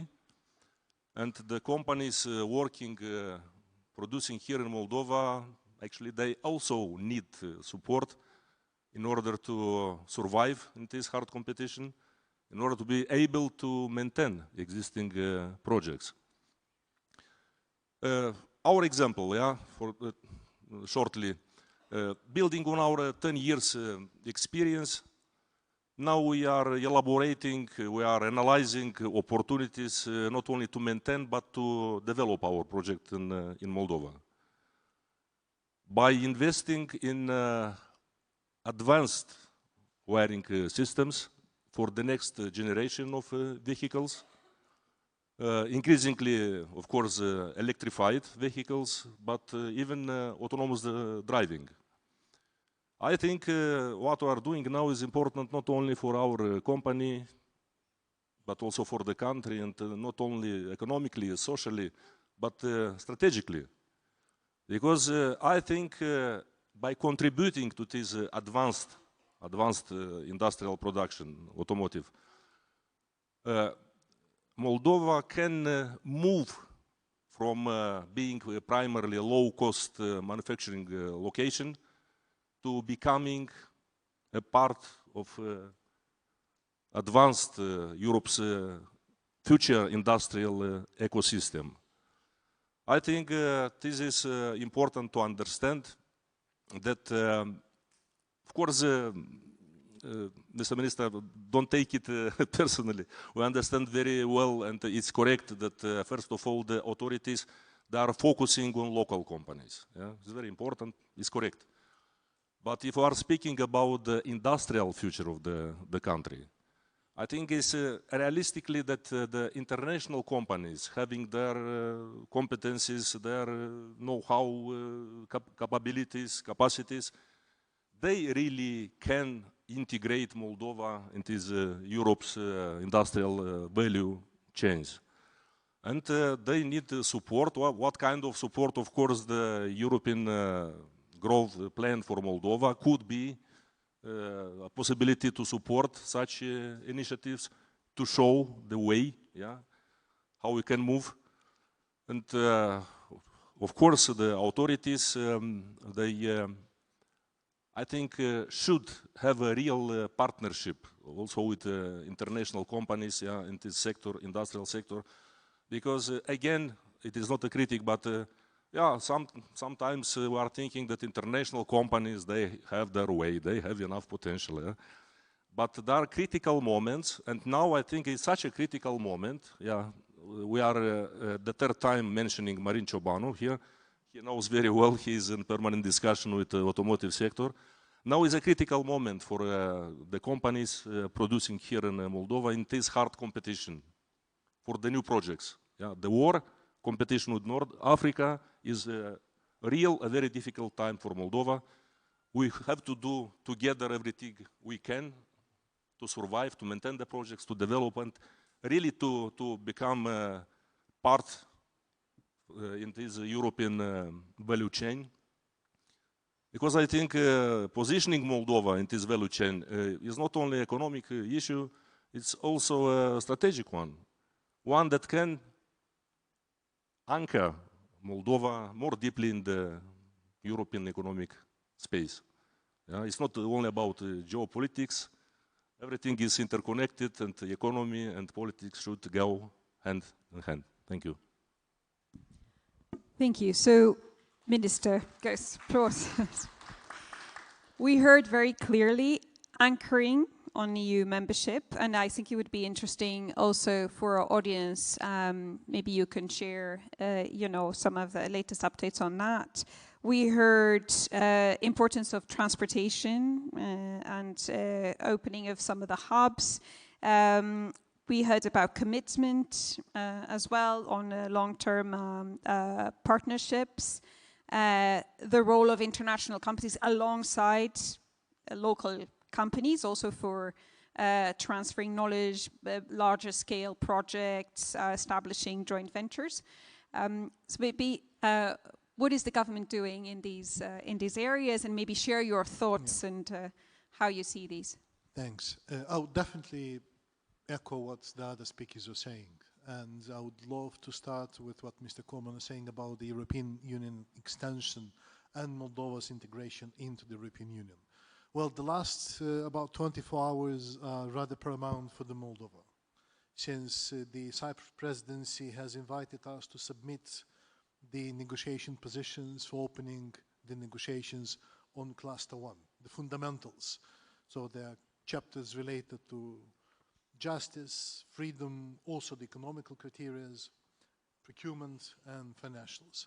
So that's number one. Number two, I would definitely echo what Mr. Coleman is saying, that the best way it is to integrate into Europe for European security, given our experience as the eastern flank during the war of Russia against Ukraine, but also the cyber war against us, but also for our own security. And then we have to think it from a different perspective.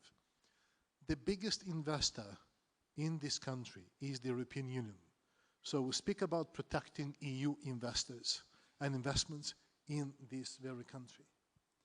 Is it from Romania, from Germany, from France, or Belgium? Does not matter. This is EU for us. So that's the most important. So this is the way that we have to go forward, and I'm definitely positive that the timeline that we have established for ourselves, which is end of 2028, is achievable, since we can do that. Now, going into the nitty-gritty details, of course, we're competing, and we're competing with other regions, and that's a fact which is well known, as other speakers were saying as well. It's not only North Africa, what we can see, the rising competition with Central Asia republics, former Soviet Union republics, some of the Central Asia countries, where we can see a lot of incentives which are being put on the table compared to the rules that we obey as a country in terms of our accession to the European Union, where we have more competition. So here, transiting to a competition component of our accession to the EU, we have to be competitive, but we have to be resilient as well. So we have to prepare the private sector of the country to be resilient, and we have to understand that the reforms that the government has to implement, they are bold reforms. And these reforms sometimes are painful, but mostly they're painful for the public sector, for the public authorities, and not for the private sector if properly addressed through the existing instruments. A couple of them are well known, for instance, the state aid programs that we implement in the country, then the programs we have with the Organization for Development of Entrepreneurship.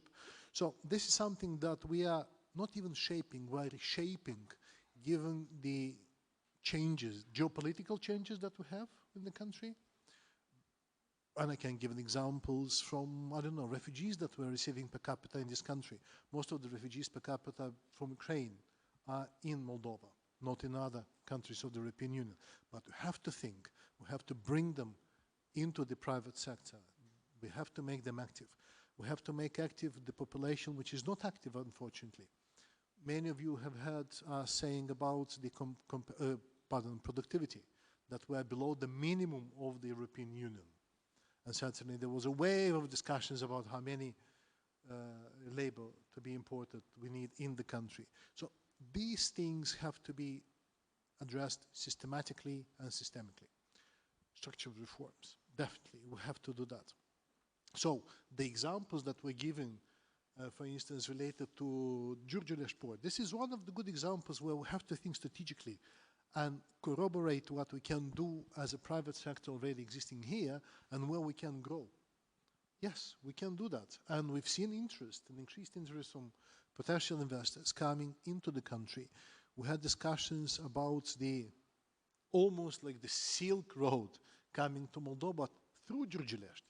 So we have to work harder there. We have Giurgiuleș port, we have other components of a growth that we think, including by positioning the country as a hub to rebuild Ukraine.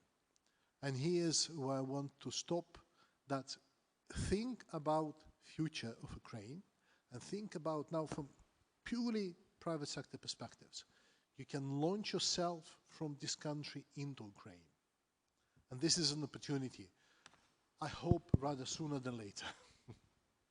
But then from the government perspectives, of course, we have the reform agenda, we have all the commitments that we have taken on board, and as I was saying, we'll go as a bulldozer and pushing all these bold reforms that we need to implement, and we will do that.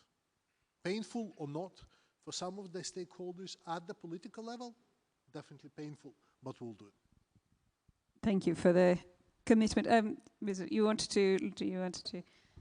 Yeah, I don't know how much time we have, but there's one thing, and I understand this panel is a chance to talk to the government, and there's one thing which is important, and we've mentioned this before. We as entrepreneurs, we do everything to train the people and to have a good workforce here.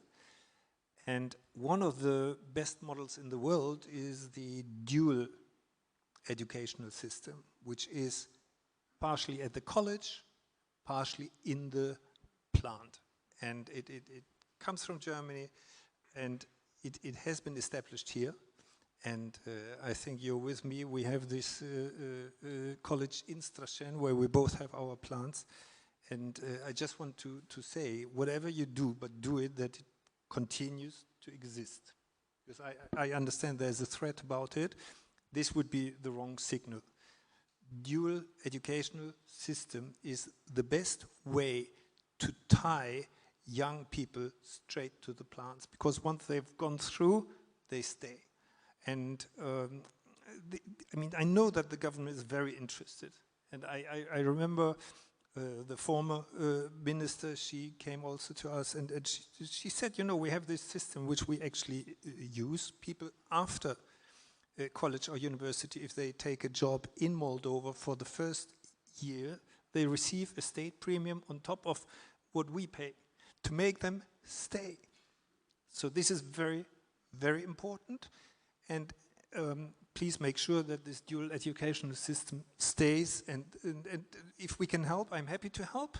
But it has to happen that we have enough students. Yeah. So and again, I want to mention Mr. Choban, because he is one of the guys in this country who understands better than many other people what entrepreneurs from around the world want. And he has this wonderful center set up with machines and technology. And this is the type of things we need, and he's delivering.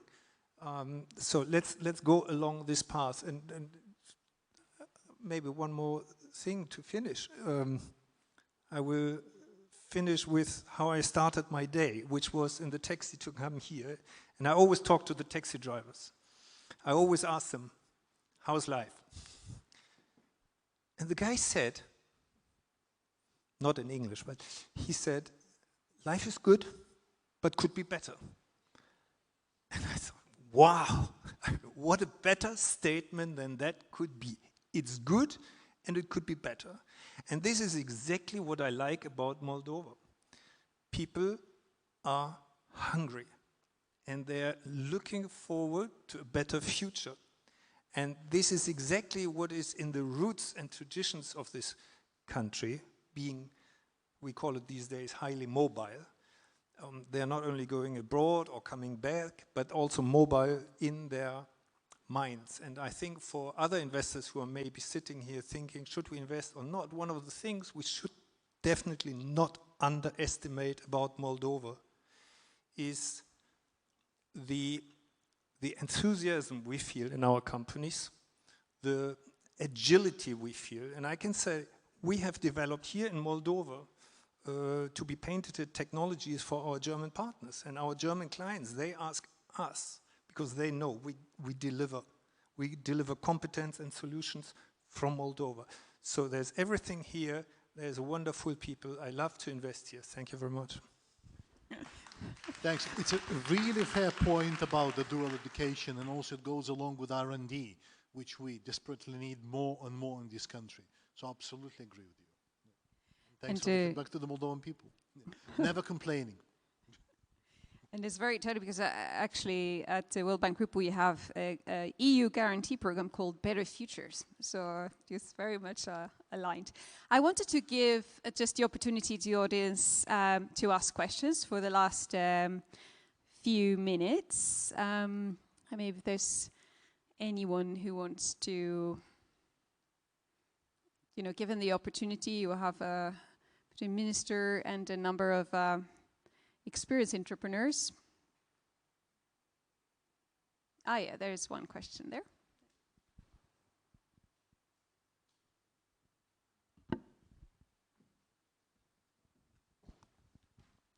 Thank you.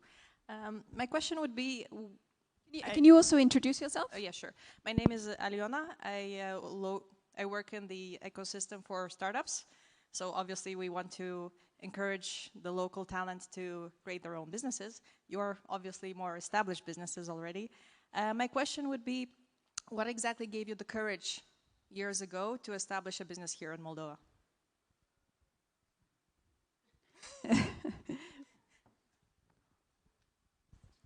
Well, as I said, it was really a tender situation where we looked at different objective things. Not all of them held true, but it was tax-free, free economic zone, number one. We spoke about workforce. Logistics is being established. And I think there's also a soft factor about Moldova. A lot of sunshine, good wine, and a lot of smiles on the faces of the people, especially beautiful women. That's good to see. By the way, about the Moldovan startups, I had recently a discussion with certain Central Asian countries that they are interested to look into the Moldovan experience in startups. So probably we'll have some study visits, study tours from Central Asian countries to Moldova on startup matters.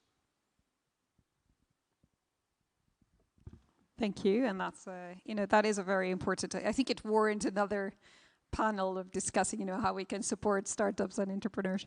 Anyone else who wants to take this opportunity? If not, I would maybe just ask the minister if you want to share any final thoughts before we close the panel. Only one. Let's rock and roll together. Thank you. So round of applause.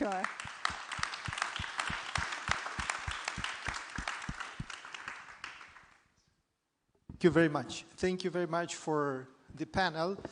It was great to know that Germans know how to do business and how to deliver compliments to our country. Very great story of success. And because we heard speaking about agriculture and IT, now it's time to speak about agriculture, about wine, of course. I will invite the next panelists and the moderator of the panel, Anne Rose Veil, AFD, please. And the next panelist will be Victor Bostan, CEO Purca Refinery. Also, Mr. Vladimir Vedrashko, CEO Sived Mar Agro. Jacob Bossaer, CEO Bosac.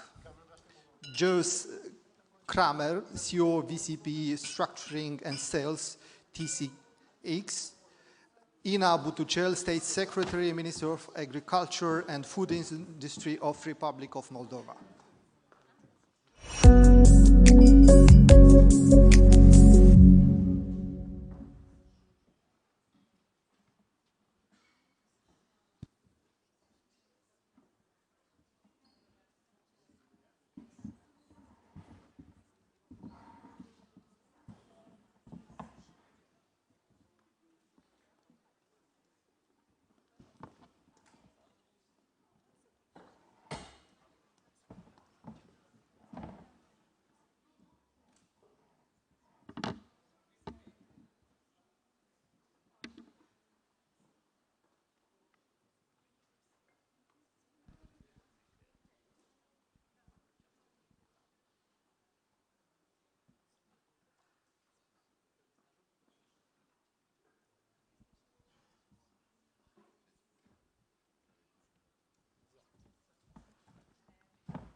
Good afternoon.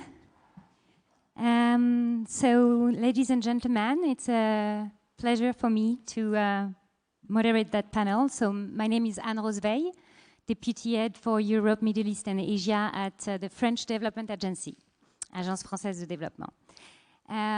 It is a real pleasure for me to be moderating this panel on agri-processing and rural investment.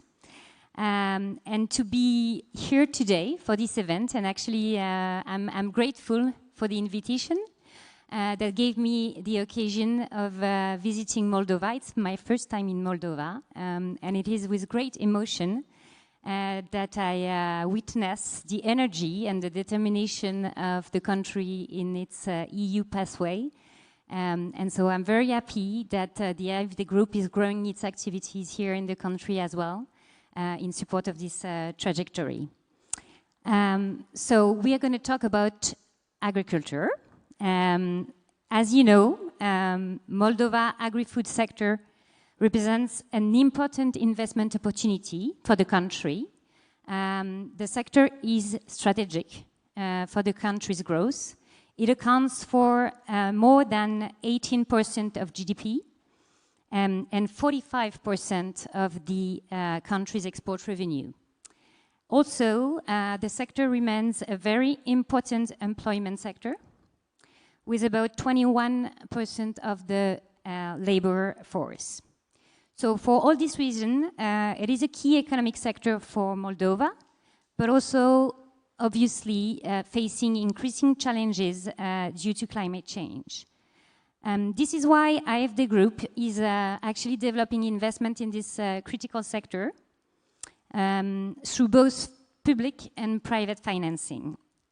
So we are especially focusing on improving irrigation for agriculture, and recently launched a 60 million financing project as part of the EU growth plan that has just been ratified by the Parliament today. And it includes investment in irrigation systems and technical support for sustainable implementation, use and maintenance of these systems.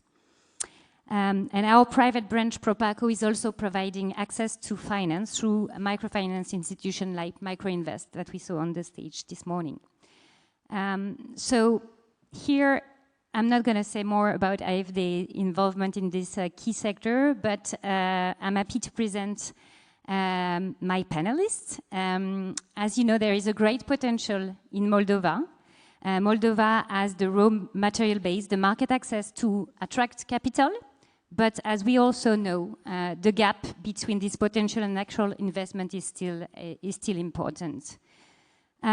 So this panel actually brings together private investors, agribusiness leaders, very successful ones, financiers, and the Moldovan government representative to have a conversation on this potential and what it will take to make it a reality at scale and at speed. So I'm very pleased to introduce briefly the panelists. Most of them you saw on stage this morning, but I'm going to introduce them again briefly. So I'm very happy to have with me Victor Bostan, CEO of Percary Winery Group, one of the largest champions of wine in the Central and Eastern Europe. Yeah, I think you can do that. Thank you for being here. So with over 1,450 hectares of first quality vineyards, 7 production platforms located in Romania, Moldova and Bulgaria, the group already holds the position of the largest exporter of bottled wine from Moldova. And I think we all had a very good bottle of this wine in our gifts, in the bags. The group is listed on the Bucharest Stock Exchange and becoming the first winery group from Eastern Europe to enter the stock market. Congratulations. We also have Vlad Vedrescu, CEO of Vedmar Agro, an agrotech company specialized on the production of table grapes. So in 10 years, actually, he has built Frudova Fruits brand into a 6,000-ton table grape export operation, generating an average of 10 million euro in annual gross revenue and accounting for roughly 10% of Moldova table grape exports to the EU. They are already supplying to some of Europe's major retail chains, such as Lidl, Carrefour, and Mega Image. Okay, I also have on my left Jacob Bosser, founder and CEO of Bosac, a Belgium-based clean tech company developing advanced chemical-free decentralized water treatment system. His work spans industrial processed water, drinking water production, and water reuse, supporting governments, industries, and communities worldwide in improving water resilience and efficiency. You have already deployed a modern, scalable drinking system, water kiosk network, across up to 85 localities in Moldova. You're going to talk about that later on, obviously. Bosac modular system purify raw water right at the source without relying on chemical cleaners or traditional centralized grid, which make it very easy to deploy in rural communities.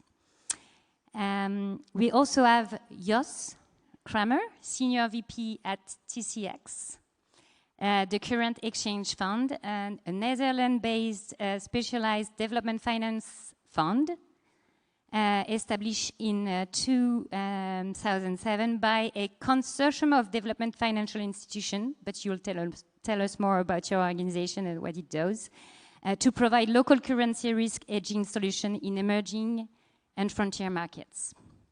Thanks for being here. And finally, we have Ina Butusel, Deputy Secretary General at the Ministry of Agriculture and Food Industry of the Republic of Moldova. She is coordinating the European integration agenda in this agricultural sector. And as Moldova accelerates its path towards EU membership, agriculture remains both a strategic sector and an area of growing investment with great potential. She will tell us more about the reforms that are ongoing to shape the sector and provide this potential and the opportunities emerging with this European integration process. Thank you, all of you, for being here. I'm going to start with you, Victor. So, as I said, Perker is already a great success story for Moldova.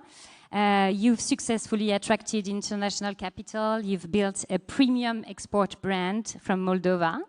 So obviously for everybody here, it's useful to have your views and lessons learned on that journey.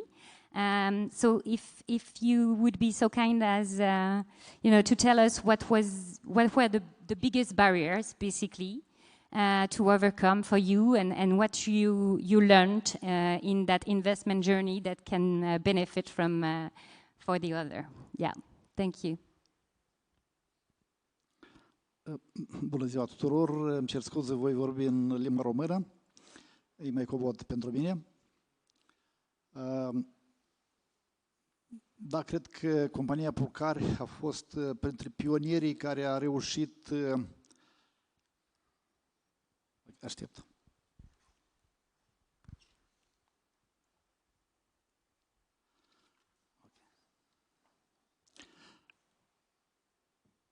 Compania Purcari a fost printre primele companii pionier în atragerea investițiilor mari din Europa și din alte țări.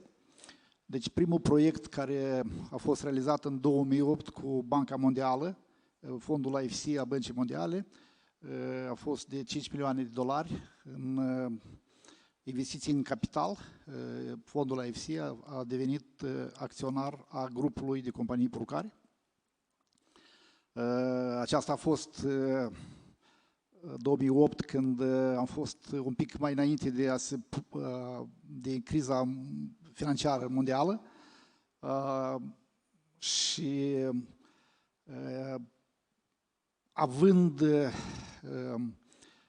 problemele istorice, embargoul 2006, după cum ține minte toată lumea, în 2006 a fost impus embargoul pentru toți producătorii de vin din Republica Moldova, unde sectorul vitivinicol într-o zi a pierdut piața care era mai bine de 90%, era piața Rusiei ca piață, și a pierdut sticlele de vin care au rămas neplătite în depozitele și la partenerii din Rusia, de circa, este o estimare aproximativ de circa 300 de milioane de dolari n-au fost încasați de tot sectorul viticol.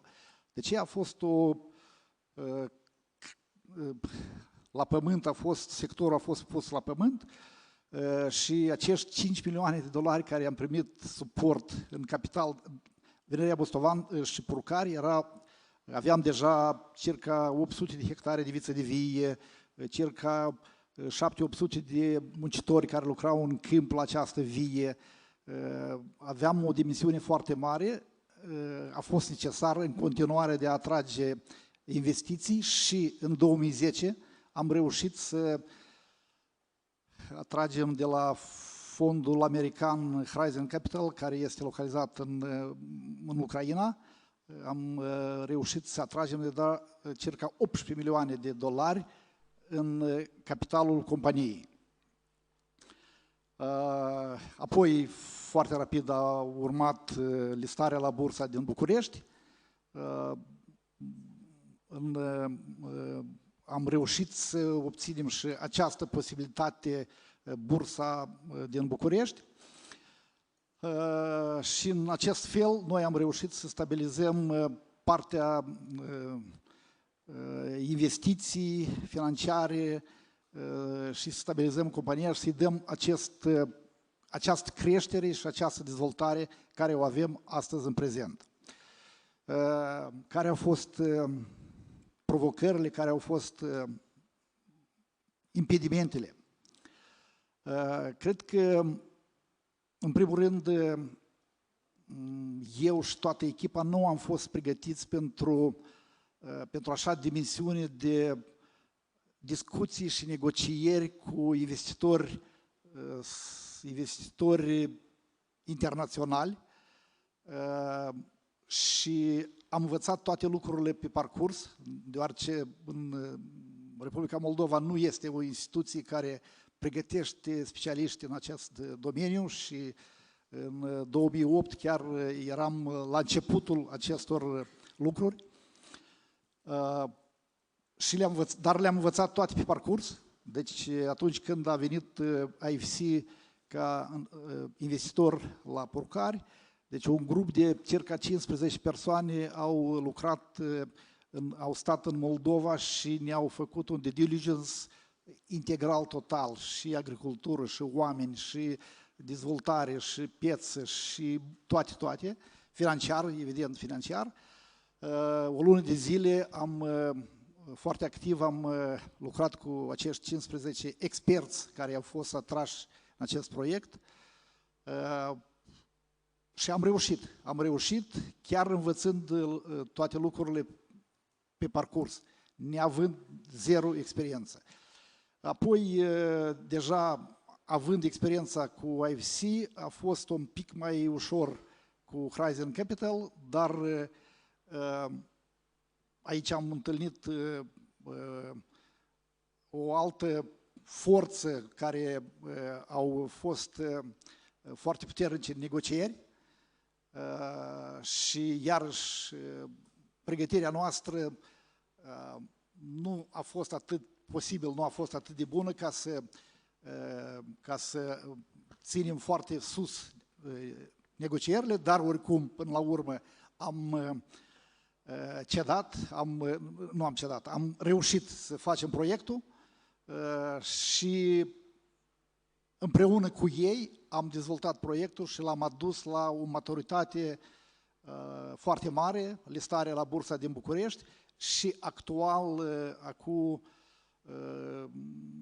aproape un an de zile, un grup mare polonez a cumpărat pachetul de 75% din grupul de companii Purcari și a plătit circa 170 de milioane de euro pentru acest pachet de acțiuni. Și actual suntem în procesul de integrare cu grupul polonez Maspex și dezvoltăm, creștem acest proiect mai departe și strategic noi vedem să ajungem la foarte rapid să dublăm cifrele, să le triplăm cifrele și să creștem în continuare de la 2000 de hectare care le deținem astăzi în Moldova, să ajungem la 3000 de hectare de viță de vie, să producem tot mai mult și mai mult vin, fiind Moldova partea principală a grupului Purcari. Moldova este partea principală, România este doar o singură vinărie și Bulgaria la fel.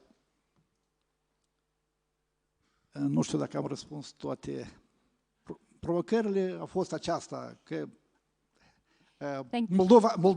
Moldova nu avea nicio cunoaștere. Atunci, chiar actual Moldova în Europa are o cunoaștere. Atunci, în 2008, încă era o conducere nu pro-europeană, dar chiar inversă. Și nu era nicio cunoaștere pentru Moldova. Dar noi am reușit. Mulțumesc. Thank you.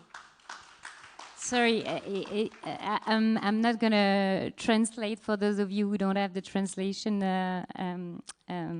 device, but maybe just to sum up very briefly, and thank you for your for the story you told us of your journey since 2008, especially, and you were saying one of the most challenging thing was that you weren't that prepared for negotiation and discussion with investors and international investors, and at that time also Moldova wasn't recognized probably as it is today, and so you had some learning process by doing in this negotiation, and also the support from IFC at that time helped you in this process. Okay, maybe now I will turn to you, Vlad. If you want also to give your perspective, I understood from our conversation that your company has actually shifted in 10 years from a company 100% dependent on Russia for export to a company that now exclusively exports its production to EU member states. So that's quite a revolution in 10 years. Can you tell us more about that, and how you did that, and what it means for you to be so integrated into EU value chains now? Good afternoon, everyone. Thank you for the question. So, Frudova grows table grapes, not wine grapes, but we have the same challenges and same struggles that probably have the wine grapes industry as well. For us, it was 2016 was a new beginning, because after the war started in Ukraine in 2014, our company had a big challenge to go bankrupt, or to change, or to pivot to another direction and to go to European Union market.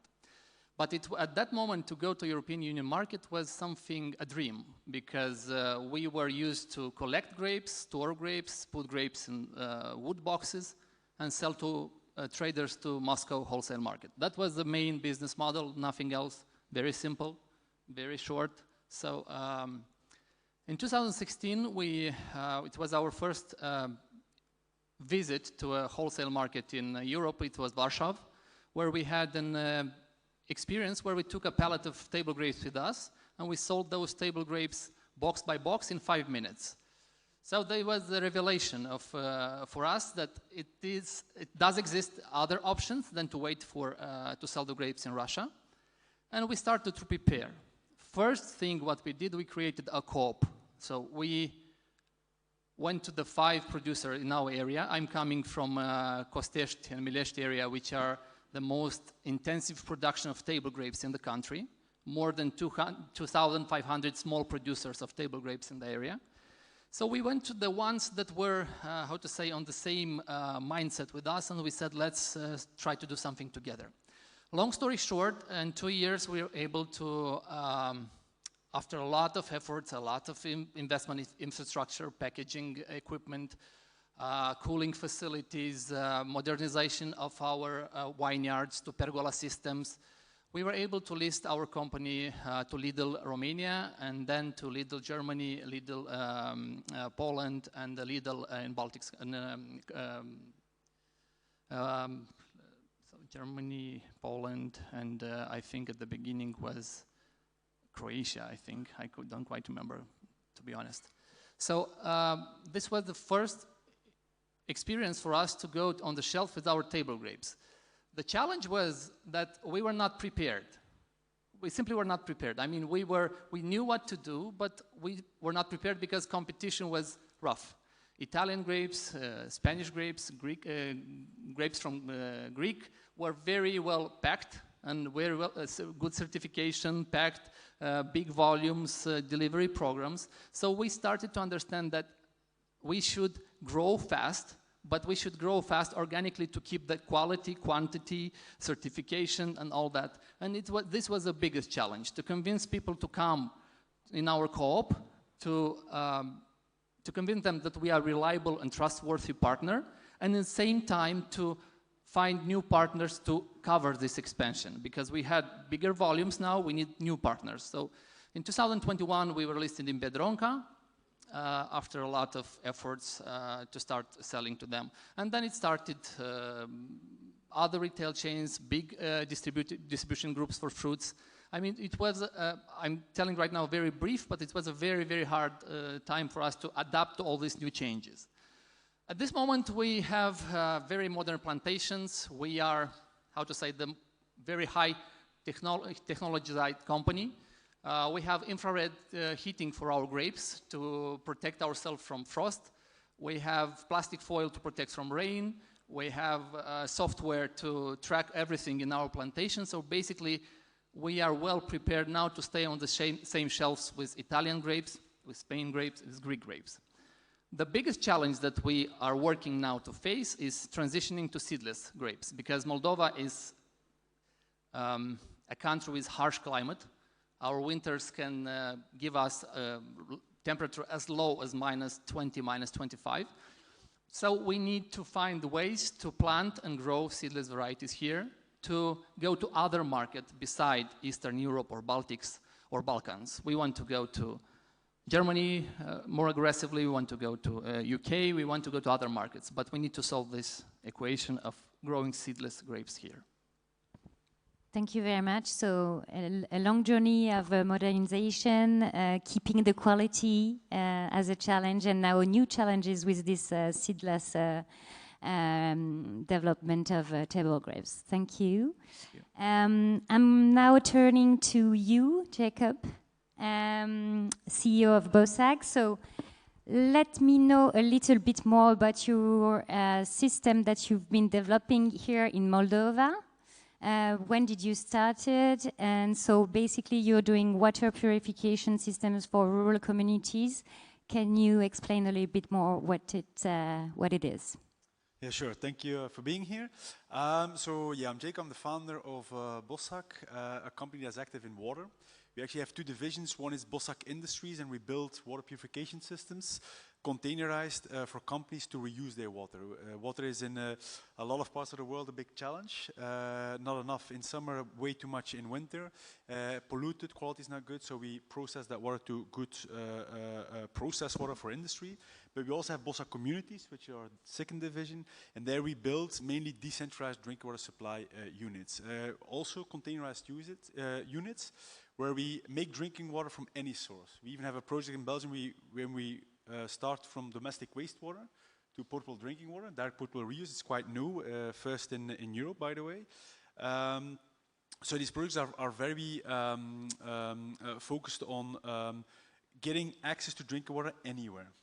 There are in the world about 2 to 4 billion, depending on what source you take, billion people who don't have access to clean drinking water. And that's a high number. They have access to water, but it's not drinkable. And that's also what we found here. We have more than 100 samples from the country, all over the country, on the quality of water. And the quality is just not up to the drinking water standard, and let alone the drinking water directive from the European Union. So for us, it was really an opportunity to help the country to get people access to clean and safe drinking water. So we developed a system. It's the smallest we built. It's a kiosk system. Normally do a little bit bigger systems, but that's what the government wanted. And we provide in the villages, in the most rural areas, clean and safe drinking water for all the villages. So it's a project that we've done with the support of both the Belgian government and the Flemish government, together with the Ministry of Infrastructure.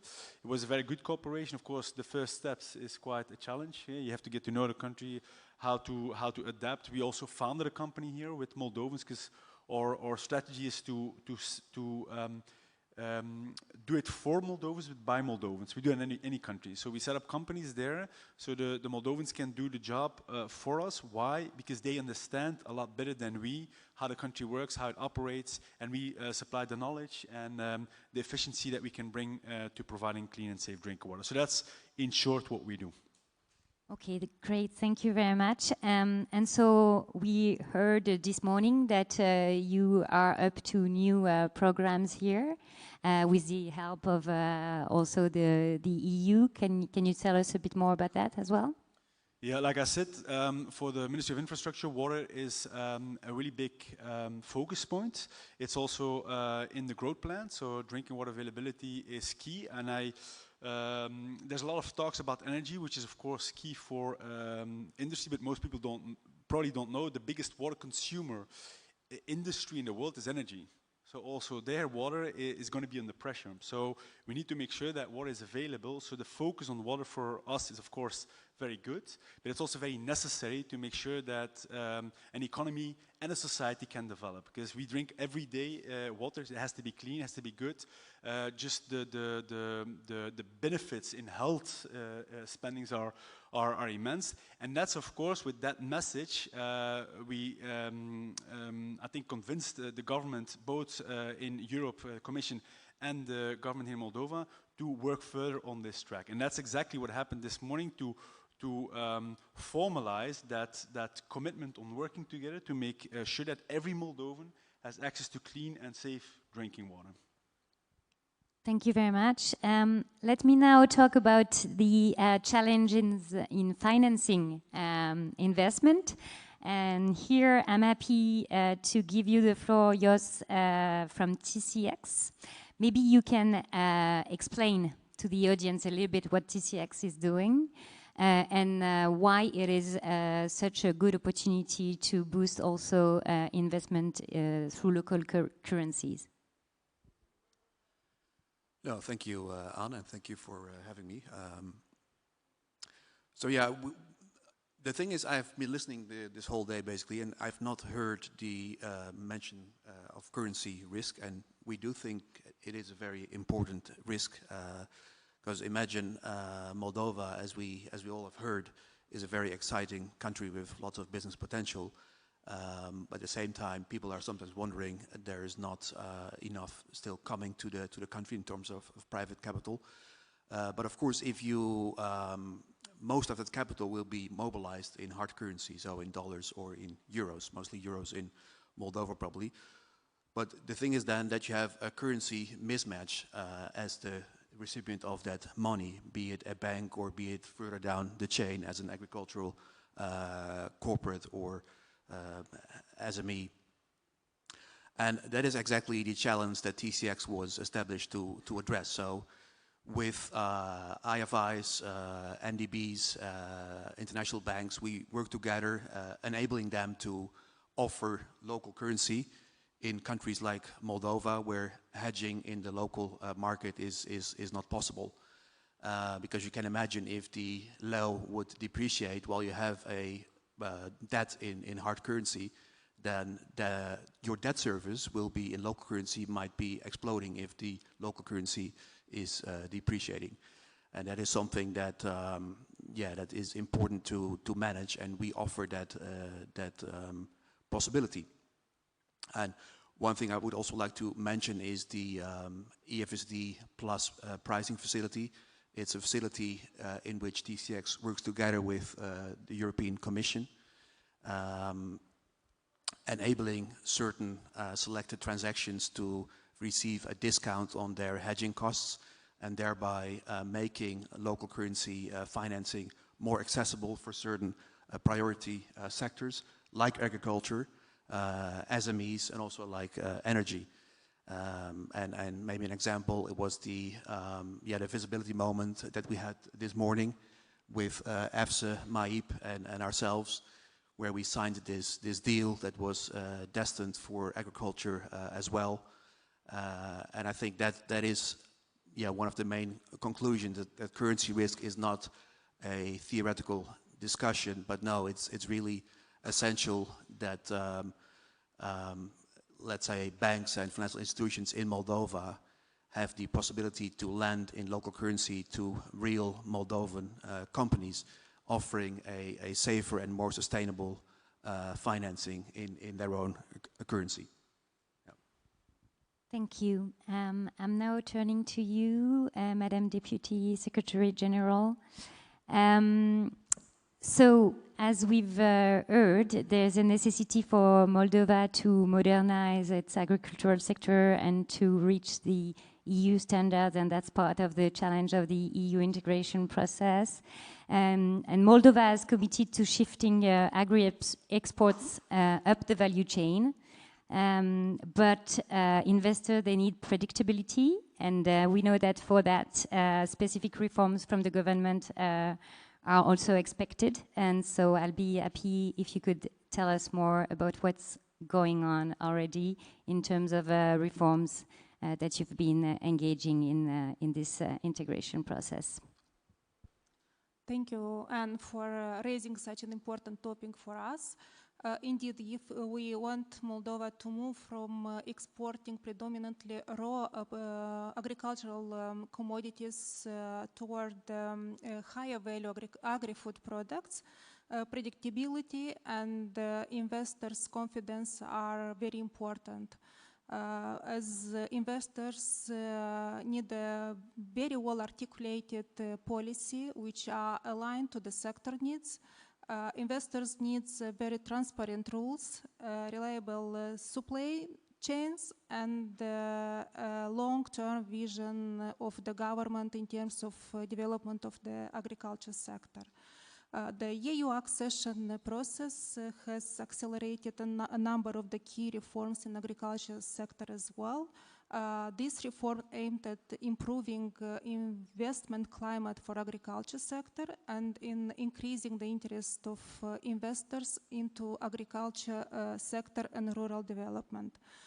In practical terms, these key reforms are focused on a number of the priorities where we see that is a huge potential of investments. And I would refer here to increasing of the competitiveness of the agriculture sector. We focus on the investments in irrigation infrastructure, in storage, in logistics, in agri-food processing, in digitalization and modern technologies, which are those key areas where we see that is a potential for growth. When we see that is a potential for added value for agri-food products, and we see that is potential for stronger integration of our farmers into European value chains. Another priority for us is to strengthen farmers' resilience and build on agriculture risk management, as we focus on the climate adaptation, on the reducing the vulnerability of the farmers on the external shocks, and on improving the long-term sustainability of the agriculture sector. Improving farmers' access to essential inputs, including to the fertilizers, is another priority for us. At the time when supply disruptions and price volatilities continue to place pressure on the agriculture producers. And last but not the least, we keep working on advancing on implementation of the EU requirements and standards, as alignment to the EU acquis. It's a top priority for us as a policy-making authority. In this regard, we are advancing in, beside moving forward with legal transposition, we are focused on developing the implementation framework and the enforcement rules, with particular focus on the food safety, quality standards for our agri-food products, and access of these products on the EU market. So a key policy reform enabling investment in these key priorities is, for us now, is reforming the financing model of the agriculture sector. So now the Ministry of Agriculture and Food Industry is working on shifting from the existing model of financing to a new one, which is which is focused on the long-term investments in the sector, and a model which is fully aligned with subsidy measures and the priority for financing that are provided by EU Common Agricultural Policy, which provide support to agricultural transition through different investment instruments, through income support measures and through access to advisory services that are so needed to the farmers. This program, so these priorities were just approved by the government of Republic of Moldova in the form of the agricultural strategic policy program for 2026-2030, which for us it's an important milestone in preparing the agriculture sector for EU integration, and actually is a kind of pivotal strategical framework for a long-term investment in the agriculture sector. So the key priorities that are provided by this program for investment in agriculture refer to modernization of the agricultural holdings and processing units, increasing added value of agri-food products, strengthening producers' presence within value chains through producers' organization and cooperation, improving resilience to climate changes, and diversification of rural economical activity. So all these priorities are introduced by the program through different investment instruments, which will be provided through the National Fund for Agriculture and Rural Development, including through direct payments for strategic sectors, through targeted interventions for emerging sectors, and through rural development measures that will focus on modernization, on digitalization, agri-food processing, climate resilience, and rural entrepreneurship. Regarding role of the private sector, we see that the private investment are essential to complement the public financing that we will be having to support the development of agriculture and rural development, and in such strategic areas like irrigation system, modern infrastructure for storage, logistics, again digitalization, agri-food processing, we see that there is a lot of place for public-private partnerships that we think that they would be a very good mechanism for mobilizing financing and for sharing the risks.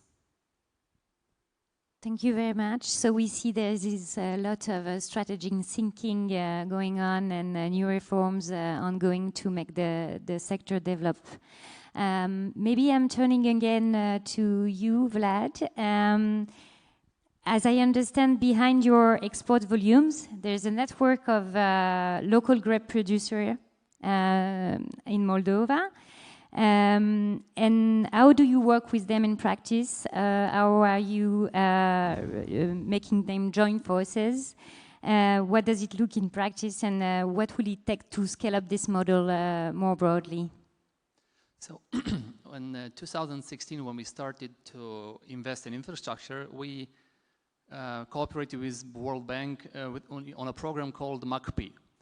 At that moment, they forced us to join teams because they said, if you're going to join teams together, you're going to create a co-op, then we're going to finance 50% of your investment. So we basically didn't see any sense in that at that moment because that was the way of doing business. But since then until now, we understood that this is the only model to grow, and this is the only model to be competitive. Because we are competing with Chile, we are competing with Peru, we are competing with South Africa, which they have huge cooperatives of producers. They have a very low production cost, they have a very good logistics, they have a lot of potential in turn because they are cooperating. So at this level, after we have the co-op at the first level, and now we are going to clusters. So there's 3 table grapes production clusters in Moldova. Tomorrow we are signing a union of clusters. We're going to combine all 3 clusters in a big one cluster, and we're going to start investing together in research, in development. We're going to start together to create strategy, policies to developing the table grapes market, because technology now gives competitive advantages to our competitors, which we cannot adopt and implement by ourselves. We need bigger structures. We need all the producers to produce in the same way, with the same treatments, with the same crop collection time. We need modern facility to store those grapes. We need planned deliveries, and that you cannot do by yourself. One partner that we have, for example, requires 3,000 tons in 2 months delivered. No one producer himself can do that. I mean, and imagine today we have a demand 3 times bigger than we can offer. And that is because the production pool of table grapes is very decentralized. Everyone has 1, 2, 3 hectares, and they do the job how they like and how they think it's proper to do it. And that is the thing that we need to change. And this, I mean, we did big steps in this direction. Now we have producers. We are not going to them, they are coming to us and asking to join efforts to go together, but there's still a lot of things to be done in terms of certifications, in terms of adaptation to the production and all that, but things are moving, and that's a good thing. Okay, great, thank you. Maybe it would be useful for us to hear your views, Victor, as well, on the broader Moldovan agri-sector. Where do you see today the most untapped potential for investment in Moldova agri-sector, and what is still making it difficult to attract capital in this sector? What is your experience?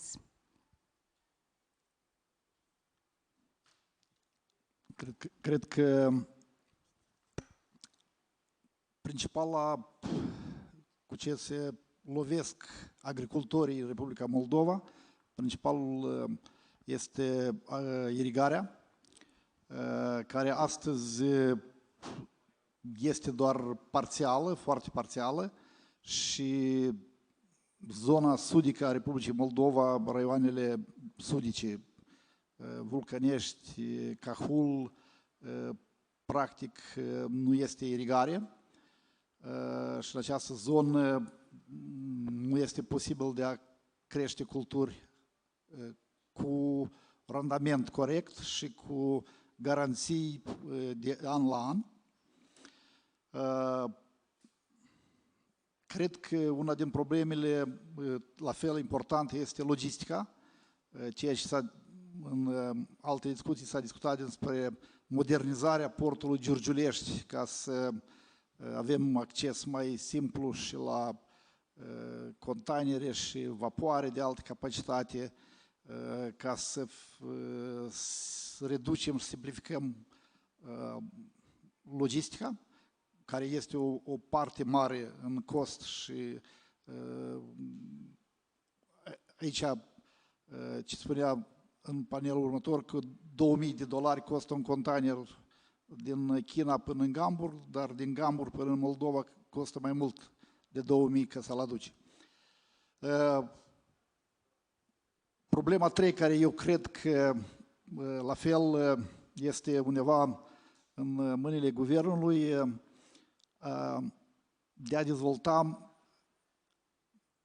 școlile profesionale care pregătesc și viticultori, și pomicultori, și sudori, electricieni, tractoriști, care la fel avem o insuficiență mare pentru a face proiecte mari. Dacă vorbim că trebuie să plantăm încă 10.000 de hectare de viță de vie, atunci cu siguranță trebuie să ne gândim și la cine va lucra, cine va face lucrări în aceste următoarele încă 10.000 de hectare de viță de vie sau struguri de masă sau pomi.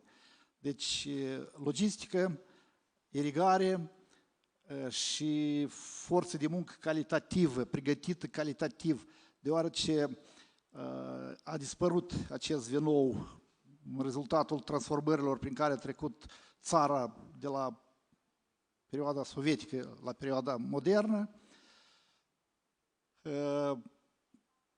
Și chiar și forța de muncă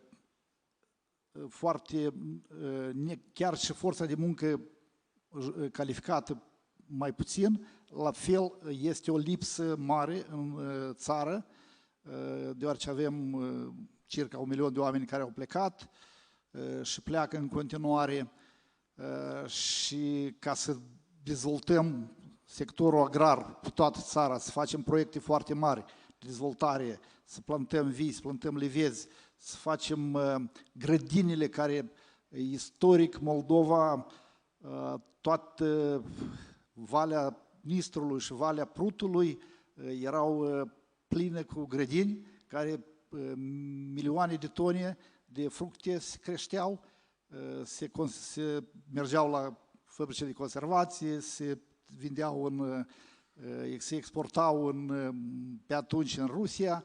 Iarăși, toate acestea necesită forță de muncă ca să creștem o agricultură de o dimensiune mare. Forță de muncă, eu cred că, așa la prima ce îmi vine acum, acestea sunt cele mai importante lucruri care lipsesc și nu sunt suficient de bine în țară. Okay, thank you very much. So, investment in irrigation, logistics, but most of all, skills and workforce. That's what I hear are key for driving the sector development. Okay, thank you very much. Maybe last question to you, Jacob. So, you're already having this activity in the peri-urban and rural communities here in Moldova.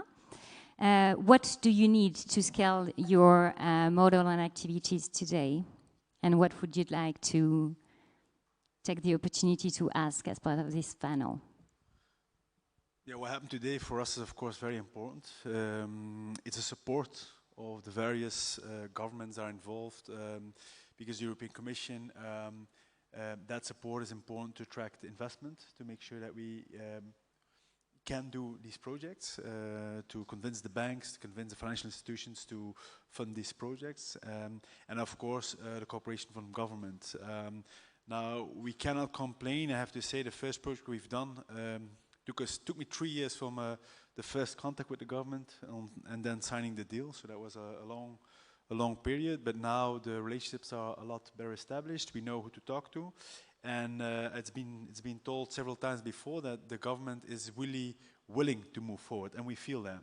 Okay, there are a lot of barriers, there are a lot of things that are not clear, some regulations are not implemented yet, people sometimes don't know how it works, even now in the projects we are executing, but the willingness is there, and that's a huge step. And they want to move forward, and with the support and also the pressure, with the huge investment of the European Commission, it really helps. So it's not we are complaining, but I think what most entrepreneurs or companies have challenges with, we have it as well, but we try to navigate as much as possible. I want to actually give a positive note to what's happening, because we struggled to get in, but now we're in, and we believe that I'm not saying it's going to be very, very smooth, but it's going better. And we feel that everything is there to make it possible. So to invest in Moldova for us is almost a no-brainer. With all geopolitical things going on, with all the things that try to scare us, I don't see any reason. It's one of the best countries for us to invest, because we're worldwide. We're in Indonesia, we're in Colombia, we're in Suriname, we're in Ghana, in Rwanda, South Africa, so we're in a lot of countries active, and Moldova is by far our best country to invest. It goes fast, there's the most opportunity, so really good. Great to hear. Ina, let me turn to you again. So we heard about the challenges of logistics, roads, cold chains, water networks. We heard also about the training a workforce. So all these key subjects, what is the government actually working on with DFIs on this key subject today? What are the key programs you are working on to achieve this? So, beside the issues or the challenges that were mentioned by my colleagues, I would say that infrastructure still remain a challenge for agricultural competitiveness and rural development. So, as infrastructure or agriculture-related infrastructure is not like a supporting condition for agriculture. I would say it's like a prerequisite for attracting investment in the sector. And without logistics, storage, roads, transport, communications, it's quite difficult to attract some private capital into high-value agriculture or agri-food processing. Given our strategic objective in terms of preparing agriculture sector for EU accession and for integration of agriculture sector into the EU market, I would say that it's important to build on a strong communication among the sector stakeholders in order to identify and to mobilize financing that are needed to invest in competitiveness of the agriculture sector.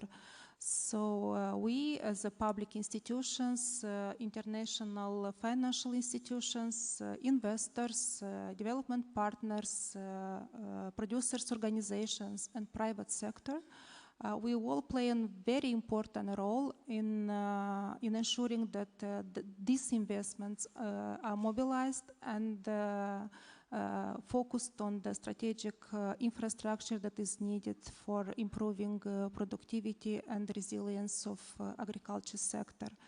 And in this regard, our role as a Ministry of Agriculture is to channel these investments to those areas that can create a real and measurable impact and can accelerate integration of our agri-food products into EU market. And good example is in this regard is that financial package that was mentioned by you at the beginning of the panel discussions that will contribute enormously to access of the farmers to the water, that will contribute to increasing of the irrigation areas and on the modernization of irrigation infrastructure for that zone where the finance will be allocated.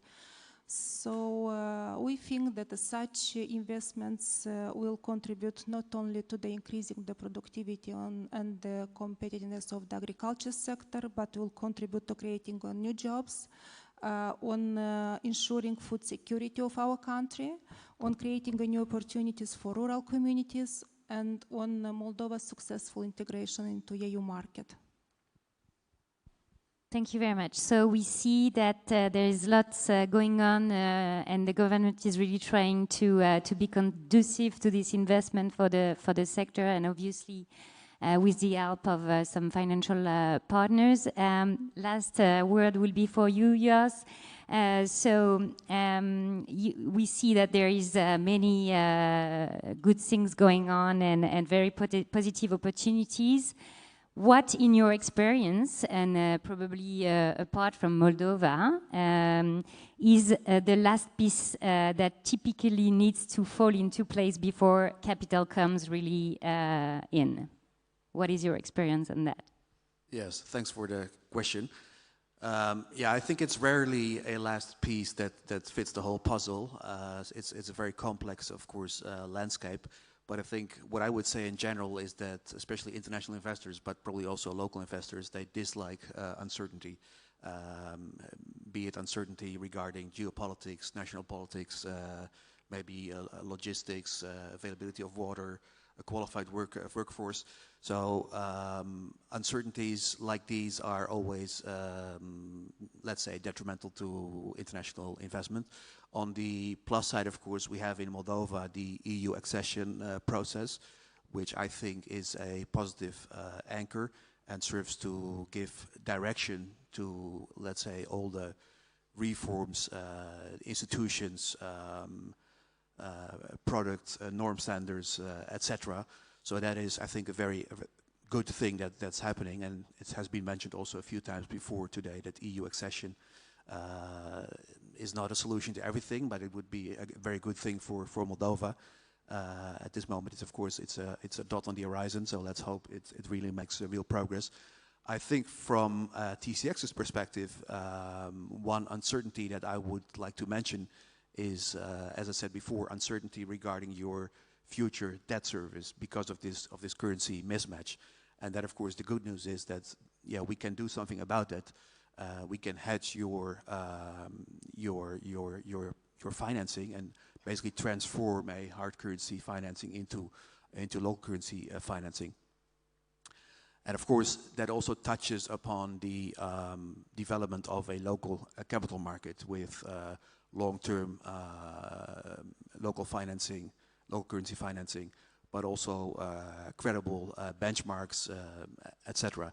And I'm not saying that TCX is a replacement or that TCX can magically let this capital market appear, but I do think that we can in some way bridge that gap if we repeatedly hedge hard currency financing, and then we create, let's say, reference points or dots on the horizon that I think are able to build confidence in the market and basically gap the time while the local currency capital market is developing. And of course, the end goal would then be that financing is not just attractive for the lender, but also attractive, safe, and sustainable for the Moldovan borrower. Thank you very much. So we see we already have great success stories. We have a willingness from the government to build strategic reforms that will be favorable to the sector with a good climate for investors. We see investors already willing to invest, so that's very reassuring. I don't know if we have time for a question from the public, maybe just one because time is running. If anybody wants to react or ask a question to the panelists. We're good. Yeah.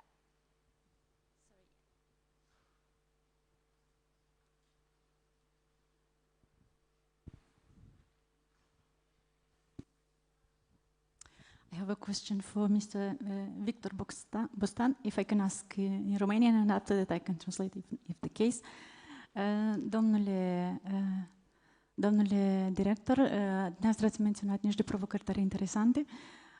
Dacă ați putea să ne enumerați câțiva pași foarte concreți pentru provocările pe care le-ați menționat, câțiva pași concreți, 2-3 câte vreți dumneavoastră, fie referitor la irigații, fie referitor la personal mai puțin calificat sau calificat, de care ar avea nevoie sectorul? N-am înțeles bine întrebarea, mă rog. Deci aș vrea de la dumneavoastră, dacă aveți referitor la provocările pe care le-ați menționat, niște soluții, niște eventuale soluții. Fie referitor la partea de irigație, fie referitor la capitalul uman, pentru că știm că avem puțin acum în Moldova. E foarte simplu. Pentru irigație sunt necesari bani, foarte mulți bani pentru a face irigarea. Adică cifra se duce 500 de milioane sau asta e doar ar fi o primă fază care este necesar, dar dacă vorbim despre irigare complexă, cred că se duce peste 1 miliard. În ceea ce privește forța de muncă calificată, atunci reabilitarea școlilor profesioniste care s-au diminuat, nu știu, de 10 ori sau poate chiar și mai mult, nu mai sunt. Deja un sudor cere salariul ca un director financiar. La fel și ceilalți tractoriști, viticultori, la fel sunt lipsă, că nu mai se pregătesc, dar doar foarte puțini. Nu este suficient pentru a deservi actuala situație. Dar dacă vorbim că explodăm și irigăm și cultivăm, creștem de 5 ori mai mult roșii, de 5 ori mai mult alte culturi, struguri și altele, atunci lipsa de forță de muncă calificată este la strigător la cer. Școlile profesionale, deschise școlile profesionale, s-au stimulat școlile particulare, de a se forma școli particulare, nu finanțate de stat, de guvern, dar cu plată, școli cu plată, dar undeva guvernul trebuie să fie alături pentru a stimula acest proces de dezvoltare și nu știu, adică nu, e foarte complicat în 3 minute să dăm toate soluțiile. În contextul oportunităților și mecanismelor de finanțare ce vor să vină pentru Moldova, vedeți asta fezabil? Da, bineînțeles, bineînțeles. Deci eu am experiența foarte mare a României, unde vinăria din România pe parcursul a 10 ani a primit circa 7-8 milioane de euro suport nerambursabil pentru proiectele de modernizare, plantare, creștere, modernizare, utilare acestei vinării.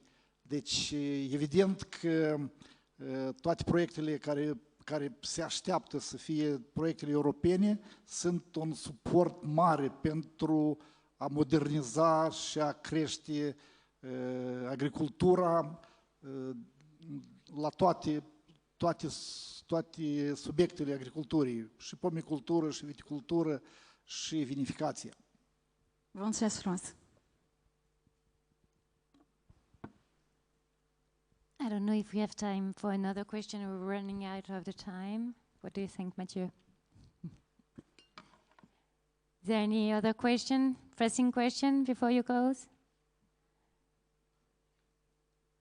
We're good? Okay, then thank you very much. Round of applause.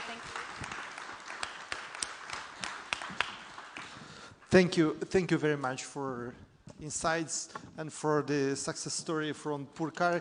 Now I'm thinking that Armenia is living what we here in Moldova experienced years ago about the embargo from Russia.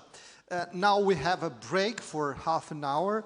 We will see in the room at 5 o'clock sharp with the last panel, and also we'll have some conclusion. Thank you. See you here.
about infrastructure, what about scaling innovation? To answer to this question, I will invite the next panelists. Of course, the panel will be moderated by Hoa Bin Ajemian from European Commission, Head of Unit Private Sector Engagement, DG NST. Please welcome to the stage.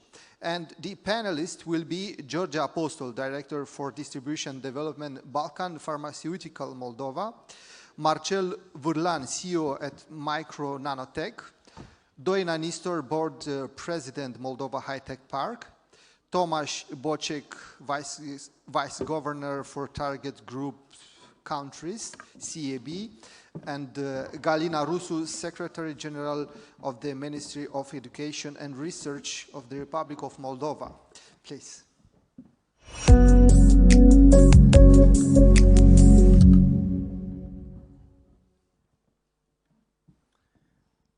Good afternoon, everyone. Last panel, but an exciting one. So the title is Scaling Innovation, and I'm not going to tell you that innovation is key. It's key for growth, key for transformation, and as we know, it's through innovation and transformation that we can have the growth, the shared growth that we all hope for Moldova and Europe. So I have an outstanding panel. With different speakers, different questions. We're happy, as we said, to have someone from the private sector, biopharma, micro nanotech. We signed letter of intent with them this morning. We're super happy to have the board president of Moldova High Tech Park, also important, because both of the gentlemen also have a vision to move into the high-tech park, and we have the vice governor of a bank, because as we heard this morning, I mean, money is not the only thing that is important, but it helps the transformation, and here we're talking about innovation, so we need to fuse it and fuse the approach.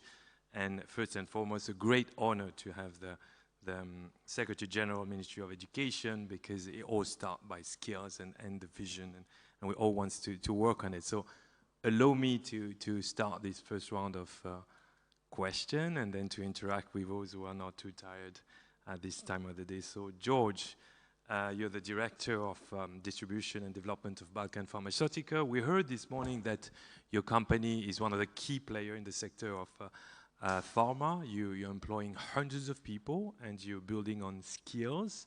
So first, can you tell us a little bit about the growth potential you see and the constraints you have, focusing in particular on the skill part of it? Okay. Good evening, everybody. It's nice to be here. An amazing conference. Thank you, everybody, for organizing this beautiful event that is extremely important for each industry in particular, the pharmaceutical industry, obviously, but for the entire country. I represent Balkan Pharmaceuticals. This is a company that has been established 20 years ago with a vision to secure the pharmaceutical processes in Moldova in a way that we try to keep a resilience in times of need. I think that was proven during the COVID times, and I think that we're trying to build upon each single day. And now we're here with this beautiful new project, which we call the MedTech and Pharmaceutical Park, which is actually a vision for a combination of manufacturing and education, research, and development. As a pharmaceutical company on the market, we have always been open to academia background, building an ongoing relationship with the universities, having memorandums in place which allowed universities to use our company as a platform for education for their students. And now that we've established this new vision, this new plan, we want to scale that to the maximum capacity possible And the vision behind the idea is to integrate within our new manufacturing facility a laboratory and a manufacturing flow that is meant for teaching and education of students, and therefore improving their skills in a way that when they finish either the university or the college even, they are skilled enough with the basic information to be useful to their employees. As of today, the pharmaceutical sector employs around 700 people, so we can grow based on that, and it's also, we have the need of adding value in that perspective. Maybe George, and allow me not to follow the prepared question. Sure. Maybe for the audience, what is the percentage? Can you tell us a little bit more about the percentage of people who are studying pharmaceutical or medicine that are trained and go through your companies? The percentage. How many percentage of the students that are studying here in Moldova pharmaceutical go and do a training in your company? We welcome the students from the faculties of the State University of Moldova and the Medicine and Pharmaceutical State University of Moldova as a permanent scholarship. So they are welcome to do the practical courses within the company. And it's several, I'd say several hundreds of students per year come through our premises to get acknowledged with what the pharmaceutical manufacturing is. Okay, thanks a lot. Maybe Marcel, you're the CEO of Micro Nanotech. I mean, you received a letter of intent. We signed it jointly this morning. Maybe before I'm not sure people grasp what is your business and how you are on the top, and you're one of the 5 top countries. I mean, countries, no, a company in the world doing something very particular. Just tell us how you're leading, and as being a demonstration that Moldova can and is at the top of the research in particular field. Thank you for the tough question. And it was really tough to compete. Okay, in the biggest project, biggest client that we have been competing with countries like Israel, Switzerland, Japan, and China. And we won that against all odds. Being in Moldova, it's quite difficult to put together high tech, but being on this stage means that it's possible. So we did it, we succeeded, and we are providing now micro components that are sensors in the catheters that goes inside the body worldwide. What we are producing this month will help around 30,000 people all around the world not to have a stroke in upcoming years. We are growing, and hopefully starting beginning of next year, it will be in hundreds of thousands per month, people that we are helping worldwide. No, thanks a lot. So you're making very, very thin, like wire, and there's only 5 companies around the world that know how to do it, and you're one of the companies that does the longest one, if I understand correctly. Yeah. Okay.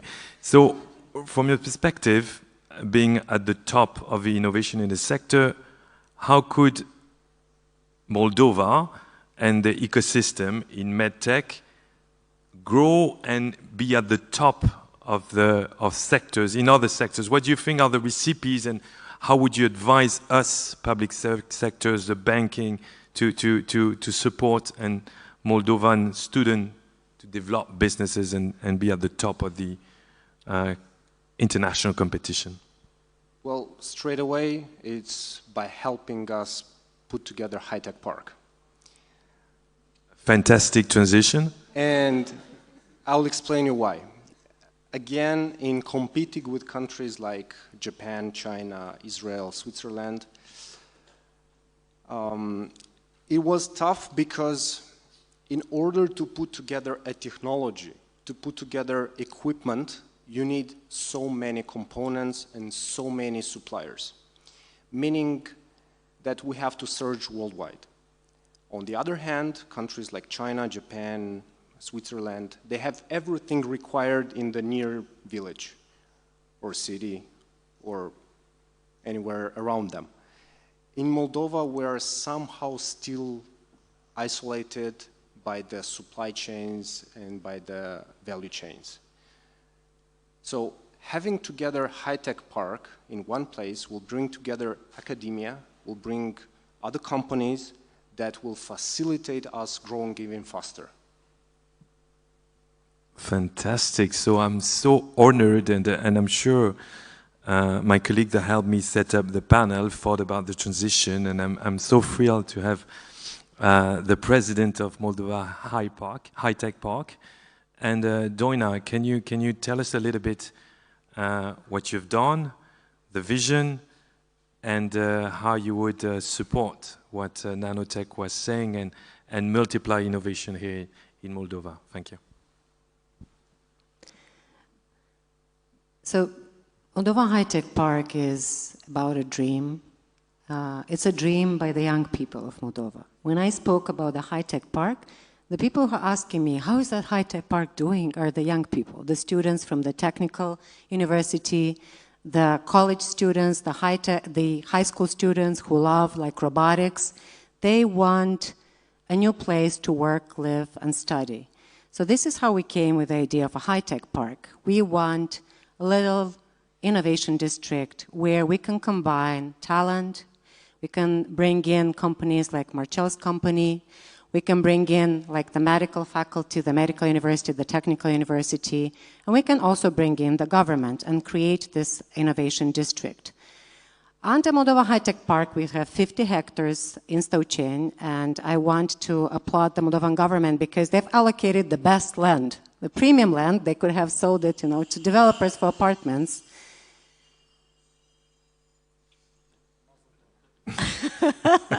No comment, it's no good comment. luck, This is how we say, if something breaks, it's good luck. It means that we need to buy something new, like build a high-tech park.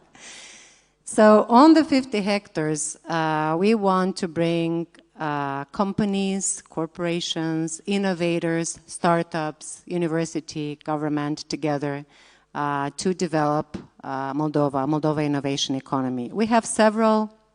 What is the high-tech park about? We have several verticals and clusters that we want to focus on. This is artificial intelligence, cybersecurity, robotics. This is, of course, the healthcare industry where Moldova has exceptional scientists, exceptional companies, and exceptional talent. And all together, this to form the high-tech park. Of course, we cannot do it alone. So the vision is that the government puts some money from the growth plan. Our international partners, the IFIs, put some money. The EBRD, who have joined us already on the project, and we have seen the MOU signed earlier. IFD was looking at you. Yes. And this is just the initial part of the money, because it's, the project is growing. And we have also the companies coming in to invest. So basically, the first phase of the project is estimated at 200 million euro. From the first phase of the project, we want for every €1 that is invested by the government and by the IFIs, because it's a sovereign debt also, to mobilize another €3 from private investors to come and help us develop the park together. I want to highlight that Moldova has been the fastest growing tech destination in Eastern Europe. Our tech industry grew from 2.6 million in 2006 to 1 billion today. This is like the wine, and I saw Mr. Bostan speak about the wine a bit earlier. It's a heritage. It's a national, basically, industry that we can capitalize upon. It's talent, it's STEM engineers, and we can grow. And in the high-tech park, we have estimated that we can create 20,000 knowledge jobs, future engineering jobs. And we can also create an economic value of another $1 billion just from the residents of high-tech park, like nanotech. Of course, this is going to be developed in phases. It's not a 5-year project. It's a long-term project. It's a long-term vision. We see it developed in stages, but we want the first buildings to be already there by 2029 and to have some excavators going into the field already next year. We have some exceptional partners that are helping us with master planning. We have a vision of a green district. This is very important because the young people, they want to now live, to have green areas, to have exceptional conditions and architecture, a nice environment to work in. And I'm happy to say that we have a great interest from investors to come into the high-tech park. We have great interest from both local investors, from diaspora investors, and also from regional investors.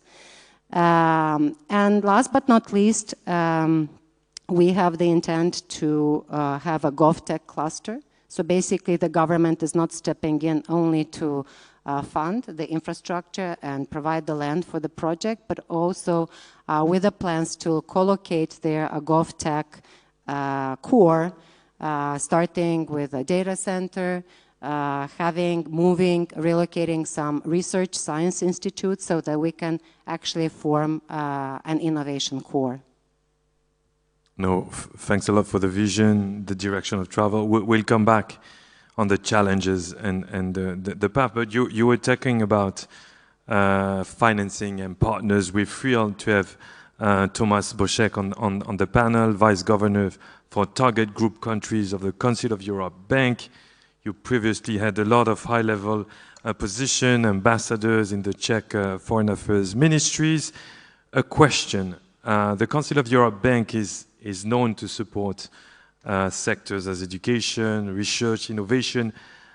How can and how do you see the potential and the ways an institution like yours could help Moldova create the condition for innovation countries to grow?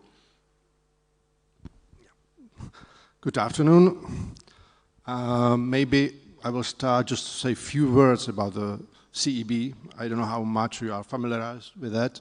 CEB, or as I learned, you call us CEP in Moldova. So a few words about CEP. We are, as you said, Europe's Social Development Bank, set up 70 years ago, exactly, and having Moldova as our member country since 1998. And to date, we have approved more than 330 million euros in loans and 35 million grants to Moldova in the sectors that you mentioned, but also in support of MSMEs. So I'm coming back to your question. And I would like to highlight 3 key roles for the institutions like the CEB. First, it's mobilizing affordable finances for MSMEs, in particular for micro businesses and startups that do not have, let's say, access to the traditional banking sector. And I give you an example that, for example, during the COVID period, the CEB mobilized more than 30 million euros to support 300 MSMEs, especially micro and small firms. And this project helped to preserve more than 7,000 jobs and created 900 more. So this confirms that Moldovan businesses can innovate and grow even during crisis if financing is accessible and affordable. Now I'm coming to my second point, which is institutions such as the CEB should finance the broader ecosystem that enables businesses to innovate and to reach scale. This means creating reliable public infrastructure and accessible and efficient public services and strengthening human capital.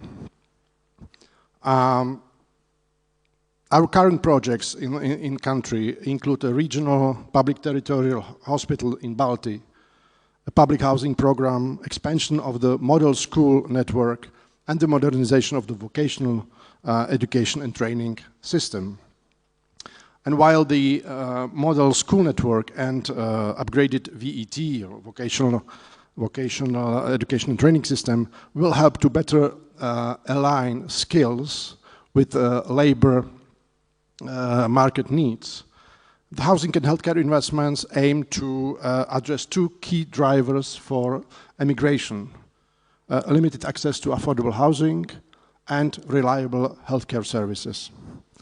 And tackling these constraints is essential not only for social cohesion, but also for retaining talent and sustaining a productive workforce. And third, institutions like the CEB must go beyond financing.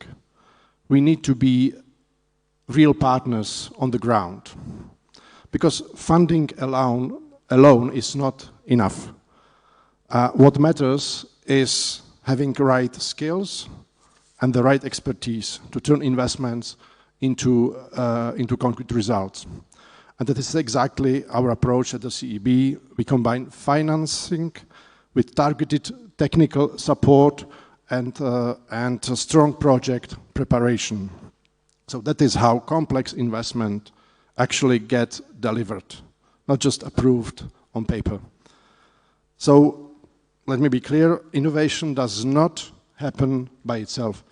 It requires skills, infrastructure, and right environment. And this is where institutions like ours can make a tangible difference. No, thanks a lot. We feel to have on the panel to complement the different dimensions we had. We have actors from the private sector. We have the high-tech park, which is a vision. We have an institution that is there to support, and we're happy to partner with you on different topics, in particular to support Moldova transition and growth. But most and foremost, we need the skills.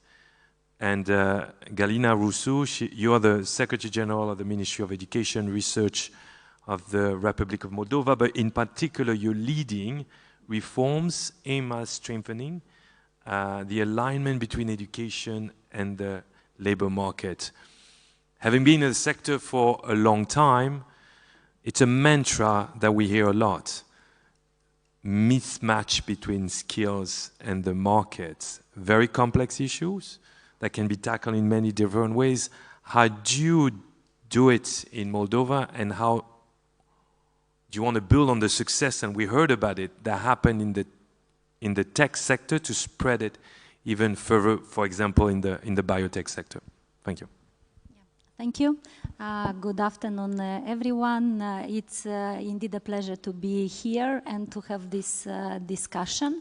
It makes sense to discuss about skills, as you mentioned, all together, and of course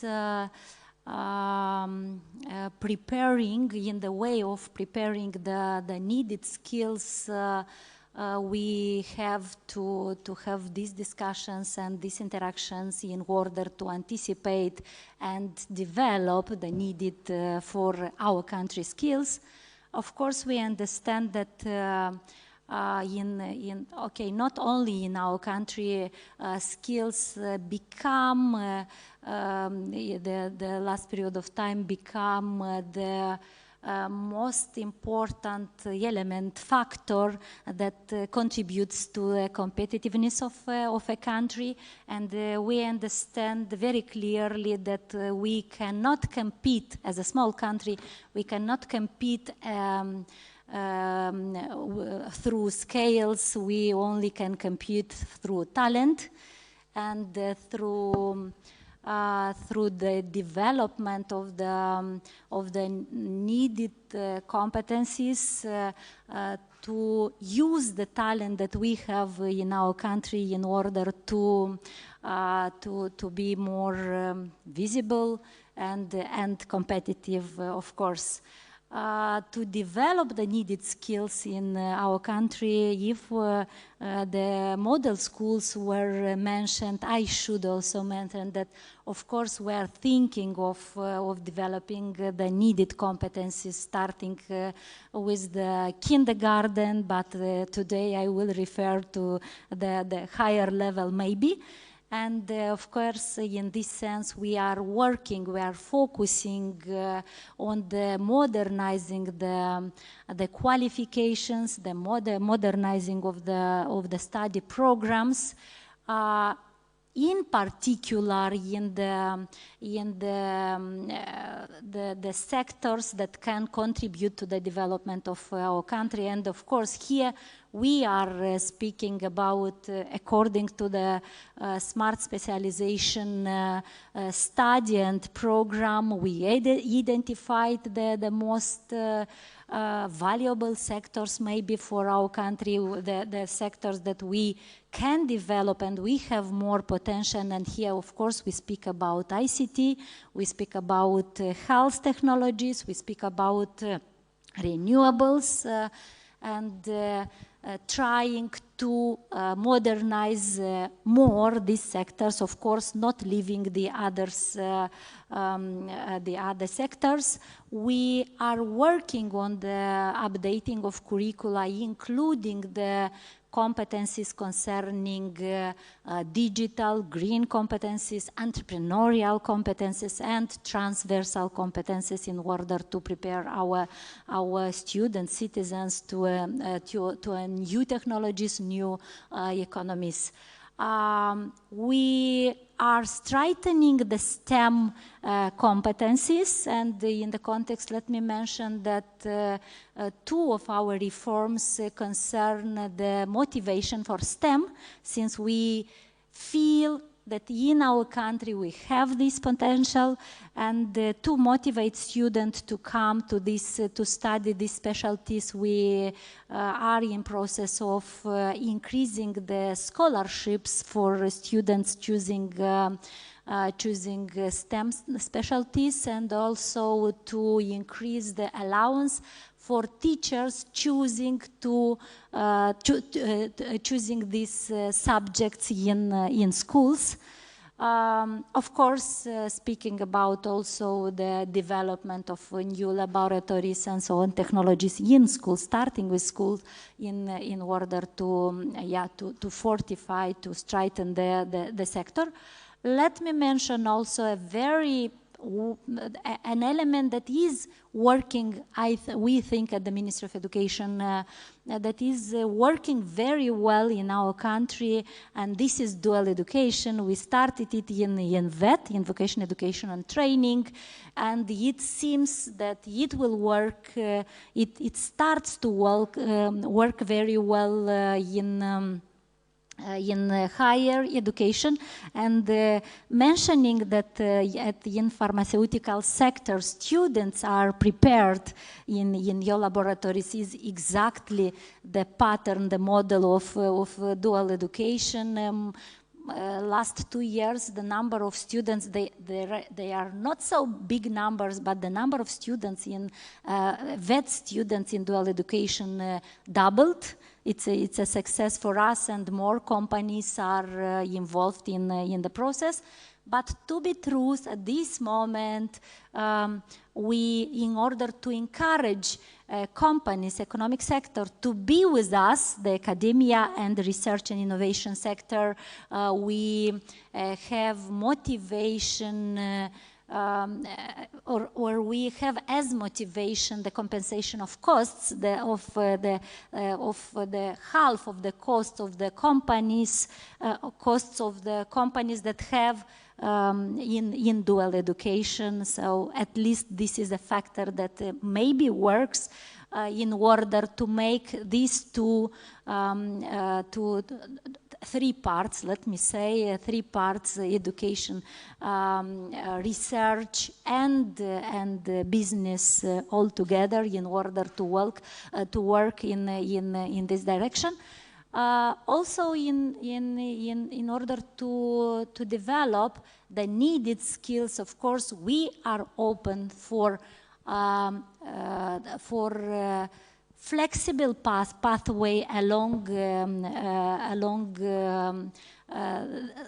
so lifelong learning, and we are working, and we have flexibilized the pathway involving the economic sector in the training procedures.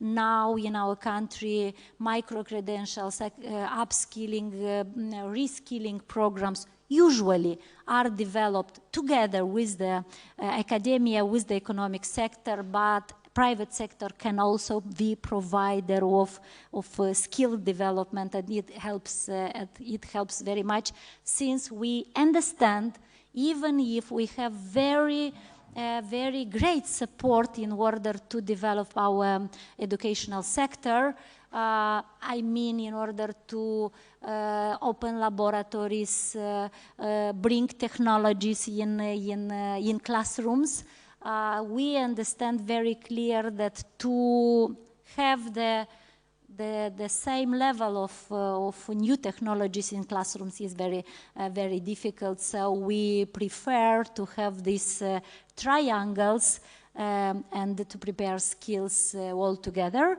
In the context of pharmaceutical also and ICT, but pharmaceutical is more visible sector, starting maybe with 2005 when we aligned to Bologna system, we became part of European educational area, and in the domain of health, in the domain of technologies, in the domain of architecture, we adopted the European standards in the preparation of our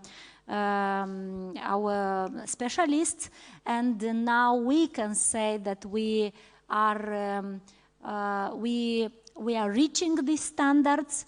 Our specialists, our qualifications are recognized. This year we passed the way of aligning or referring, let me say, the education system of the Republic of Moldova to the European one framework, in order to make our skills clear, transparent, understood, and to be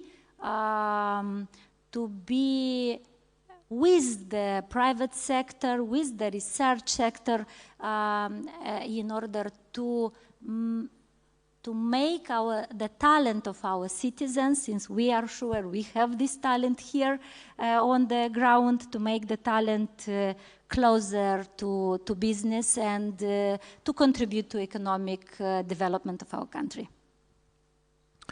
No, thanks a lot. I'm very pleased and that things go in the right direction. I see collaboration, close collaboration between the public and the private, a clear vision for the high-tech park. I mean, growth coming.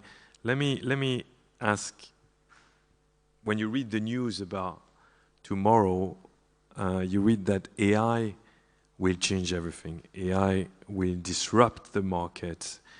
60% of the jobs of tomorrow are going to be changed. Education is changing. Biotech, biopharma is moving from wet lab to AI-driven approach. So from an education point of view and preparing generation of tomorrow, knowing that tomorrow is unknown, how do you embrace it? And what's the approach of managing this unknown in moving part? If we want to focus, for example, in the medtech sector that is also completely changing with different database, Google approach on designing new protein. What's your vision? Okay, thinking about AI is to say that it's something unprevisible, but in any case we are thinking how to use all the potential of technologies and of the AI also in education. let me start with the positive part of AI in education. And of course, it's something incredible that can AI do now in the process of learning. Thinking about inclusion, when AI can support the process of pupils, students with disabilities, and how it can knowledge be closer to these people is something very, very, very important, and it helps. Imagine a book that we are working on by digitalization them when people with disability can have the text adjusted to its needs. Think about the talented people when you can propose, using AI, propose something different that you can do with the entire class. We think about all the possibilities of creating, by the way, books. Last period of time, the last versions of AI, of Claude and so on, creating context of learning and so on. So this is the positive part. How AI can help in research, and of course mentioning all the data and so on, and in management, in education and so on. And of course, we also understand that the process of learning is more complicated. By the way, we are at this moment, we are almost sure that the teacher cannot be changed by AI, and the creativity will be one place if we have or not AI with us. And the other challenges we should face altogether, and these challenges, of course, are linked with the interests of pupils, how to keep them in the classroom, how to keep them patient in the process of learning, how to focus. It's very, very important. Me as a teacher, I'm reflecting on the fact that it is very, very important to have learn students, pupils, how to understand processes, how to focus not on the results, but on the process of learning, of understanding, on reflection, on having experience, and speaking about STEM, not without STEM, not without art and creativity, of course.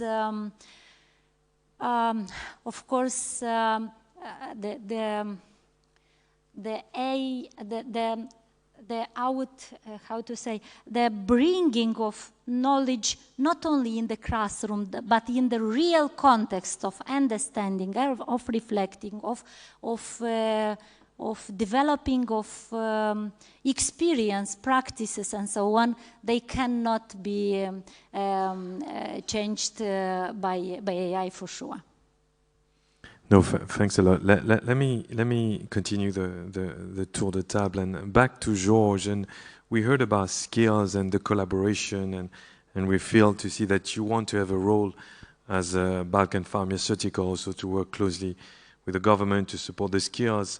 But in your sector, competitive sectors, your company is leading in pharma in this part of the world, if I understand correctly. But what are your growth constraints? What could nudge you to accelerate and to support this transformation we're all waiting for? The growth constraint is exactly what we are discussing now in this panel, because currently our entire industry is struck by a lack of professionals that could really bring the added value that is needed for us to start. So your constraint is skills. Yes, in a way, not only the skills per se, because honestly, well, our universities are also rated as the best universities in Europe in top hundreds or so, especially if we talk about the medical and pharmaceutical university, which is our main ally. But also the desire of students to pursue a career in our field, in pharmaceuticals. So we need to find a way to tackle that challenge and to bring the students back to the idea that they can build an incredible career that could save lives quite literally, and not only in Moldova but abroad as well. So this would be the challenge, to bring the people back to the idea that they need to study in order to be involved in the active processes in an industry that is small and young, so to say, but very, very promising. No, thanks a lot. And Marcel, do you share this point of view? Is it the same growth constraints you have, or do you find the skills you're looking for? I'm very glad for the pharmaceutical industry that they have such a wonderful partnership. In our case, it's a bit different. I'm more on the side of agricultural industry. There is a big lack of welders, skilled operators, skilled engineers in every field. So that's, I'm repeating myself, that's again why we need the high-tech park to join together technical university with the industry in order students to see what they're learning for, to see ahead. Okay, I'm studying for 4 years at technical university or 5 years, and I'm gonna work in a top-level company, and they have these kind of problems, and I have to study to be competitive on the labor market. But indeed, we need more and higher skilled people in Moldova. So Doina, the conversation always converges back to the high-tech park. So there's a lot of hope. I think I heard the vision is clear, but let me ask you, I mean, there's a lot of high-tech park around the world, and some succeed, some fail. And what challenge do you see? And opportunities are there, willingness is there, vision, we heard about it, but what are the, en français on dit les écueils, so the difficulties you might see that you have to overcome and that you will overcome? I think that with the technology revolution, with geopolitics, with the challenges that the country like Moldova has as a small country, as you know, these are challenges that none of the partners can solve alone. So to me, the foundation of the high-tech park is built on the so-called Golden Triangle approach. And the Golden Triangle, it means that the government, the academia, the universities, the science, and the private sector, they all come together for the same goal. We do not want a high-tech park that is just a real estate, like buildings and offices. And frankly speaking, we discussed a bit about the AI. I think that AI is going to affect the Moldova's tech industry the way it is right now. So we've estimated that could potentially maybe a third of the current jobs in Moldova's tech sector may be affected, short-term, medium-term, or long-term, by AI. And this is a challenge that the tech sector cannot solve alone. So we need to come together with the university, join forces, and prepare for the future, convince the engineers to reskill and upskill. For example, on the high-tech park, we have been discussing about joint programs, joint degrees between the technical university and the medical university. You think that, okay, medical engineer, who should teach it? Is it the technical university or the medical university? How can they come together for one shared study program? And is it enough if two universities come together and say, let's say tomorrow we start teaching medical engineering, is it enough? And I say, no, it's not enough. That's why we need the private sector. What private sector do we need? We need the global companies, I'll give a EU example, speaking, for example, from the medical field with Arencia. Arencia is a German company that is a leader in medical trials in Moldova. So we need them to come in and help us to bring in those medical trials for the students, for the, the next generation, things that we're preparing for the future. So we need the European partners and the multinationals and the global corporations to come in the park. Next, we need the companies like Balkan Pharmaceuticals and like Marcel's company, nanotechnology. We need the Moldovan companies to come to the park because they also innovate and they also create that blended approach with the students. They are on the same campus. And that's also not enough, in my opinion, because they may feel that, okay, we're corporations, we're just hiring the students. Some young talent, they want to do their own startups because we're in an era where the new products, new ideas, they spark all the time. So I think one of the challenge of such technology and innovation districts is how to create a pipeline of ideas and of startups, whether it's together with Marcel and a student develop a startup or Balkan Pharmaceuticals, test something with a medical professor, maybe a new, a new pharma.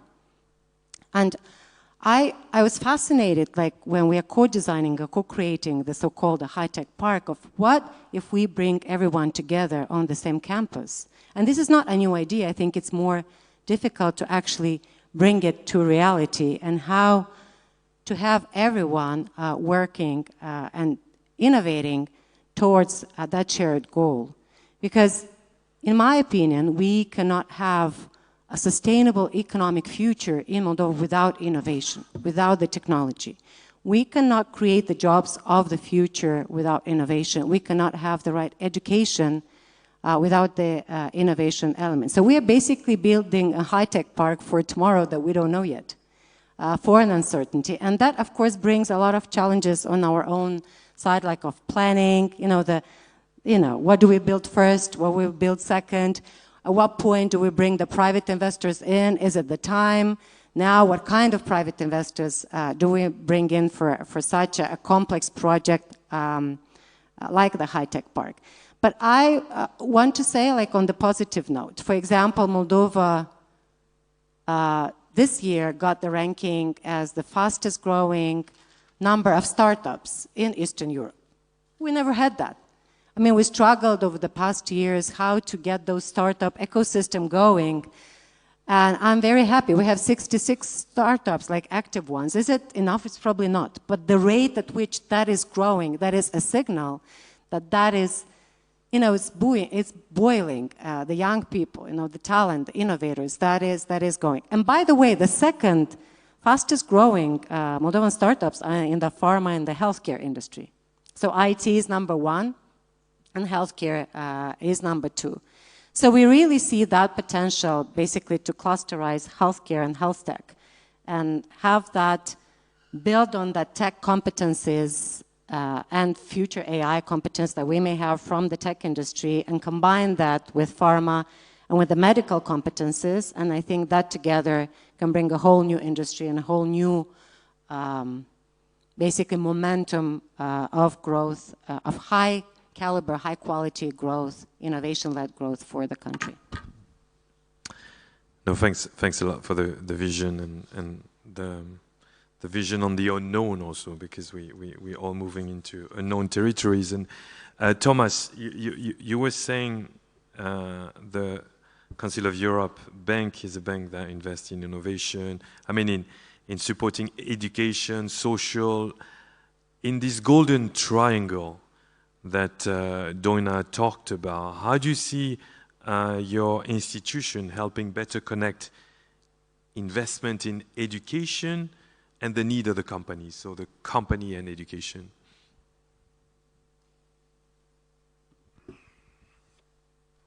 Well, we are a financial institution, so we don't come with the ideas.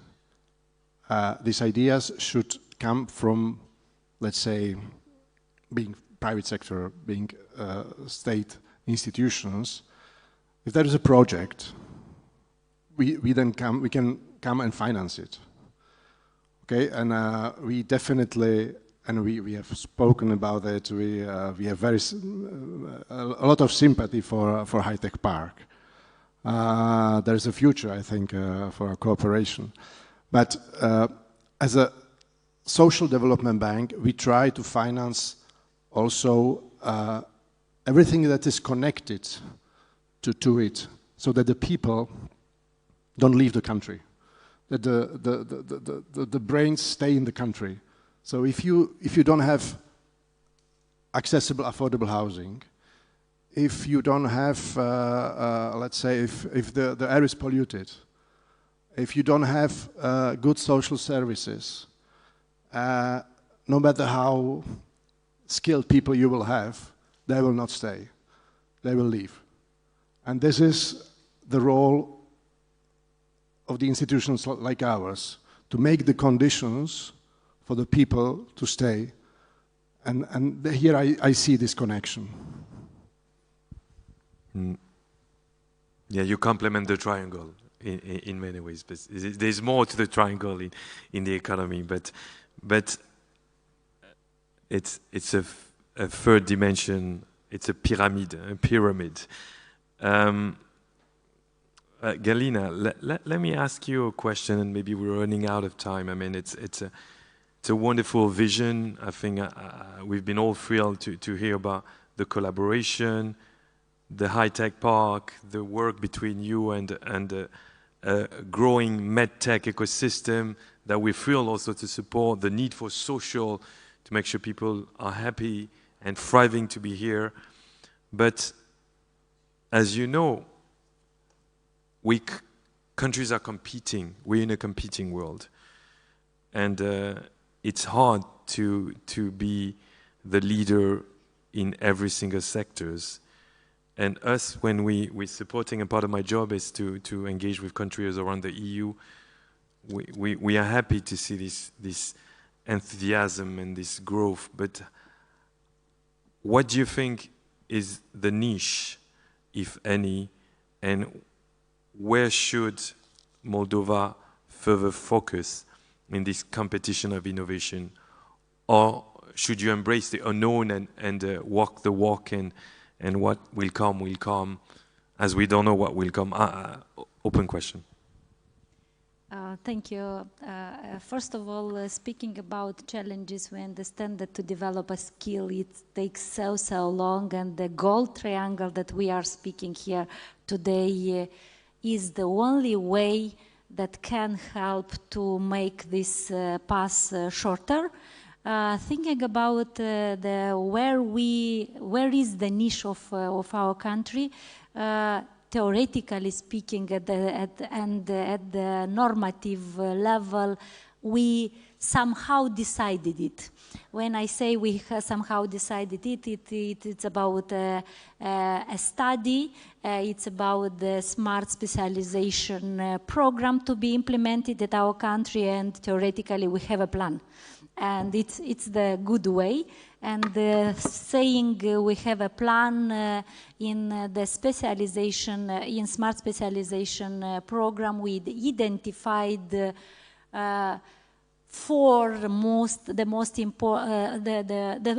smartest direction of our country that we can improve, we can evolve. And here we speak about ICT, we speak about agriculture, we speak about engineering, construction, this sector of and we speak more or less of health sector, but in some specializations. And of course, we cannot think about the fact that a study can very clear establish the vector of our country. We saw during the pandemic how things are changing. We saw how quick we could adapt as a country in the sector of renewable energy when we saw the problem and the challenges. So of course we see the door open in order to try, innovate, become better. And of course, in all these aspects, I see that the talent should be valued. We should create context of development, of innovation, and to see where we can in the future become better. And just to add on what Mr. Russo is saying, Moldova is about innovation, and this panel is about innovation. When you think about innovation, you need to test it somewhere. So you cannot test it in large, because the risk is large and the costs are too high. So Moldova is a test bed for innovation. We have actually orange tested 4G here in Moldova across the whole group. And I can say, what Marcel is testing here. So we are working on a sandbox legislation. We have sandbox legislation for the energy sector.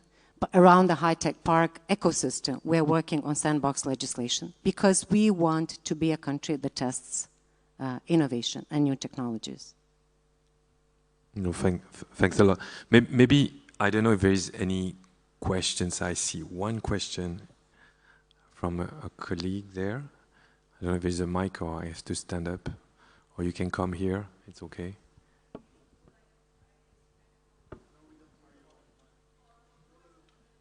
You can hear me. My name is Mădălina Argăseală, and I represent RoHealth cluster from Romania, the health and the bioeconomy cluster. And because we are working in this innovative ecosystem you represent here on the floor, I just wanted to underline 4 key points I memorized from what you have said. So regarding the high-tech park, I recommend you to include also the end users and the multidisciplinary partners in your ecosystem, because when we are discussing about healthcare, we are discussing also about healthcare providers, medical units, and the medical devices are developed for these medical units. And you can inspire from the Netherlands model. I don't know if you know how University of Rotterdam works with TU Delft and also with the hospital, and they work together, the hospital, the technical university, and also the economic university, because you develop medical devices, but you also need to assure the cost effectiveness of what you developed. Another thing I want to add is regarding the role of the Ministry of Education. I think it is necessary to have like an observatory of competencies in order to identify and to foresee in a way what kind of competencies you will need in the future. And also I think the collaboration between the companies and the universities needs to be very close. I can share something from our own experience. For example, we are implementing a project at the European level which tackles the need of staff trained in regulatory affairs and compliance for medical device. And at the European level, they are needed over 30,000 people trained in this area. And don't forget in your high-tech park to bring also the regulatory companies or compliance companies, because since you start to design your product, you need to assure the compliance with the European regulation. For the representative of the banks, I think if we want to support innovation, maybe some banks can create some special products for the companies who are carrying out research and development activities, because only through supporting these kind of companies, innovation can strive. That's all. Thank you very much. Thank you for the multiple questions.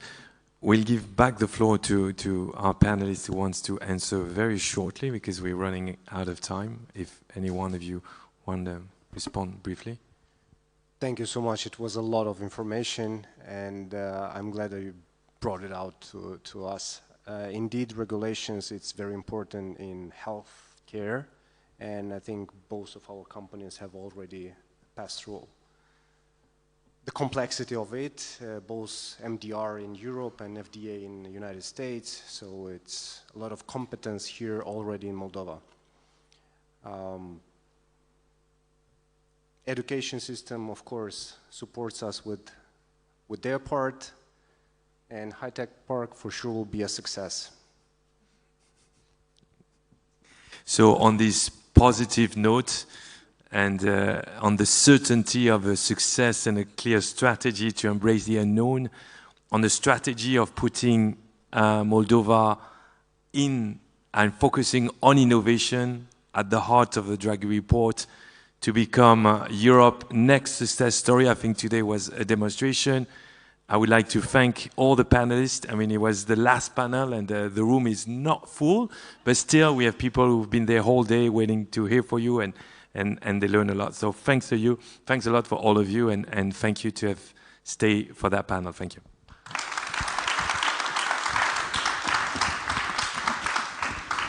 Thank you very much. Now for the closing remarks, I will invite Mr. Mathieu Bousquet, European Commission Director for Enlargement Coordination, Strategy and Investment, DG NS. Also, I invite Mr. Mihai Burunchuk, is Deputy Director of Invest Moldova Agency. Thank you. Thank you very much. I will be very brief because it's been a long day.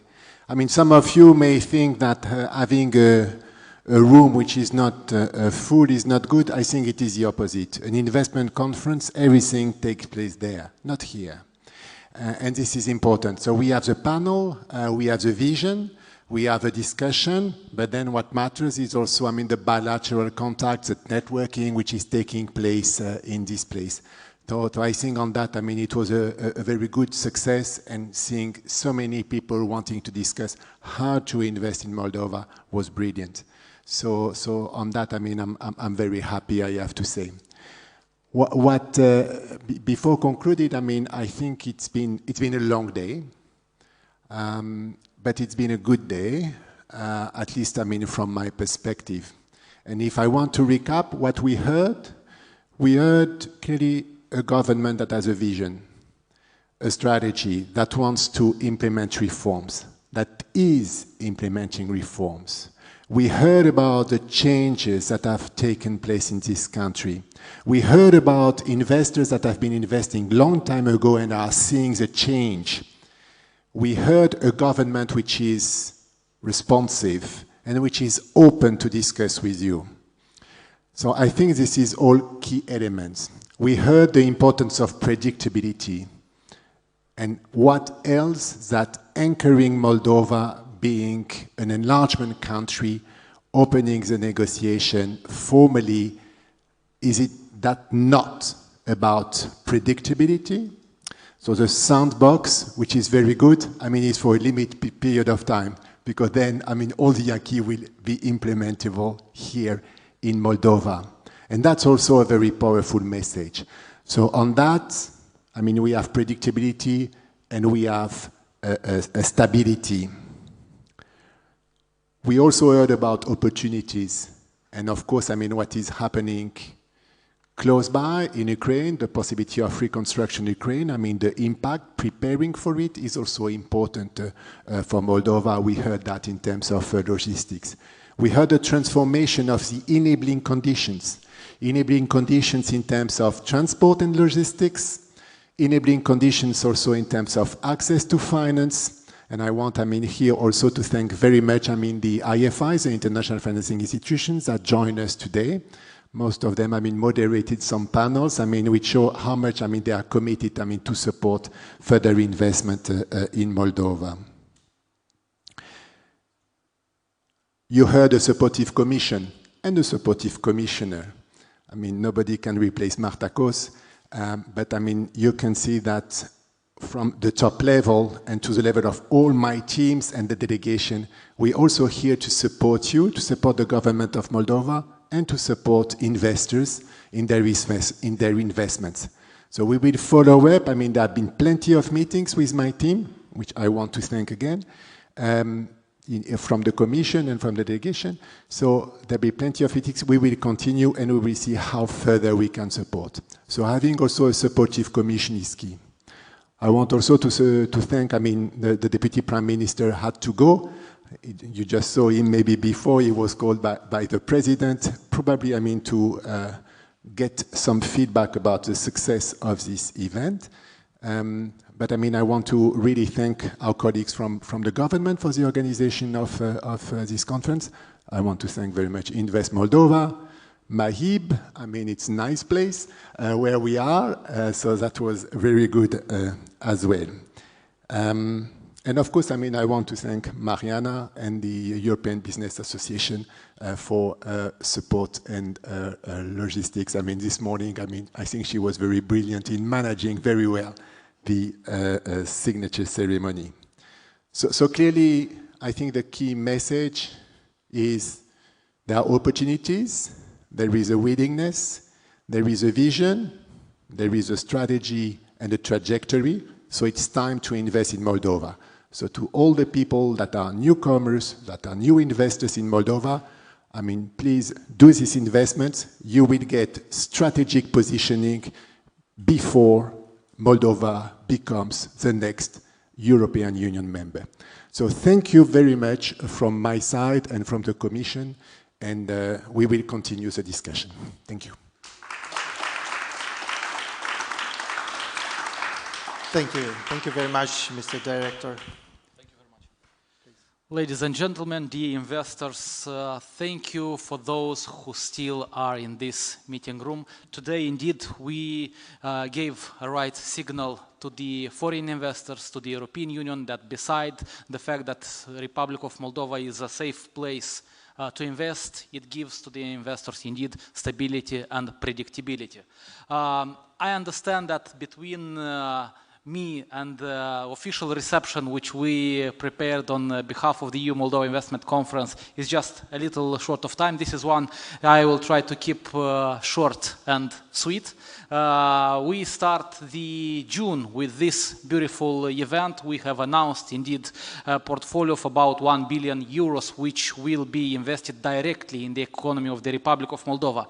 But at the same time, on the 29th of June, in this conference room, will take place the Green Finance and Investment Forum with the participation of the Commissioner for Environment, Jessica Roswell, with the participation of business and banking community. You are very much welcome. At the same time, in the goodie bag, you have found the Investor Guide 2026, which was printed on Tuesday. This will help you to take the right decision whether to invest in our country. Because the proper time to invest is now. Those who don't invest now in the Republic of Moldova probably will regret in the near future. And at the same time, I use this opportunity to invite you to the flagman event of Invest Moldova agency. It is the Moldova Business Week, which this year will take place between 28th of September, 2nd of October, and it will end with the beautiful weekend with the national celebration of wine days on the 25th anniversary, right? So on behalf of the Ministry of Agriculture and Food Industry, we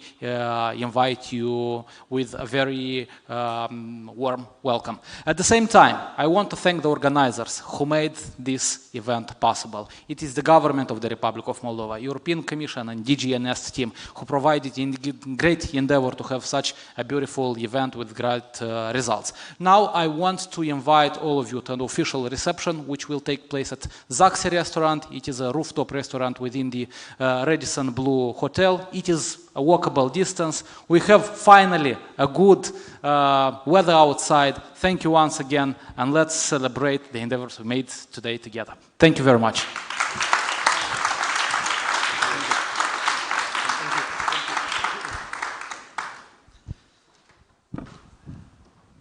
Thank you.